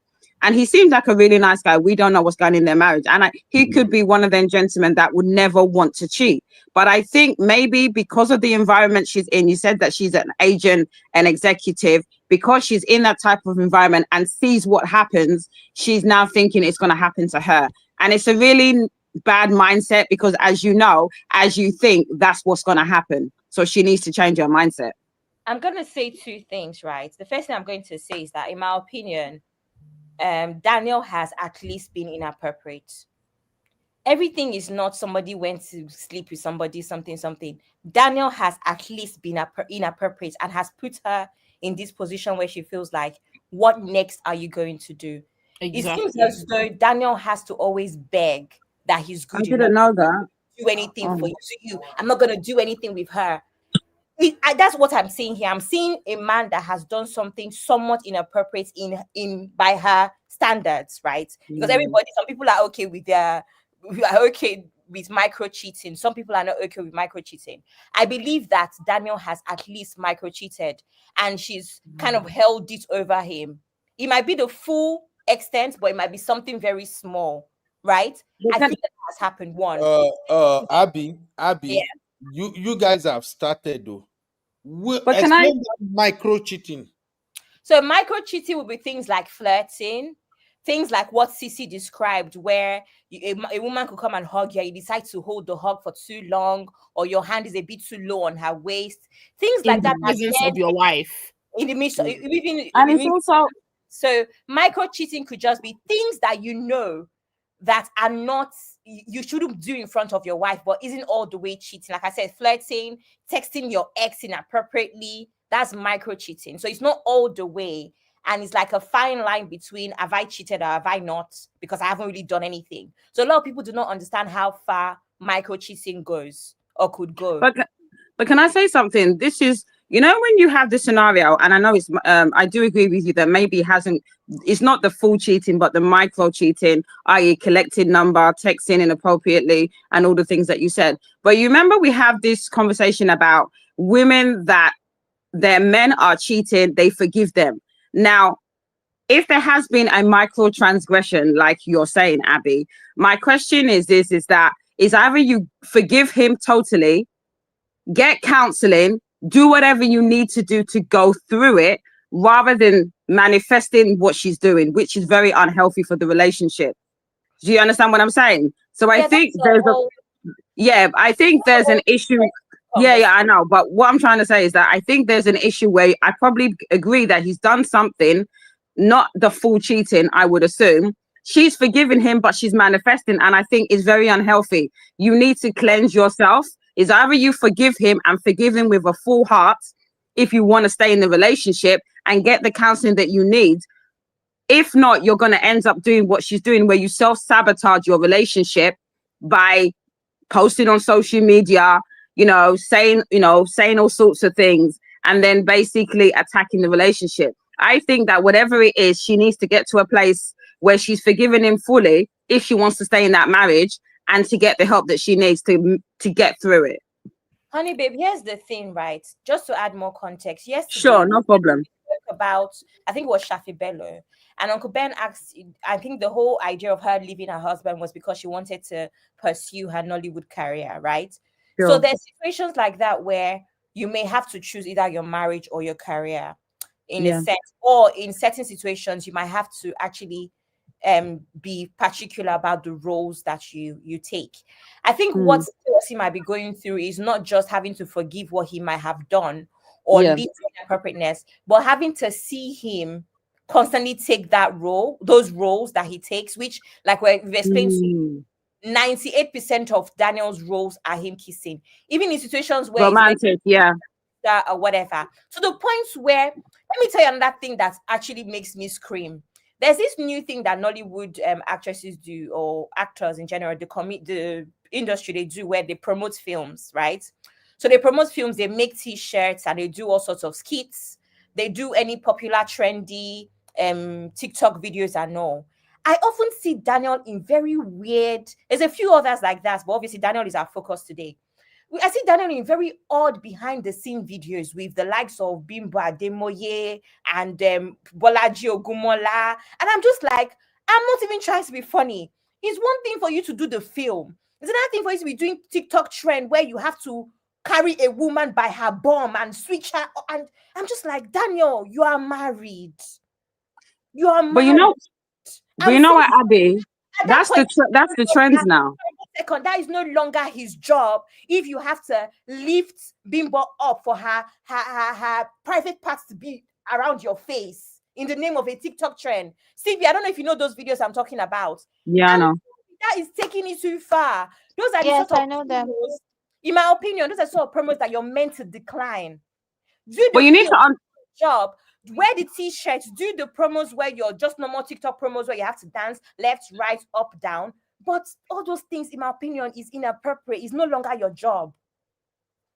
I agree with what you're saying, but when this TikTok, when this TikTok and Twitter era, there's this thing called shipping. I know it happens a lot in the Asian media thing, where you basically want to promote a film. I'm not saying it's correct, but maybe they're being pressured into the whole promoting, doing the TikTok trends, and it's not enough just to be dancing. The next thing is to push the boundaries, which is what you said, touching someone inappropriately. It gets views. There's visibility. It helps to promote the film. Now, I'm not promoting that. I'm trying to say there's a constant pressure for visibility when it comes to, films and movies. And there's this trend all over social media where you do something more audacious to get views.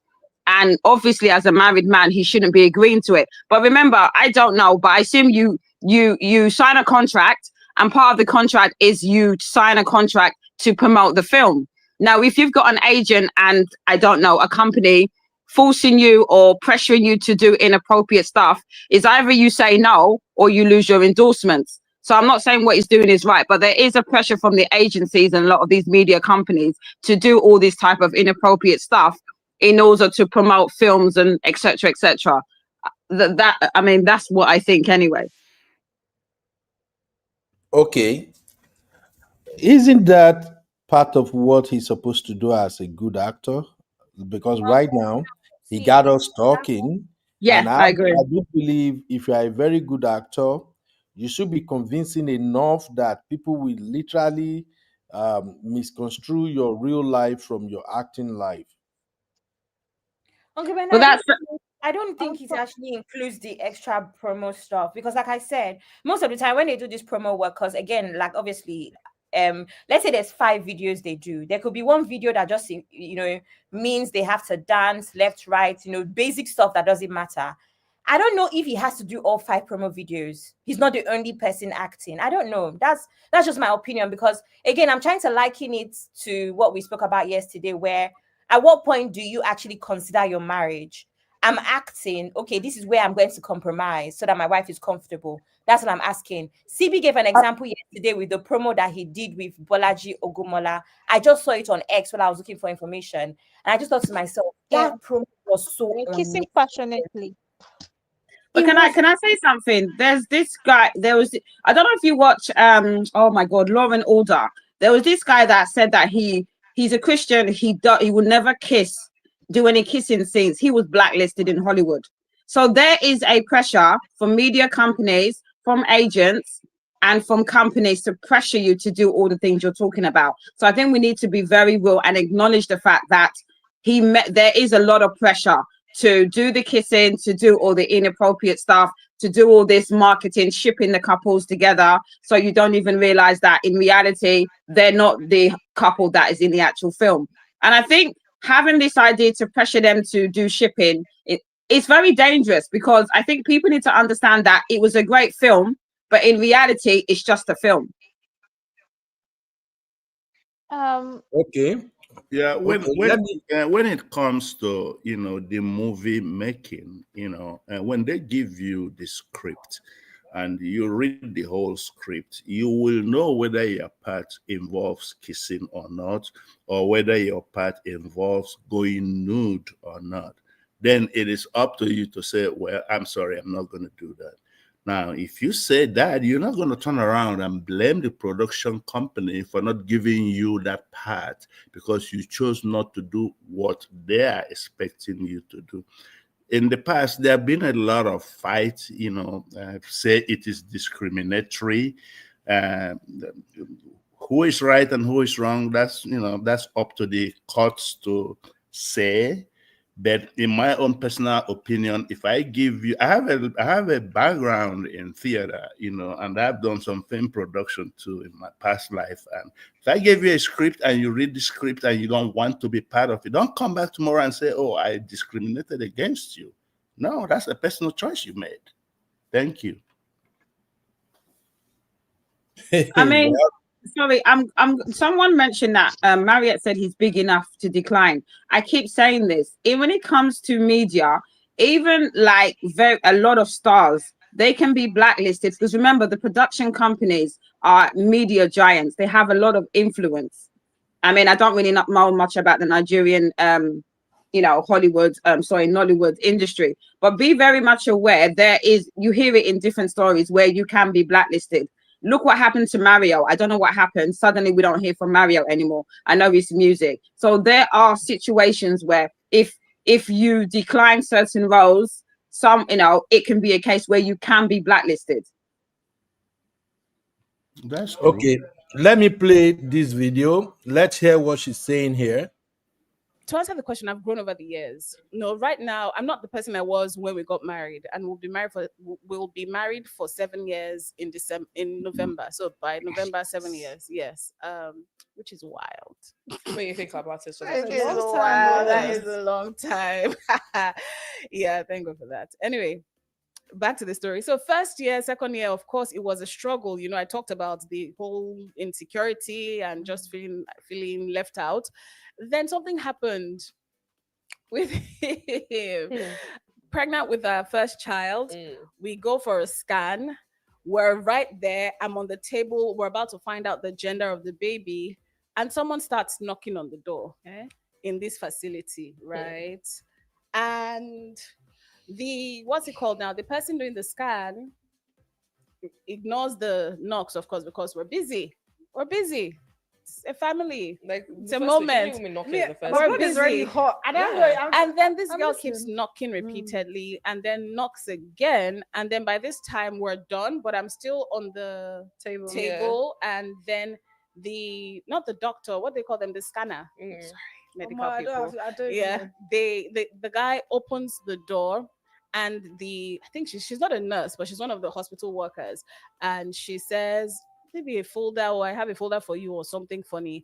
And then she sort of looks in, so tries to just look in. And then guess what she says? Hey, I knew it was you. Talking to my husband. And I was just like, I was livid. I was angry. Like, come on. This is a private moment. So I remember saying to her, I said, this is neither the place nor time for this. Well, that also caused problem with my husband, because my husband he loves his fans, he loves his people. So he said that I should not have spoken like that. I said, but I'm right there. Like, I could have been, if that door was open, she would have barged in. Yes. To say, I knew it was you. Yeah. Like, come on, It didn't even have to be open. Yeah. It's wrong. Just knocking and knocking and knocking. But that was years ago. This is years later. I'm aware that there are people who cannot really control themselves when they see people. It even happens with me sometimes. Of course, not as often as him. Like, people see him and it's like they freeze. or they start shaking. Or they start having FaceTime. They're recording him as well. Can you see what I'm looking at? He's here. Yes, do you get? So yes, I am used to that now. Perfect example of what I said. A man that doesn't know how to have boundaries, and he doesn't know how to make his wife comfortable. Totally inappropriate. Why is he arguing with her? Oh, my fan, my fan. Care about her feelings. There's no boundaries. What would you say? It's like if you met on Good Fam, you took your wife for appointment, and real fam just barged into the room, started talking to you, and your wife said, no, honey, I don't think that's appropriate. Are you gonna start having an argument with your wife that, oh no, that's my fan from real fam? But no, I'm sorry. Of course, I will apologize, but I think I will blame the hospital for that. There's supposed to be some level of privacy. So okay, I agree. But he also entertained the conversation for too long. Yes, I agree. I agree on that, though. And clearly, she's still holding that thing against him. Holding a grudge. Do you understand? So it just shows that he does not. But why are women like that, though? Why does she have to bring that issue back? Because clearly he has not changed. He hasn't done anything wrong, and he's not changed. He has not. That's why I just explained what I explained to Honey Babe. Now he has not done anything to compromise on this. I get what you're saying, Abby, but like we talked about, I don't know whether it was this show or Auntie B's. It was about Davido, and I said that he said that he's no longer going to cheat, and I said that it's not about words, it's about action. This particular guy, I don't know whether they've had the conversation, but he needs to reassure her. And I think it's more than just words. He needs to take actions and do certain things and make changes. Based on what you said, Abby, I agree. He's not making the changes. That is the reason why she's running to social media to say what she's saying, which is really sad. But I think maybe because she can't talk to her husband. Because for a woman to go to social media, it may be a case where she's frustrated so much, and because she can't have that conversation with her husband, she's doing it out in the open. She's looking I for just court, think that he needs. I think he needs to. Yeah, I think he needs to make changes, and he needs to acknowledge. Because I would never. How would you do that? That you're fan for where you're with your wife. This is your first child, gender reveal, and he's tripping about his fan. There's no boundaries, and I think definitely there's something going on with that marriage. And this is what happens when you build up resentment in a marriage. They need to have counseling, and they need to communicate and find out what's at the bottom of all this, because it's just going to escalate into something else, because there's something going on with her and she's not happy.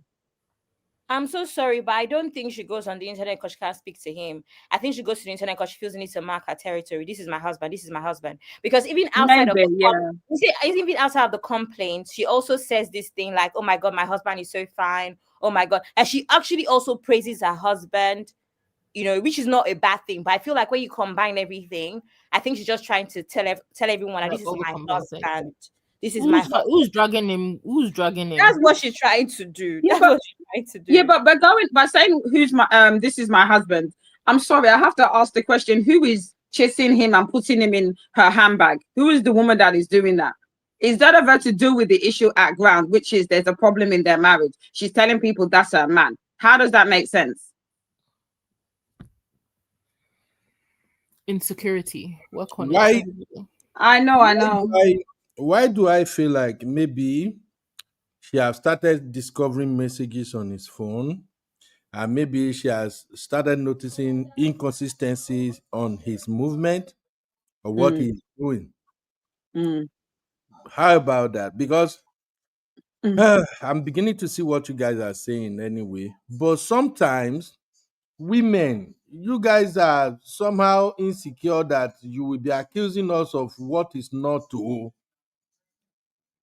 The guy might just be too caring and too loving.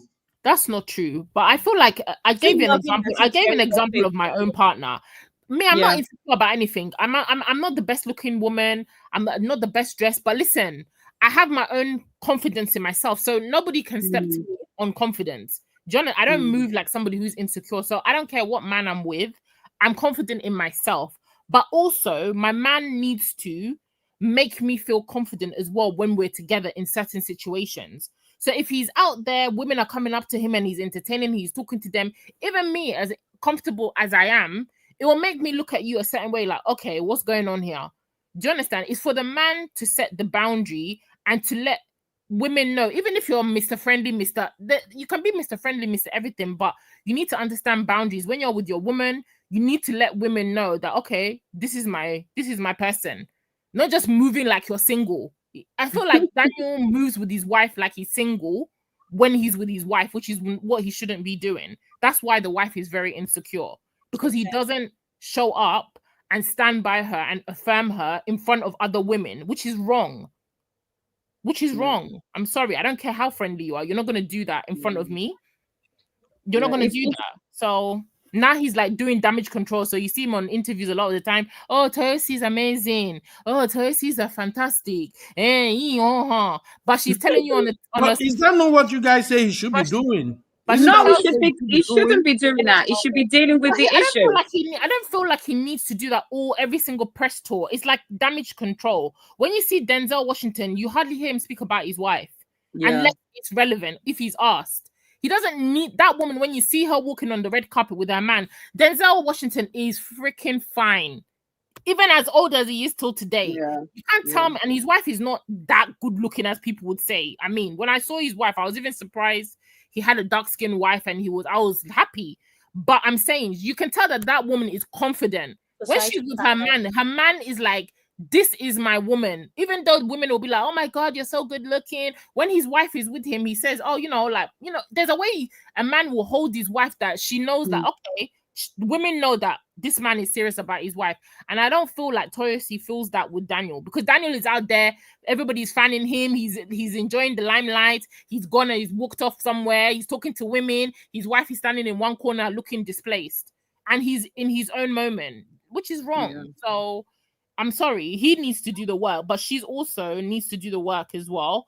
Because I mean, you've been putting up with it for so long. I mean, how much more do you want? Exactly. Choices. It's choices, CC. I want to bring another angle into this. Sure. Uncle Beno said yesterday, we had a little disagreement. He said that he thinks that a little. Why are you laughing? Sorry, it was little now. Oh, I'm not a troublemaker. It's Uncle Beno that doesn't look for my trouble. So basically, Uncle Beno is of the opinion that the reason why she feels the way she feels because she did not do the work. And Uncle Beno is right. Because she doesn't do what? She did not do the work to this point now that he's famous. Because obviously he wasn't as famous as he is now when they got married. And Uncle Beno is right. And I'll explain. I sent it to the backstage if anyone is interested in reading. Toyosi has had opportunities to be bigger. Apparently, she decided to stay behind the scenes. Toyosi decided that, it was Daniel's birthday. And that was what she was going to use as the caption on Instagram. And the caption was basically a very long caption, so I can't read it. But the caption, summary, the caption basically said how I always wonder how it would be to take the spotlight and take some fame away from you, blah, blah, blah, blah, blah. That's what she had a conversation with her husband about that. So she's held back because she doesn't want to overtake him. And then her husband told her, I release you to your sea fly. Sorry. Oh God. Was that on social media? I said Really? backstage. Wow. That This was marriage is crazy. That was her This caption marriage for is his crazy. birthday. I need to read exactly how she said it. He said it. This is what he said. I release you to fly to your sea. Wow. Fly at the highest level that you can. And then she Sure. said, and with that, the burden was lifted. She said, and the next thing she not finished, she not said, happy birthday. I feel fully covered. Thank you, Etim F. Young. Happy anniversary. Sorry, it wasn't birthday, it was anniversary. So the woman herself, she's turned down opportunities because she doesn't want to take over his spotlight. And I'm just here like, of course, like Uncle Beno said yesterday, if you yourself don't do the work eternally, if you not feel like you've given up so much of yourself, your opportunities for the man, of course you're going to feel like this today. Yeah. She's resentful. And this is what happens. Exactly what you said, Abby. This is what happens when you do not invest in yourself and invest everything to a man. You now are resentful. And like the man said, I allow you to fly because you're now resentful of your husband, and you shouldn't be resentful, because if you decide to limit yourself because, I don't want to overshadow my husband or your husband, that's on you. So I think there's an element of jealousy she has towards her. Sorry, let me finish what I'm saying, Uncle Ben. I think there's an element of jealousy she has towards her husband because she now decided that she'll sacrifice for the family and not fulfill her dreams. And I say this all the time, so whether you're a man or a woman, never do that, because you will now regret it and be resentful, which is part of there's a whole bunch of issues in this marriage. Personally, it's very crazy. But this is another element, which is I think she's jealous of his success. I don't think so. I have a pushback with that, honey babe. I think she's just being a respective and submissive wife. I think she's just being submissive. Story.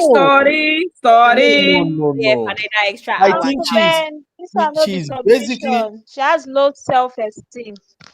I disagree with that. She's a Yoruba girl and she's just trying to say, you know what? I don't want to be in a situation that come off as if I'm in competition with my husband. Now, I'm not excusing Daniel's behavior. Please hear me well, because one thing I notice about social media is when a couple who are supposed to be in love, once they start exchanging some comments on social media, especially comment that's supposed to be something you share between each other at your own private space, that means the communication is lagging somewhere. And probably she knew that when I drop this comment, my husband gonna know what I'm saying. So I am not excusing Daniel, but I think maybe the wife probably feel like I don't want to come off as I'm competing with my husband. But like you, my sisters have said, maybe the husband is not creating the space for her to also shine beside him. Because that is another thing. If you have a wife who is respectful of your career, your profession, and as you're advancing, she's always there. You as a man, you also need to know that you need to bring the limelight on her too. She's supposed to be shining too. So, but it's just crazy, and I feel But so Abby, bad. what is it that she's talking about when she says she wants to shine? She wants to do acting, or what is she talking about I don't specifically? even know for how. She did not Oh, say. okay. But as you guys know, she actually is a trained actor as well. She trained in Oh, New okay. York. But I think somehow she's she also. decided to stop. She decided to do behind the scenes stuff. So I don't know Oh, if at okay. some point she thought that I could also be an actor. So I Mm. don't know, but she's a trained actor. Okay, let me ask you. Let me ask you guys this: have they both acted together in any movie before? She's never acted. Never Like she's never acted. That acted is in the problem. Nollywood. That She's is never the acted. problem right there. But Both she's of them have not been paired on movie together before. because she doesn't act. She came back to Nigeria and has not acted. She does behind the scenes stuff. But she's an actor. She got the Trained as skills, an right? actor, but she's not acted. So she does, like he said in that interview, the first project that he worked on when he came back from SA was a project that she was behind the scenes of Giddy Up. So that to me also translates as she brought him on. That's what I'm saying. A very big Okay. part of their marriage seems like she put him on. And that's why I'm saying Mm. that I'm not trying to be funny, but it seems as though it was just very convenient for him to marry this woman who trained in this prestigious whatever in New York, came back, had some money. It was very convenient for Effiong, for Daniel. Are you seeing where I'm coming from? Because she Yeah, was I get what you're saying because even in the interview, there was even yeah, in the interview, he said anybody. I'm gonna put that and underline it and highlight it. There was no conversation in where he said where was in love or anything. It was a very strange interview that he had. It was very, I don't know, very robotic. It was a case where he wanted to get married and he would marry anyone that agreed to marry him. There was no love in the conversation, and I just think that's really sad. there's also a lot of talk on social media about how obviously because of her position and all of that stuff, the connections that she's made is the reason that Daniel has gotten a lot of his roles. So I That do could be think the that case. Yeah. I do think that she wanted to get married, typical Nigerian woman, and Daniel thought, you know what, this person is in a position to put me on. I've been struggling with this my career anyway. So it's just one of those very odd situations. That's why I said that I don't wish them bad, but I can imagine Daniel starting to get really big Netflix and maybe Amazon Prime roles and just decide that she's not the woman for him anymore because it seems like it was just a case. It's just like kind of like a means to an end. Yeah, leveling up, in it. Who level? Yeah, who gets rid? Yeah, I he could hope. get rid of her and level up. It could be Yeah, possible. I'm not saying he would. Yeah, I hope yeah. I'm wrong. I hope I'm wrong. But anyway, either way. I think we're reading that wrong. I'm sorry. Okay. I think we are reading that wrong. Okay. There is nothing wrong with a man trying to get somewhere and he find a beautiful woman who brings the opportunity and he just feel like, you know what? There is something here. She actually brought something to the table and she's Yeah, okay. but there I'm was gonna no marry mention her. of love, Uncle Ben. In the interview, there was no mention of love.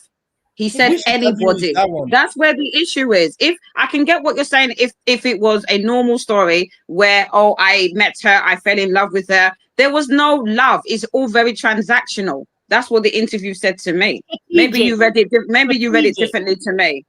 It was strategic, actually. Thank you. Really? Exactly. I think yeah, And exactly, see, Cece. Uncle Beno, in previous life, where I can't remember who we're talking about, where you said there's people that can put their head down and say, you know what, this wife is perfect for me, and I can do this. But the only problem with that is you can be strategic when you get married. But the only problem is, can you trust someone to actually do that long term?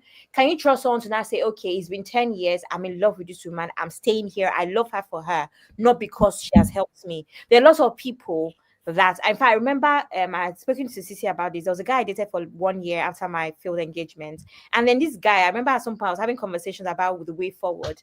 And he was telling me oh, all he could tell me about myself was how I've really helped him. Really been a breath of fresh air. That's not a good enough reason for you to want to be with me. There are men that are happy to be with you because it's comfortable, because you're a breath of fresh air, because you've helped them. When it comes down to what is wrong with that? type, no, Okubeno, when it comes down to it, when you see your real type or the woman that I actually fall in love with, I'm no longer going to be important.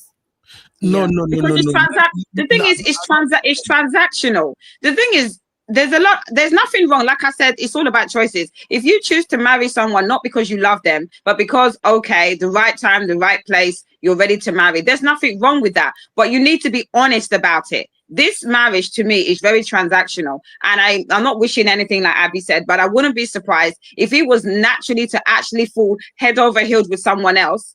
What makes you think he wouldn't forget about this lady and move on? It happens. I want to disagree with all that. I'm sorry. Okay, no problem. You're disagreeing because you're a good guy that wouldn't take advantage of people like that. There are too many men that take advantage of women. But use them to come up and dump them. I'll be waiting. So far, so good. 7 years relationship. He's an actor. Do you have any record or any rumor that Daniel actually cheated once? I don't know of any rumor. That's the point I'm making. So it can all boils down to Daniel still in the process of becoming the real or the ideal man that the wife wanted him to be. So 7 years is not easy. A man who wants to cheat. Yeah, but look at the situation is, look at what she's manifesting. Look at the way she's talking about the marriage. If the marriage was all that, we wouldn't have passive aggressive statements in her in some of the the stuff we're watching. The way she's talking is like coded just for him alone. There's issues in that marriage. And the way he laughed and all of that. So I want to also put this to everybody here. Everybody's saying that he's big enough. Daniel only just started to reign last year. Okay. Daniel that just started. CB, please help me. Daniel just came up now. Daniel is not a big recently. Is how many Netflix films? Daniel just came up early last year. Maximum 18 months. Daniel has been popping. Daniel is not big enough for him to abandon Toyosi yet. That's why I said that my problem. So saying 7 years, 2 years of a successful career. He's not there yet. The thing is, I personally believe career because he's not even successful yet. Oh, that's harsh. Abby, that's harsh. Maybe am I lying? He only acts on YouTube. Wow. Yeah. I think Uncle Ben doesn't seem to understand that there's people that are transactional. I know someone that married someone just to get papers. We hear this all the time. I know it's a different scenario, but people can be very calculating and very strategic, even when it comes to marriage. So I think we can't be naive not to understand that some people can be very transactional. I'm not saying that Daniel is, but we need to be aware people are capable of being very calculating. Hey, Jesus Christ. I think we are reading too much to this Daniel and his wife situation. I agree. I acknowledge the wife's feeling. I acknowledge the fact that the wife is dropping cryptic posts here and there. But as a man, I'm also looking at it that, see, sometimes who you are is not the same when you start gaining fame and popularity. When you start making money, it's not the same. Sometimes men need maybe a year or two to finally redesign a new template on how they want to go about their relationship, their marriage, and all of that things. And that does not necessarily look. I'm not saying it that maybe I'm just trying to side with Daniel or something, but I'm just looking at it differently from the perspective that as a man, when you are in a profession that puts you in the midst of women all the time, sometimes how you relate with those women, how you do things outside might affect how you behave inside the house. And that is where your wife needs to come through to help you to rediscover who you are now. Now, if the wife is not receiving it the right way, and the wife chooses to complain or criticize or whine about it, the man may appear confused. Look at the screen now. When I was playing this interview from the beginning, I think even Man of Prestige caught it. Like, this guy looked like lost. Like, if I say this, can she receive it? Should I say it or should I not say it? Sometimes women can mean different things to the same man. This lady, according to the story you're telling us right now, this is lady that actually helped him become who he is as it is right now. This lady means so much to him in terms of the favor that she did. Now, this is the same lady he got married to. And if we read that into what Sister Temilade is saying, that she read somewhere that he was jilted by his ex-girlfriend when Daniel came back to Nigeria from UK and was just eager to marry a woman that will accept him the way he is without rejection. Now, Daniel himself has his own past and everything. So far, so good. I will give both of them a pass mark. 7 years is not easy. And even me, if by my own standard, I think 5 years is when they are supposed to be experiencing all of this now. So if they are experiencing all of this after 7 years in marriage, come on, they've tried. They just have to calm down. The wife needs to help Daniel to come back to be who he used to be. I don't think this woman would have stayed with him 7 years if he has been giving her too much headache from the get-go. I need to say that to buttress your point, Uncle Beno, there's another interview where her YouTube channel, one of these series that she's doing with him, where she was saying about how women need to be safe spaces to their husbands, blah blah blah, and he rolled his eyes as if to say, are you a safe space for me to talk? I can find that if you want. But so that happened as well. So I think you may be right about her not also creating that space for him in a sense, right? And to buttress your point about 5 years, 7 years, honestly, like I said, Daniel only started to pop on our screens properly, and we started to give him some respect about 2 years ago. And I do think that if what we're saying, this whole thing is linked to his career, then of course this is a very recent issue for them. Do you understand? Because prior to 2 years ago, Daniel was not getting all of these roles constantly, and obviously getting as many roles means that he's out of the house a lot. If you watch any of the behind the scenes of watching Hollywood films, they're on set until 4 a.m. most of the time. So they're sleeping out of the house. So imagine, are you seeing there's lots of pressure when you're married to someone that is out of the house every day with these women that you consider very beautiful and hot and with BBLs and all sorts by societal standards until 4 a.m. He's leaving the house at 8 a.m., coming back 4 a.m. the next day, because that's how long they're on set for most of the time. So I think the insecurities could be very recent, or the issues could be very recent from just 2 years of their marriage in comparison to the whole 7 years, because it's only been 2 years that he's been really successful at the field. So, and that's a good one, Abby. Thank you for bringing that back into the conversation, because I actually wanted us to look at how to grow together, how to prepare for what's coming. I'll give you an example. Many of us, we have kids. Assuming your son go to college and all of a sudden he was playing maybe American football or maybe soccer or any sport. And all of a sudden he made it to the Olympics. And after college, he started playing professionally. You know, as a parent, if you are not following his development, if you are the type of parent that like to stay behind, to just watch from afar, by the time that guy make it to NFL, for instance, and you are now supposed to be showing up at his game and everything, you will feel completely out of place. So bringing that back to love and marriages, if your partner is growing, what are you supposed to be doing so that you don't find yourself in a place whereby you will become a Toyosi who is now living in fear? Because all I saw from her is a woman who is uncertain now. A woman who is feeling like, oh, now my husband is getting too famous.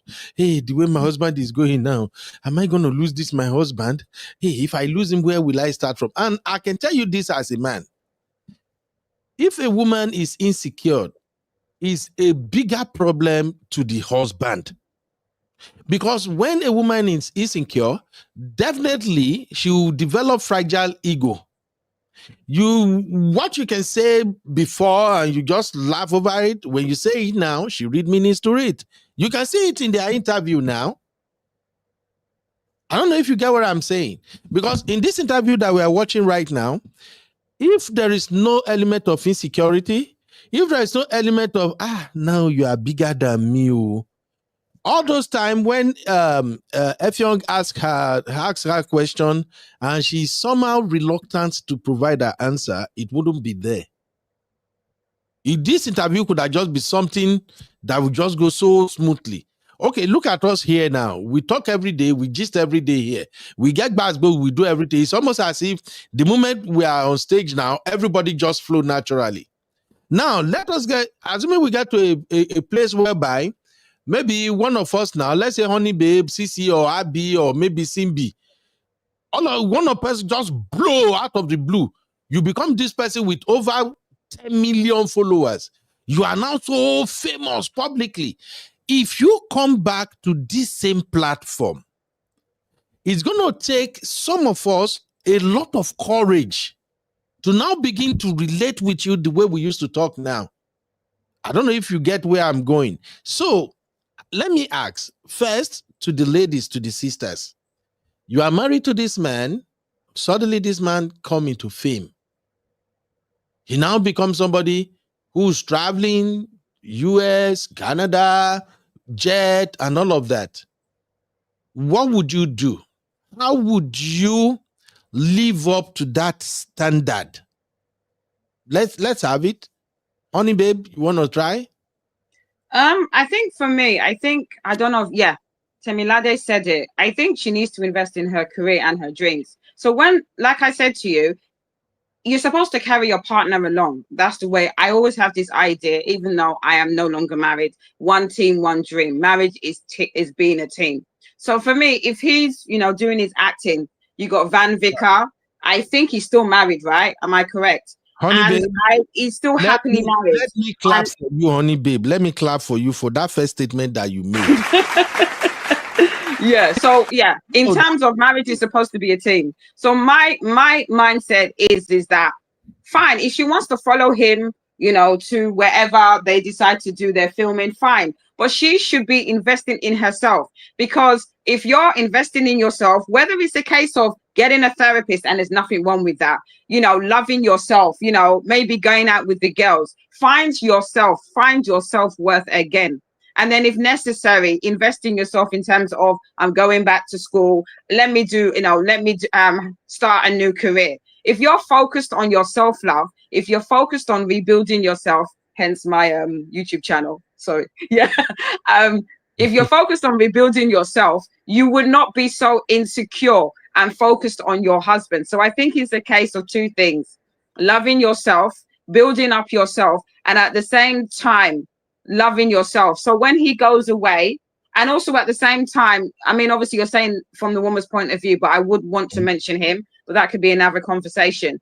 For me, it's just building up on yourself, loving yourself, investing in yourself in the same way the way he's investing in himself. And if necessary, if you want to meet up wherever he is, I don't know, in Ghana or whatever, you meet in the middle, you have fun together. That to me is what she should be focusing on. All right. Thank you very much. I see Simbi typing under my name. Simbi said she needs to invest in herself, and she should change her wardrobe. Simbi, yeah, sorry, I was going to say change her wardrobe at the same time. Yeah, sorry. Okay, Simbi, what's wrong with her wardrobe? You see that if these people are worse than me, Uncle Ben. Uncle Ben, I'm looking at her. She doesn't dress with, how do I put it now so I don't sound offensive or rude? I mean, she doesn't dress well. Her husband is a superstar, and then Daniel is well built. You understand? If Daniel was not this tall and huge, she'll probably be looking like his mom. Oh, look at her. No offense. Hey, I'm serious. Yeah, but Cece, it could be the insecurity. When you're not secure in yourself, it affects you. You don't want to dress up, you don't want to look good, you're very insecure. Plus, I think, and I don't want to say it because I need to lose weight as well, but she probably has put on weight since having kids. And we know how it is when you put on weight. You know, you're very insecure about your weight. So we need to give her some grace, because when you're not in the best frame of mind, it affects you and it affects the way that you dress. Okay. Now I'm putting our pictures on the screen right now. What is not dressed well about this woman on the screen? Let me tell you what is going on here from a styling standpoint, Uncle Beno. Mm-hmm. Toyosi does not have the courage, because a different person, and I know why. I'm going to send you somewhere else to compare. It's not what she wears, it's the courage, because I'm currently on her Insta page as well. Jesus Christ. Because Andy, can you explain what courage means? I'm no disrespect. What does courage mean? Please, thank you. Some people that I don't know how to explain it. Some people that no matter what you put them in, it could be a confidence thing. They can't Yes, carry that's what I'm saying. Yeah. They They can't carry can't pull it anything. off. Yes, they can't pull it off, no matter how. You have these issues because you see what Toyosi is wearing. Yeah. Go through her page. Think about it on somebody else. She's not wearing anything terrible. She's not. Yeah, I get you. I think it's you have to have the confidence, the tenacity, because there's people, I mean, as we say that lose weight, there's people that are bigger. I've seen beautiful women that are plus size and they look fabulous. Their styling is incredible. So it may not even be the case of she's slightly bigger. I agree with you. It could be a confidence thing. Uncle Beno, pull up another picture. I want to send you another picture. Sorry, wait 1 second, Uncle Beno. I've sent you a picture on Instagram. Open that picture, please. On Instagram? Yes. Are you on her Instagram? Oh, I thought you were on Toyosi's Instagram. Sorry, that's why I said No, I don't even know her Instagram. Okay, her Instagram is Toyosi Etim. Did you forward it from her Instagram? No, I sent you somebody else's Instagram. That is this same picture you posted. Somebody else has the same picture. I want you to see the difference. And don't hit me. The person is light skinned. The person No. See, Abby, I may not agree with you with this comparison. No two individuals are the same. It's not about comparison. It's about courage, Uncle Beno. I'm trying to explain something to you that is not what she's wearing. You guys said it's what she's wearing. It's not what she's wearing. Toyosi does not dress bad. This is professional. It's her confidence. I can look at the lady. Look at the lady in front, like Abby said. Look at her confidence. It's oozing. It's the confidence. Look at her aura. I get what you're saying, Abby. Look at the way she's posing with such confidence. Yeah. Word. Aura. They are not the same. I don't know why you guys you were right. You are all ladies. I agree to some extent. But do you know a man can be okay with the woman he's with? Some men don't even want their woman to try to fit into the society narrative. I don't know if you guys are getting what I'm saying. Some people dress for themselves. Some people carry themselves for themselves. They are not carrying themselves for the society, for the people who are looking at them. I may be wrong, but I think I belong to that category anyway. If I come out, you see me, I wear shirt. I wear my shirt for myself. If you like, it's sweet, you like, it's now your own problem. So I believe some people are like that. Now, why should Toyosi become someone else just because she has to fit certain narrative? I don't know if everybody is seeing what I'm saying. Uncle Ben, I'm going to be very honest and say that you're not being balanced today. Do you know why? How? When I had the same conversation about Davido and Chioma, you refused. You said Chioma has to dress a certain way. I said for Chioma needs to dress simple. You said no, she's a superstar's wife. It's the same thing. At some point, you're probably going to have to match your husband. It would also help. I agree, Abby. It will also help with her confidence. It's not about me. It's not about you. It's about her. Maybe she should try something different. Maybe she should try, even with her wigs as well. Maybe she should try a different hairstylist. I'm telling you that it will help with her confidence. I don't know. I'm tired of letting women know that a very big part of confidence is how you present yourself. I've said it. I agree. I totally agree. if I ever venture into certain charities, what I would do for those charities is making sure a woman looks good. That is what I like. I like fashion. So I would always talk about that. If you're feeling down, you're feeling depressed, go and dress up. You will feel better immediately. Okay, wait to Abby. She's making sense. She's making sense because, like, yeah, when you wear the makeup, the hair, it really lifts your confidence. Definitely. So I do agree with what Abby is saying. If Toyosi decides that, oh, I have this, I don't know how much, 1 million naira, I'm to this year, I want to invest in a stylist. Please help me with my wardrobe or reorganize my wardrobe. She will feel so much better. People. Okay, wait, Abby, you still don't get what I'm saying, Abby. That I want to feel better. Help me organize my wardrobe. Who is she doing it for? For herself. Uncle Beno, she's okay with herself. But I'm just saying okay that with herself. They're assuming, no problem. I'm saying that with everything that we put together, this is another aspect that we're bringing in. That maybe she also needs to work. Because remember that the people that she's competing with, in quotes, are those industry girls. Now, you don't so she's competing now for her husband's attention. I mean, is that not what we've been discussing for the most part of this live stream? Why is she always on live stream? Why is she always on the internet, putting things down? I just told you now. I just told you not quite long now that she's another bimbo. I just told you. Okay, so do you think if Bimbo decided that, oh, I'm going to invest in myself, go out more, tell him, you know what, I'm going out with the girls too, do you not think that Bimbo would have been in a better position? No, what happened to her will still happen to her. Because the person they are married to is what matters. That's why I kept saying that for them to have been in marriage for 7 good years, in this time and age, in a place like Lagos, Nigeria, come on now. I think they just have issues. The fame is just what is giving them headache now. If both of them can just talk to maybe a marriage counselor or somebody who can really help them figure how to manage this new fame, they will be all right. I don't see that Daniel as somebody who is jumping or hopping up and down, sleeping with girls because of his wife. I just feel like the wife is just creating, how do they say this thing itself? Creating something out of milestone or what they call it. Like the wife is just creating issues out of nothing. Seriously speaking, you know the industry your husband is in. You know he's always going to be in the midst of women.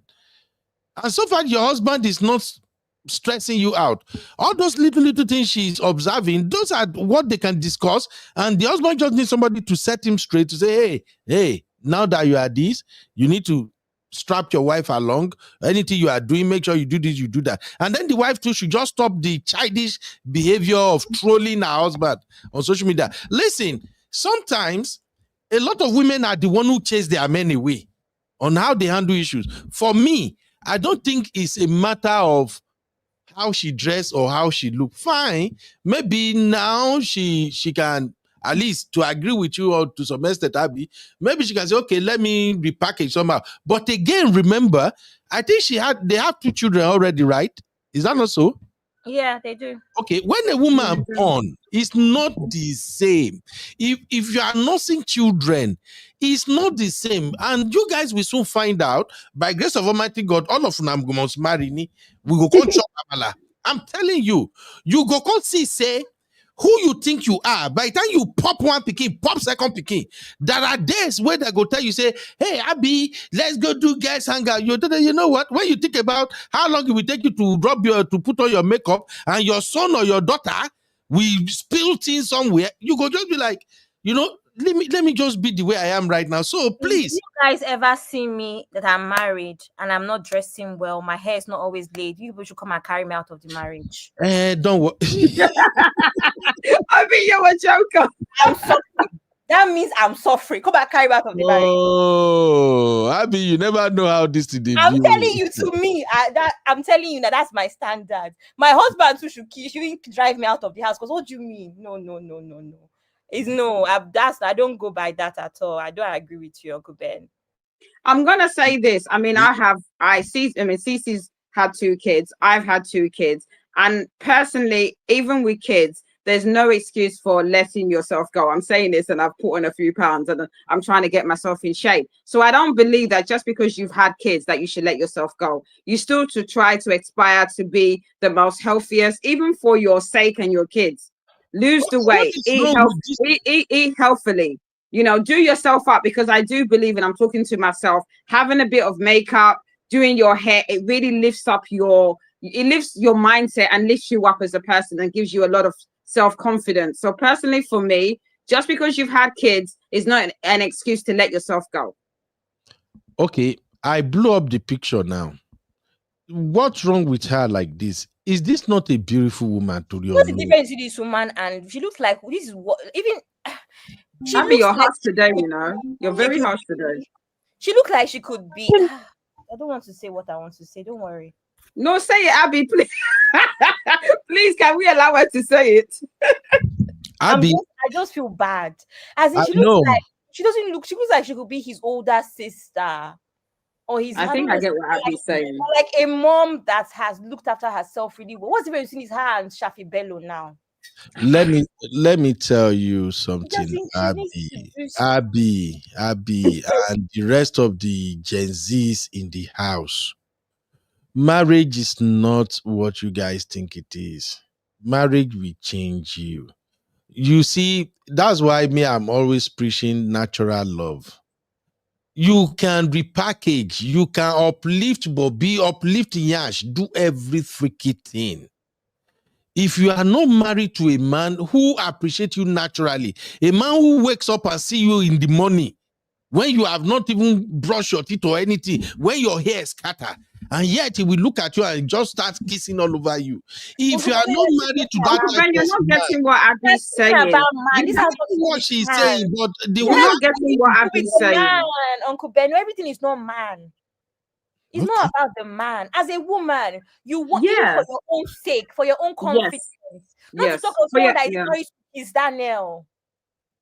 Imagine how that you need to do the work, and one of the work that you need to do is not just the inner work, not just on your career. You also need to, you can do things across the board. And one of the things I would do, mind you, she's an exec, so she goes on these red carpets and stuff as well. She can do better.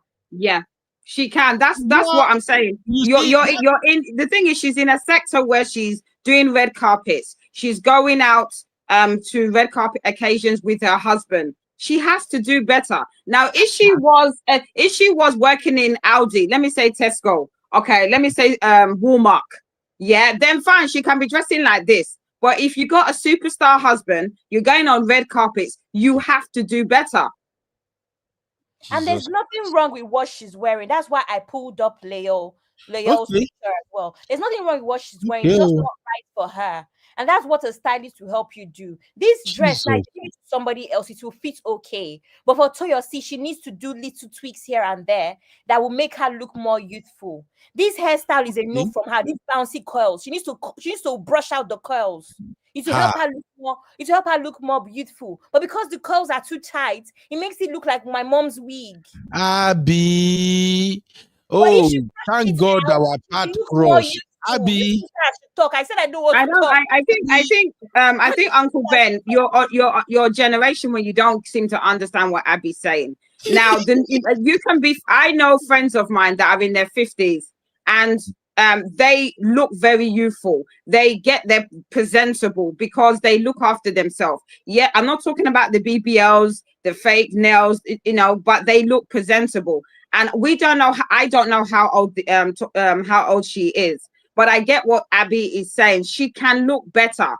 We're not saying lose the weight. Like I said, I've seen a lot of beautiful women that are plus size.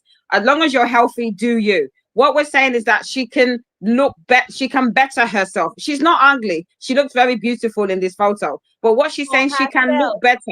She can look better. That's what we're saying. For who? For herself. Is she not better for herself looking like this? I don't understand. Okay. Let's move. Let's go to the next. Yes, move. You're not getting it. You're not getting it. I don't think you're getting it. I get it, though. You're not getting it. He's doing this thing on purpose. You know why he's doing it? I know he's doing it. He's doing stubborn goals so that we can be on this subject. When you were Sherman the video, you understood it. Now, let's just move on. Okay. You made Abby angry, oh. No, I agree with what Abby is saying, but at the same time, I am looking at it from the perspective of married couples. What are you saying? Just wait. And one of the things I advocate for is this. Don't impress people outside. I agree, look good for yourself. Absolutely. But what this woman is dealing with right now, that insecurity is not coming from her not wearing expensive clothes or making her hair or anything. I'm sensing the insecurity is coming from that sudden fame that her husband discovered. She's battling with it like mad. That's what I'm saying. It's not, looking good. No. Money definitely is not the problem. I Uncle think Ben, do you know that she's only in her 30s? Do you know she's only in her 30s? Uncle Ben, we're giving solutions. So okay, all right. So one of the solutions is that she needs to change her word. It's not even me that said she needs to level up. We said level up. She should level up. So she's only in her. I'm not being bad. She's in her. They say she's in her 30s, right? No disrespect, yeah. And I'm not trying to be shady. She looks older. She's only in her 30s. My sister is 45, and she looks younger than this Toyosi. That's what I'm trying to say. I'm being honest. I'm not trying to give shade, but I think I understand what you're saying, that she's battling stuff. I agree with that. When you battle stuff, it affects you. But what we're saying is that she has a lot of work to do inside and out. Okay, I agree. Simbi, drop it in the banner. Number one, if a woman is having issue like this because the husband suddenly become grown, one of the solution is to level up. So drop level up so that we can summarize and everybody can have a takeaway from that. It's 37. What are the second what are the second thing that can at least make this situation better? I agree, level up as a woman, look good, do uplift. Yeah, you get one way where they scatter my head that time when they do makeover. Jesus, that's what she needs, a makeover. Yeah, makeover. But I do understand makeover costs a lot of money, and it costs a lot of money to. Is she poor? She's got a rich superstar husband. Okay, she's got a rich superstar husband, so that she can afford a stylist, a hairstylist, and it's not just about the makeup; it's about work. As in, maybe she needs to get therapy. Maybe she needs to do, I don't know, maybe because I feel there's some tension with careers. Maybe she needs to think about, okay, let me start again. Let me build a business. Let me level up. Let me go to school. There's a lot of work she needs to do, and maybe those are some of the things she needs to do. She doesn't need to go to more school. I'm just saying school. I know she doesn't, but I'm just saying it. You get what I'm saying? I just like to say, I think it's confident because, like I said, when I gave you that picture, when I pulled up Leol might be more of like a societal standard of beauty though. But I was trying to explain that it's the same pose, it's the same-ish kind of outfits, corporate, smart outfits. So it's not about the outfit, right? So sometimes there's that aura as well. There's that courage. So, and I think that aura and courage comes from inner work. So if she does the inner work and she's confident, her wardrobe will be minor. Because when I pick out her pieces, they are not bad pieces. They just look bad on her. So it's not like her wardrobe is completely bad. No, she just needs to do the inner work. And I think that beauty will shine through. Okay. Yeah, Sister Sue said her wardrobe needs to be changed, stylist too. Yeah. Okay. Now I know women are really the one going after each other now. And we're not going. The thing is, we're not going after. The thing is that it's pretty easy when a woman is not confident. Yeah, you can more or less see it. She's not confident because of all the things we spoke about in this show. And all we're saying to her is work on yourself inside and out. Level up in terms of, you level up to the level of your husband. You have a superstar husband. I'm exaggerating, by the way. You have a superstar husband. Look the part. That's all we're saying. Okay. All right. Any other recommendation that what else do you think they can do to Go to make counseling. all these sub go away? Counseling. Definitely counseling. Simbi, add counseling to the banner. Is Simbi still here? Hey, whoa, Simbi I'm will be here. here. Now I'm looking at the banner. I don't see what I asked you to add though. The first one, level up. Number 2, counseling. Because we just have to like figure out the solution to this problem that my beautiful Toyosi is encountering right now. And I can see a lot of women dealing with the same issue with which Toyosi is dealing with now. God. Obiri. Toyosi is Hey. better than her husband, by the way. Just putting it out there. So she does not need her Okay. husband. M. Joes, shout out to M. Joes. M. Joes says she has her own money. She's a Nollywood executive. So, Period. yeah. All right. Then Let's Cece start spending it then. All right. Take a listen. She's giving it to Daniel to do his movie. Okay. Question 10. 10. Yes. So, that's on you? No, you. Okay, me. Yes. You know that question? I said you should ask that question in order to ask. You had asked it, that question you asked now when we're driving, that why did you remember? I don't remember.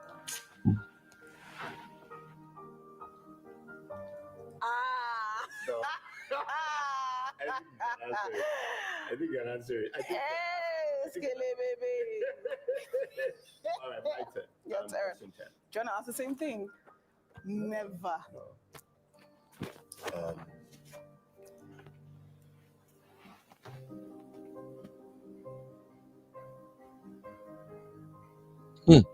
Uncle Emeka, you are looking for trouble. I see what you saw, Uncle Emeka. If you could marry, Just saying. Just saying. Right now. If I could marry anyone else. Right now, yes. In your world, who would that person be? You are the only one for me. Oh my God. I'm serious. I don't say sadly. I know I'm the only one for you. I said if you could. I know you can't, So, but if you could. If What kind of stupid play is this this? world where I wasn't there and you had to marry someone else because I didn't exist, who would that person be right now? For several reasons. I said if you didn't exist in If this you did world, not exist. in your world right now, who in your world would you rather marry? I'm being very honest. I'm being very honest right now. Let me think. One person came to mind, but I can't. Of course, I cannot say a name. Why can't you say a name? There's no way I'm going to say a name because that's now involving external. Please, I don't want to even no, I'm not going to say a name. But you know, I got you, so I can tell you later. I can tell you later. But I'm even thinking, and no. Let me quickly address this and bring it to everyone's attention before the things scroll past, because this is in a troublemaker. But let's quickly address this. Sissy said this outfit she wore was horrible. She looks bigger and grumpy. Sorry, And not grumpy, frumpy. Which one is frumpy? What is the meaning of frumpy? I don't know how. Frumpy thing. What is frumpy? Frumpy just looks like ill-fitting and you just look somehow. I don't know how to explain frumpy. Okay. Sissy, compare it to the picture I sent in the backstage. Sissy said that she looks old-fashioned. Yeah, frumpy is old-fashioned. It's just a British slang. It's just a UK slang, isn't it? Yeah, frumpy. Old-fashioned. Out of style. Old-fashioned. Yeah, it just means old-fashioned. Uncle Ben, compare it to the picture that I've sent of you in the background where she's lost weight and she's putting on a better outfit. Go and get that picture. In our real fam? In our real fam VIP. I just posted it. And compare the two pictures and tell me if she doesn't look like his auntie in this picture. I don't get it. How current is this picture? This is recent. She's lost weight. I said she's lost weight. She's trying to lose weight and try to. So in other words, she's working on herself. She's working on herself. That's what we've been telling you, and you can see her face. She's looking happier. She's looking more. She's wearing things that is looking. She's looking fresh and young and vibrant. This one, she's giving mama. I don't know, aunties that cook in the shops in the street. I don't know. I don't like the outfit. See your house. Christ. Jesus Christ. There are some dresses that are flowy. There's some dresses that are flowy that still look nice. It's not the dress. Exactly. Can you see this picture? Yeah, she looks good. I mean, you're only in your 30s. You shouldn't be looking frumpy like this. She's in her 30s. She's in her 30s. Sorry, 37. Uncle Ben, she's still in her 30s. What are you talking about? See, I think you and Cece are you and her are the same age. Is that right? The same age. This woman looks older than me by at least 20. Thank you. I've seen Cece. She looks no, she's not like this. If you see me in real life, I have a baby face and I look younger than I am. She looks younger, but she looks younger. This year, I'm already 39. Okay. Oh my God, are you Cece? Oh my God, I didn't even know. Can you imagine? If the last time we saw each other, you didn't. Wow. So this lady looks old. I thought she was in her 40s, and I'm not even capping. That previous she's only 37. And when you said she's 37, she's even younger than me. She's older than me. So now, Cece, I know you guys are troublemaker, but let us address. Compare the pictures, Uncle Ben. Which one? She looks frumpy in the other one. She looks more like she's matching her husband in this picture. The other one, she looks like he's auntie. She's giving this aura like he's auntie. If you can't see it, it's up to you. You pretend like you can't see things. Then tomorrow you'll be saying, "Oh, I see what you're saying." You know what we're saying. If I put on some outfit now, you look at me and be like, "Sissy, are you sick? Are you okay? Are you feeling okay?" Yeah. Cece, I see what you were saying. It's just that. Oh, is it now? Is it now, Uncle Ben? Ash. Where is Misty? Misty, please. Any book you want to put Zaddy, add Cece to him. Cece. Uncle Ben, you know this picture? I didn't even realize it's the same person. You know the ones where she looks completely different. She looks hot, man. She does look really good. Oh my God, that's the same person. Wow. Okay, let me ask you ladies this. When was this picture taken? It's recent. When was her last? Just wait now. When was her last comment? Her last comment. Her last cryptic comment. Let me go and find it. This picture was 5 days ago. 5 days ago. This picture was 5 days ago. When was the last comment about her husband? I don't know. How are we going to know that? How would we know? Anyway, I see what you ladies are saying, but I still believe that. I want to say her last comment was in April.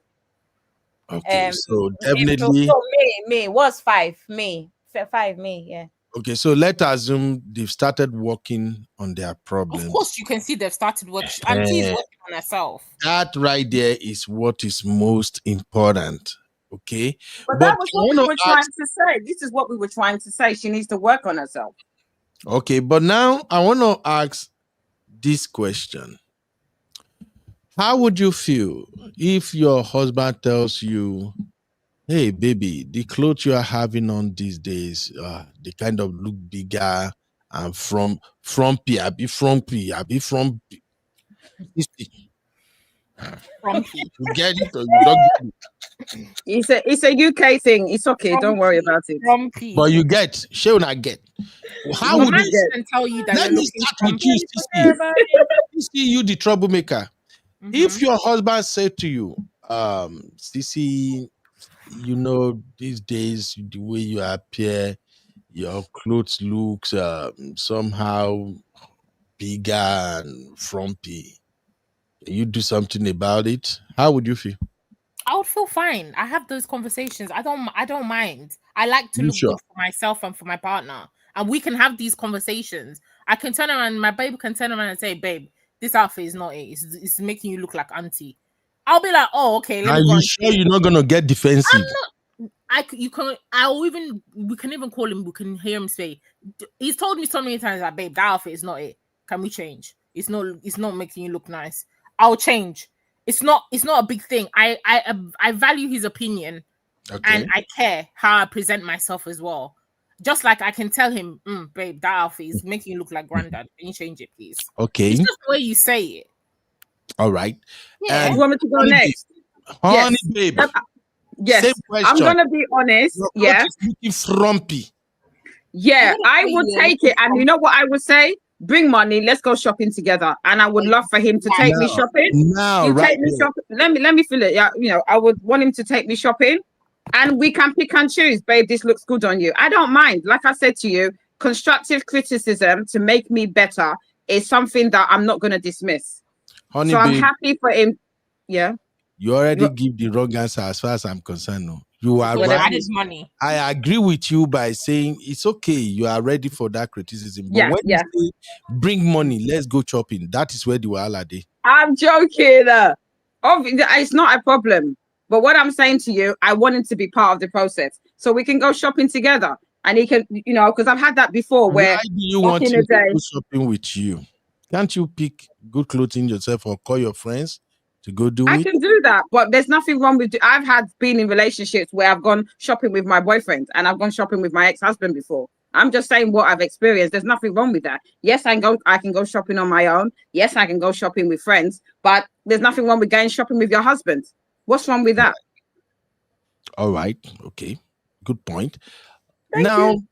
Yeah, I don't know if people are learning from what we are discussing. Don't say, oh, Uncle Ben, you are pushing it there. I just want women to understand what we are saying, because these are actually reality of some women and some men in their marriages. Especially as a woman, when you drop one or two pikin, you go hear them.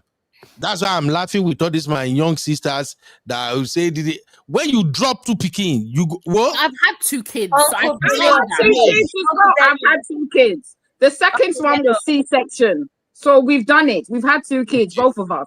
Uncle Beno, up until my mother died at 52, that woman was a fashion babe. Exactly. All of the women in my family, they are fashion babes. I have aunties that from the labor room, they know what they want to wear. Yeah, I got one auntie like that. Yeah. It starts from my house. It's not even possible. That's why I'm saying all this one. My husband will say I'm frumpy. It's not possible. Okay, now I have good examples of women that are older and care about themselves. Yeah, and they look really good. Yeah, in their 40s, 50s. Yeah. Most of us in Nigeria that grew up with women like that. On Sundays, they'll go and do their hair and their nails. It's a big deal to some women, and that's okay. Yeah. Agreed. All right. Misty, let's hear your take before I will drop 2 more important questions and we'll wrap it up. Misty, because I see you're here. Can you help me put CC, Abby, and Honey Babe? Can you put me? What is that place you used to put Uncle Emeka? Can I just say one thing? I cannot put those girls in the black book or brown book. They'll not even stay. They'll jump out. Misty, you're not my friend. Let me just say one thing. What ages this lady? Her edges, ladies. If your edges are weak like this slick back hair that she did, it's making her look older. You mean her putting? You mean the gel? You mean the gel? Exactly. Yeah. I was going she's to doing the mention gel, that. isn't it? She's doing gel and she's sliding it down the edges. I can see. It's even aging her. She's looking. Her hairline is receding. It's aging her with the outfit. Why are you so harsh today? You see that wig? Sorry. She can get a nice front. She can get a nice. Why are you hard today, man? Uncle Beno, you want to put them in timeout? Put them in timeout. All of them. Even timeout, they will not stay. They will jump back in. They will not observe.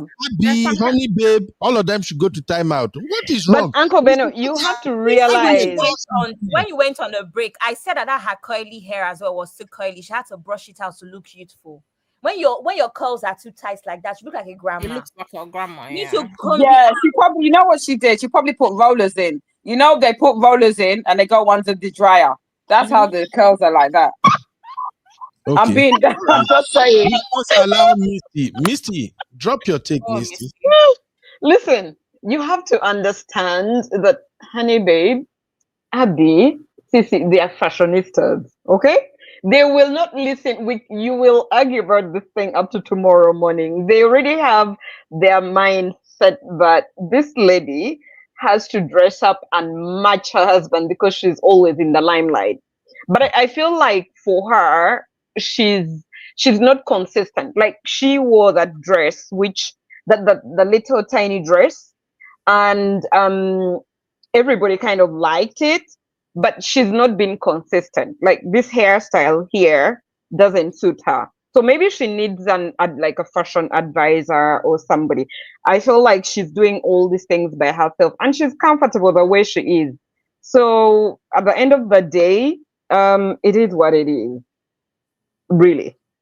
I don't think for her, she's so much focused on the fact that she's, in the limelight like her husband, and maybe she's doing the best she can and she feels like that is enough for her, but other people are seeing it otherwise. Okay, can I tell you ladies something? Do Right. you know if you have to be under constant pressure to live up to your husband's expectation fashion wise, do you know that is also dangerous? But I don't even think it's her husband. I don't think it's her husband putting her under pressure. It's the fans, the people outside who are observing and having this opinion, right? Maybe the husband doesn't mind. And also, some people, we all have different bodies. Some people have children, 3, 4 children, and they're still very slim and very small and snatched. Mm-hmm. Some people, like some of us, we have one child and we shall be fat from day one until 10 years later. So some people, it's their DNA. They work hard, they try to eat healthy, but they're big-bodied people, So we cannot all be the same, really. But I think she can always try to dress her body accordingly, big or small or whatever, because to be honest with you, I have seen so many African Americans who are big in size, but they know what to wear with that big body and they look so beautiful. Do you know what I mean? I've seen so many of them. So it's how you put yourself together. Do you guys know the lady on the screen right now? I want to make a reference. It's Toyosi, of course. Are you sure? Who else is it? Abby, you know who this is? Is that no? I know that pet. That's not Toyosi, no? You think it's Toyosi? No, who is it? But you don't know who she is, right? It's Toyosi now. It's Toyosi now. It is. Okay. Even, but you see this wig is very wiggy. Lobato, let me remove it. Abby, don't finish us. So Abby, this is what I'm saying. Even the color, sometimes you don't need to do some things. Abby is savage today. Looking good. She's looking good. She's looking as Sister Yinka. This is not AI. Sister Yinka is not AI. It's AI. Are you people crushing on Daniel? You people are listening to your sis having high blood pressure in a marriage. It's whatever the case, the picture is very edited. But this is what I'm saying about the wig. You see, even see, Auntie Inka is saying the wig needs to go. The wig is too. It makes her look. Oh God, I'm so tired. Abby, do you think if she had worn something different color, but no, you need to understand the way what now with this wig. Imagine this woman on a bob, on a very nice bob wig with this outfit. What's all these colors that she likes to do? What's all these curls? But Abby, that's very nice. 1 second. Is it that you have a really very nice no problem. loose? Is it that you have a very nice loose wave wig that is longer? When it's short like this at your shoulder and this texture, you look old. No, but the thing is, Abby, you need to understand is that in our community, no disrespect, when it comes to wigs and slaying of wigs, African Americans kill it. The problem with Nigerians is, number one, they don't know how to style wigs. They don't know how to wear it. They don't know how to make it look natural. They don't know how to wear wigs that it looks like your own hair. We don't have the education. So that's that. Maybe for the older aunties, but for the younger girls. It's the older aunties, definitely. My sister slays it. Yeah, I get you. My sister wears wigs and she slays it. But this generation, they don't know. They don't know. Here's my rule about wigs, right? If you don't know how to style your wigs, don't wear it. Braid your hair. Braid your hair and call it a day. Thank you very much. But she cannot be braiding her hair throughout the year. She wants to have something different as well. It's just that she's making poor choices of the Okay. wig. So she could hire somebody who can help her. All right, That's why, sisters, but the I thing have is, a question. at this point in time, I don't even think she realizes that what she's wearing is probably wrong for her body shape. I don't think so. And that's why you Sisters, should have a stylist. I She can have a afford a question, stylist. sisters. I She can have a afford a question. stylist, so she can get a stylist. I have a question, sisters. But to make this question make sense, I'm gonna need Uncle Emeka's help. So that I just need Uncle Emeka in order to check that I'm not going crazy with everything you guys are saying. Zaddy is Uncle Emeka, actually. are you there, sir? Yeah, Zaddy. I'm here. I'm here. Uncle Emeka, please help me look at this picture. Look at this wig. Do you notice anything wrong with the wig? Bro Ben, this is Yes, my sir. response to your question. When it comes to the women fashion from their head to their toe, I am a complete novice. Anything you wear come out looks good to me. So God bless you, sometimes I sir. have that problem with my daughter. He'll be like, Dad, what do you think about this? And the moment I say, oh, that looks good, 10 minutes later she has changed to something else because she knows that my opinion is useless. So I don't comment on women's attire. I'm telling you the truth. People like come out with boo-boo, say we're going to the club. Okay, as long as you're okay with that, let's go. So I don't have why are any you like agreement. this? I am not an expert in women's dressing and clothing. I'm sorry. I know, sir. I know. But what I wanted to know is, looking at this wig, is it good or not good? You're asking the wrong person. It looks good to I'm me, man. asking What it looks good to me. What do I know? It looks good to me too, sir. That's what I just wanted to hear. What do I know? Uncle Ben, Ask the the whole question I point. want to ask. Because before I ask the question I want to ask, it looks good to me. And I just wanted to confirm that I'm not a madman, that Okwemeka can also look at it and see that No, this is a beautiful woman with good hair. The Now, whole point of a wig is that it doesn't look like a wig. You understand? The whole point of a wig is that it doesn't look like a wig. hold on, honey, babe. I don't think you guys are. Never mind.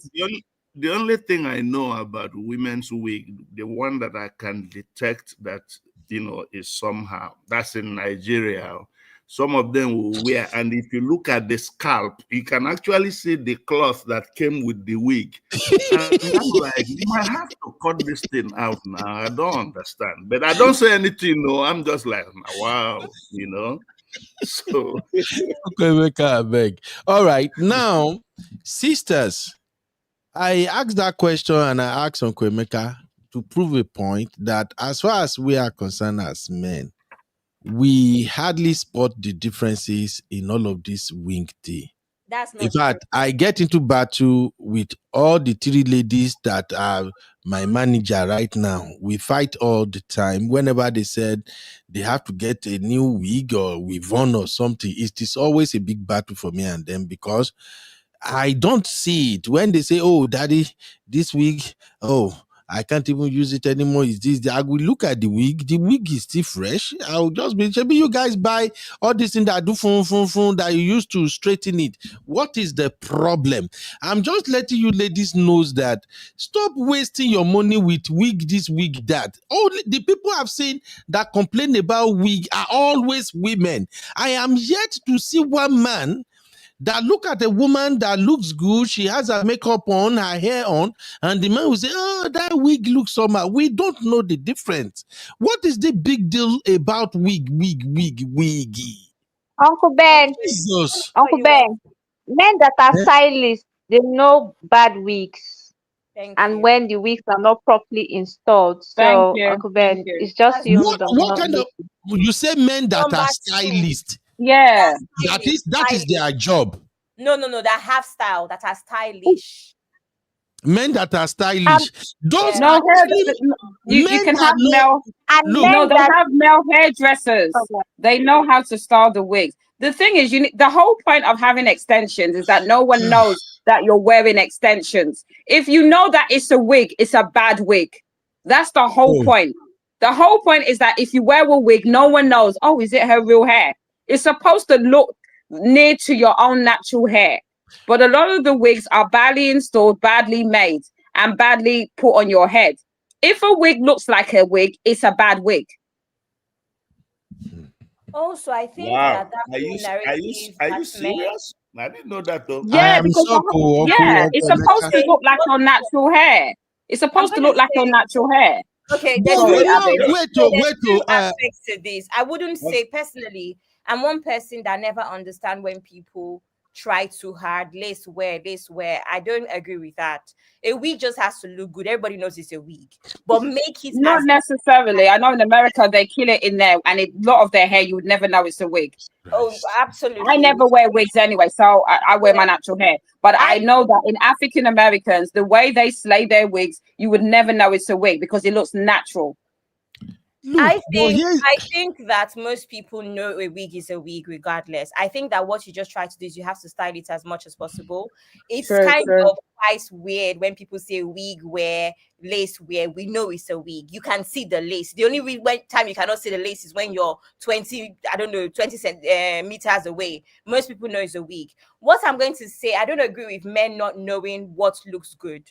Men might see something with one girl and they think it's okay, but they can tell when there's two girls sat at the table what one looks better. That one I know for a fact. So you might be okay with something until you see it elsewhere. And that's why I'm saying with Toyosi is in an industry where a lot of the women care about these things. I think she might have a boost in her confidence if she puts a little bit more effort in them too. That's what I'm saying. A man cannot tell me, he cannot tell the difference between a nicely put together woman and a woman that is not as nicely put together. When they stand side by side, you will know. You will know. Okay. I disagree. Unamata don't tire me. You know, there are some men, men have different things that attract them to women, God bless you, sir. I don't know most men that when they first see a woman, that the first thing that they look at is the wig she's wearing. I don't know most men that do that. People like Ben and me, we know what we see first before we start seeing the other things in your body. Uncle Emeka, one Don Pedro for you. I leave it at that. I don't look at women's wig. I'm not a maybe because I'm bald, so hair don't mean nothing to me.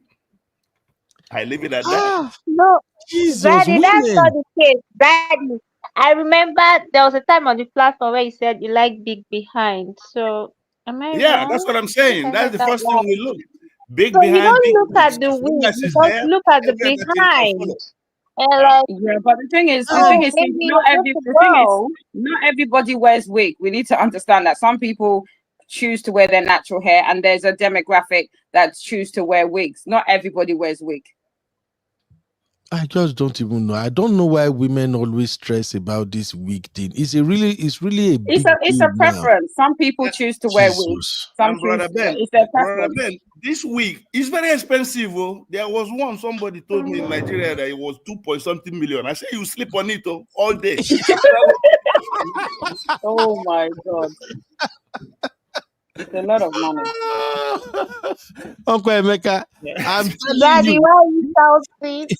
I'm telling you, I'm not trying to put humor. I'm trying to put humor to the, because sometimes we gotta laugh, It's a comic relief.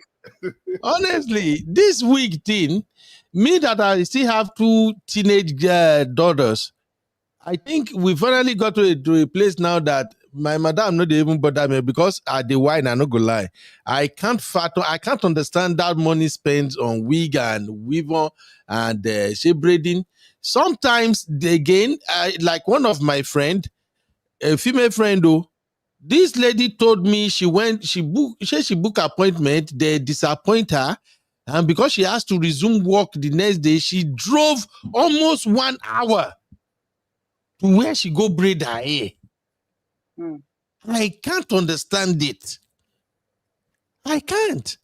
So I'm even at a place now where it be like say my whiny don't tire madam. When he don't reach to buy all this, she'll just carry her children, go buy the thing, JJ, come back, configure. Can't figure out how she fit take collect the money back. And if she knows and collect back, she just leave me with my problem because I can't get this wig. This and women, Jesus. I don't sit for one place before for party. When women they analyze who enter. Oh, this one will carry the now. So they look say, what the hell is going on here? So you ladies, you actually look at each other when they carry wig with one, they work out, you they calculate what did this one wear, what did that one have on. Is that what you ladies do now? Not necessarily, because there's a community where they are very anti-wig and prefer to wear their natural hair, and there's another community that wear wigs. So I think each to their own. I personally don't judge anybody on their wig. Wear what you want, to be honest. But if I have to critique it, I will say wear something that looks naturally like your hair. Like some of the wigs, it makes no sense to me where there's nothing, it is nowhere near your natural hair. I just don't understand it, but that's just my observation. But whatever you wear, as long as you're happy, if you want to spend thousands and hundreds of pounds on a wig, do you? It's your money. It's All your right, choice. let's just bring it home. So if we have to go by this picture, can we just agree that Toyosi and Daniel, they have figured out their issues and they are moving on? I just want people to leave them alone. Can we agree on that? And Nigerians, as well as she should leave us alone and stop bringing her nonsense to us. Don't bring your dirty laundry or your family problems to the internet and then tell us not to be invested. You're the one that brought it to us. We didn't come to your house and start asking you, oh, did your husband want to marry you when he met you? They're the ones that came to tell everybody. So we know all this information, not by choice, by force. So they should go in the house and continue working on themselves. And she should stop talking to the press and to social media about her husband. It's very easy. Well, this is another lesson. My take on this is that since there is, at least not that we know of any scandal between these two people, I just wish them a happy married life. Let them continue doing what they're doing. That's my take on that. Sitayika, stop. Sitayika is asking, when did hand holding in public become the yardstick for a relationship without issues? We wish them well. She should rest. Sister Yinka, that is savage. That is no good though. I agree with Auntie Yinka. I think why you go agree, Abby? I think that you're talking about the marriage. What I see is that Toyosi is beginning to work on herself.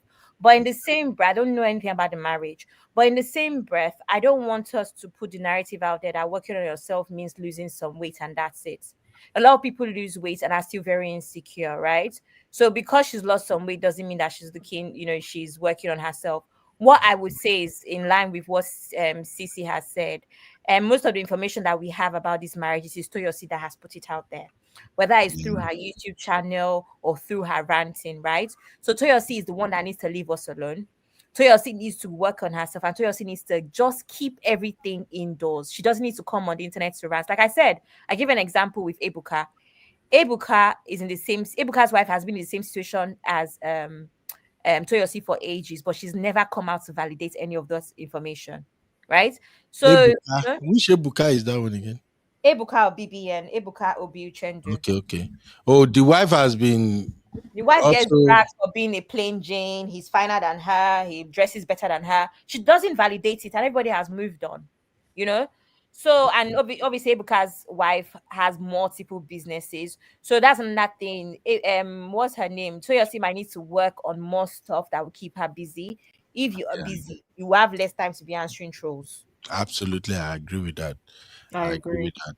Honey, babe, you agree, right? Everybody? Yeah, right. I agree. I think definitely come off social media. I say this all the time. If I don't know why people always go on social media to discuss their relationships. It makes no sense. Deal with your issues behind closed doors. Work on yourself. And definitely I agree with Abby that working on yourself doesn't mean just losing weight. It's really working on yourself. So whether in collaboration with her losing weight, she's getting therapy, really kind of focusing on self-love, because there has to be an element of self-love, because definitely she wasn't loving herself and it was affecting the way she was moving. Come off social media and work on yourself. Thank you very much. Abby, that's your final take too, right? That is my final take, guys. And I've already made the fact that I'm going to bed at 11 p.m. now from now on. So I'm about to that's your final take, right? For the meeting in the morning. Yeah. Ah, Jesus Christ. This ladies, una sabi give person headache. God, I thank you. Anyway, I think I will have to do a reaction show to this and post it, because I don't tire. When I don't squeeze my belly upside down, top to your see and Daniel matter. And I'm suspecting that you guys are having crush on Daniel. Crushing on him. Uncle Ben, I know my crush. That's not Daniel. You know, I told you that Daniel is actually not good looking to me. Daniel needs to go to Turkey and needs to get a hairline, what they call it, hair transplants. To me, that man is not good looking. I don't know what Nigerian women see, but no problem. They can get a 2-for-1 because the wife needs. Look at his hair. You guys. No, Uncle Ben is not happy with what you're saying. Abby. Uncle Ben, why did you do that? You have accepted your fate. Uncle Ben, you've accepted your fate and you shaved everything off. But Daniel is still struggling. Abby is a wicked girl. Not even playing with you again. Thank you, ladies and gentlemen. It's been a fantastic day. Thank you. Bye. Do a reaction to this one and post it. There's really nothing to react to as far as this is concerned. The only thing I can say, for people who might want to like learn one or two things, please, this girl, Kaffy, tell a compelling story. It's a story of trauma. The only question I will ask when I post the reaction is, do you think if a mother is a divorcee, it can also affect a daughter in future? That the daughter might end up being a divorcee? Those are one of the key things to me in her story. It's almost as if what happened between her dad and her mom affected her own relationship. And that is why she ended up being a single mom. It's part of the trauma response. So, and the reason I'm asking that is, please, if you know you went through some shit as in your childhood, I beg, go to therapy. Go fix yourself so that it doesn't destroy your marriage later in future. That's like the main thing I see in her entire story, because it's more motivational and all of that. But when she went into her past and when she described in graphic details what used to happen between her mom and her dad, and her upbringing seems to be what impacted her marriage and why her marriage crashed. So when I post that content, please drop your comment and then maybe we can do a reaction show to your comment. Thank you everybody for being here with me today. I appreciate you very much. Honey babe, thank you. Simbi, everybody, thank you. All right, I'll see you guys in the next one. Bye-bye for now. Uncle Emeka, thank you very much for your time, sir. No problem. No problem. Good night, guys. Yeah, good night, everybody. Thank you.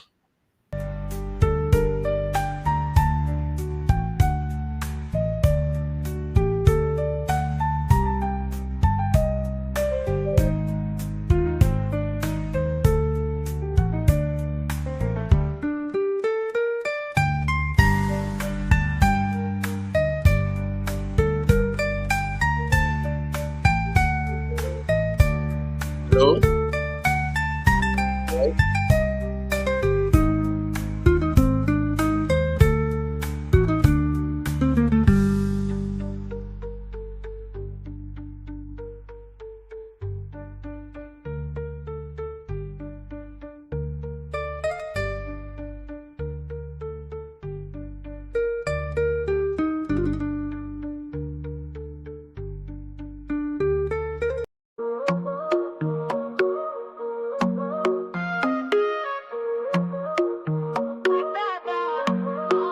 From Nigeria to Vegas, the lights are bright.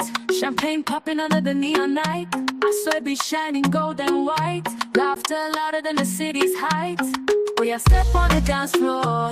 Wind your waist, bend down low. Nigeria to the world, let it show. We rock it, we flex it, let it flow. There's a heat, but we bring the rain. Palm wine vibes in a champagne lane. Jollof aroma drives me insane. Culture's a wave you can't contain. Raise your hands if you feel alive. Heartbeat matching the drums drive. Boy, I step on the dance floor. Wind your waist, bend down low. Nigeria to the world, let it show. We rock it, we flex it, let it flow.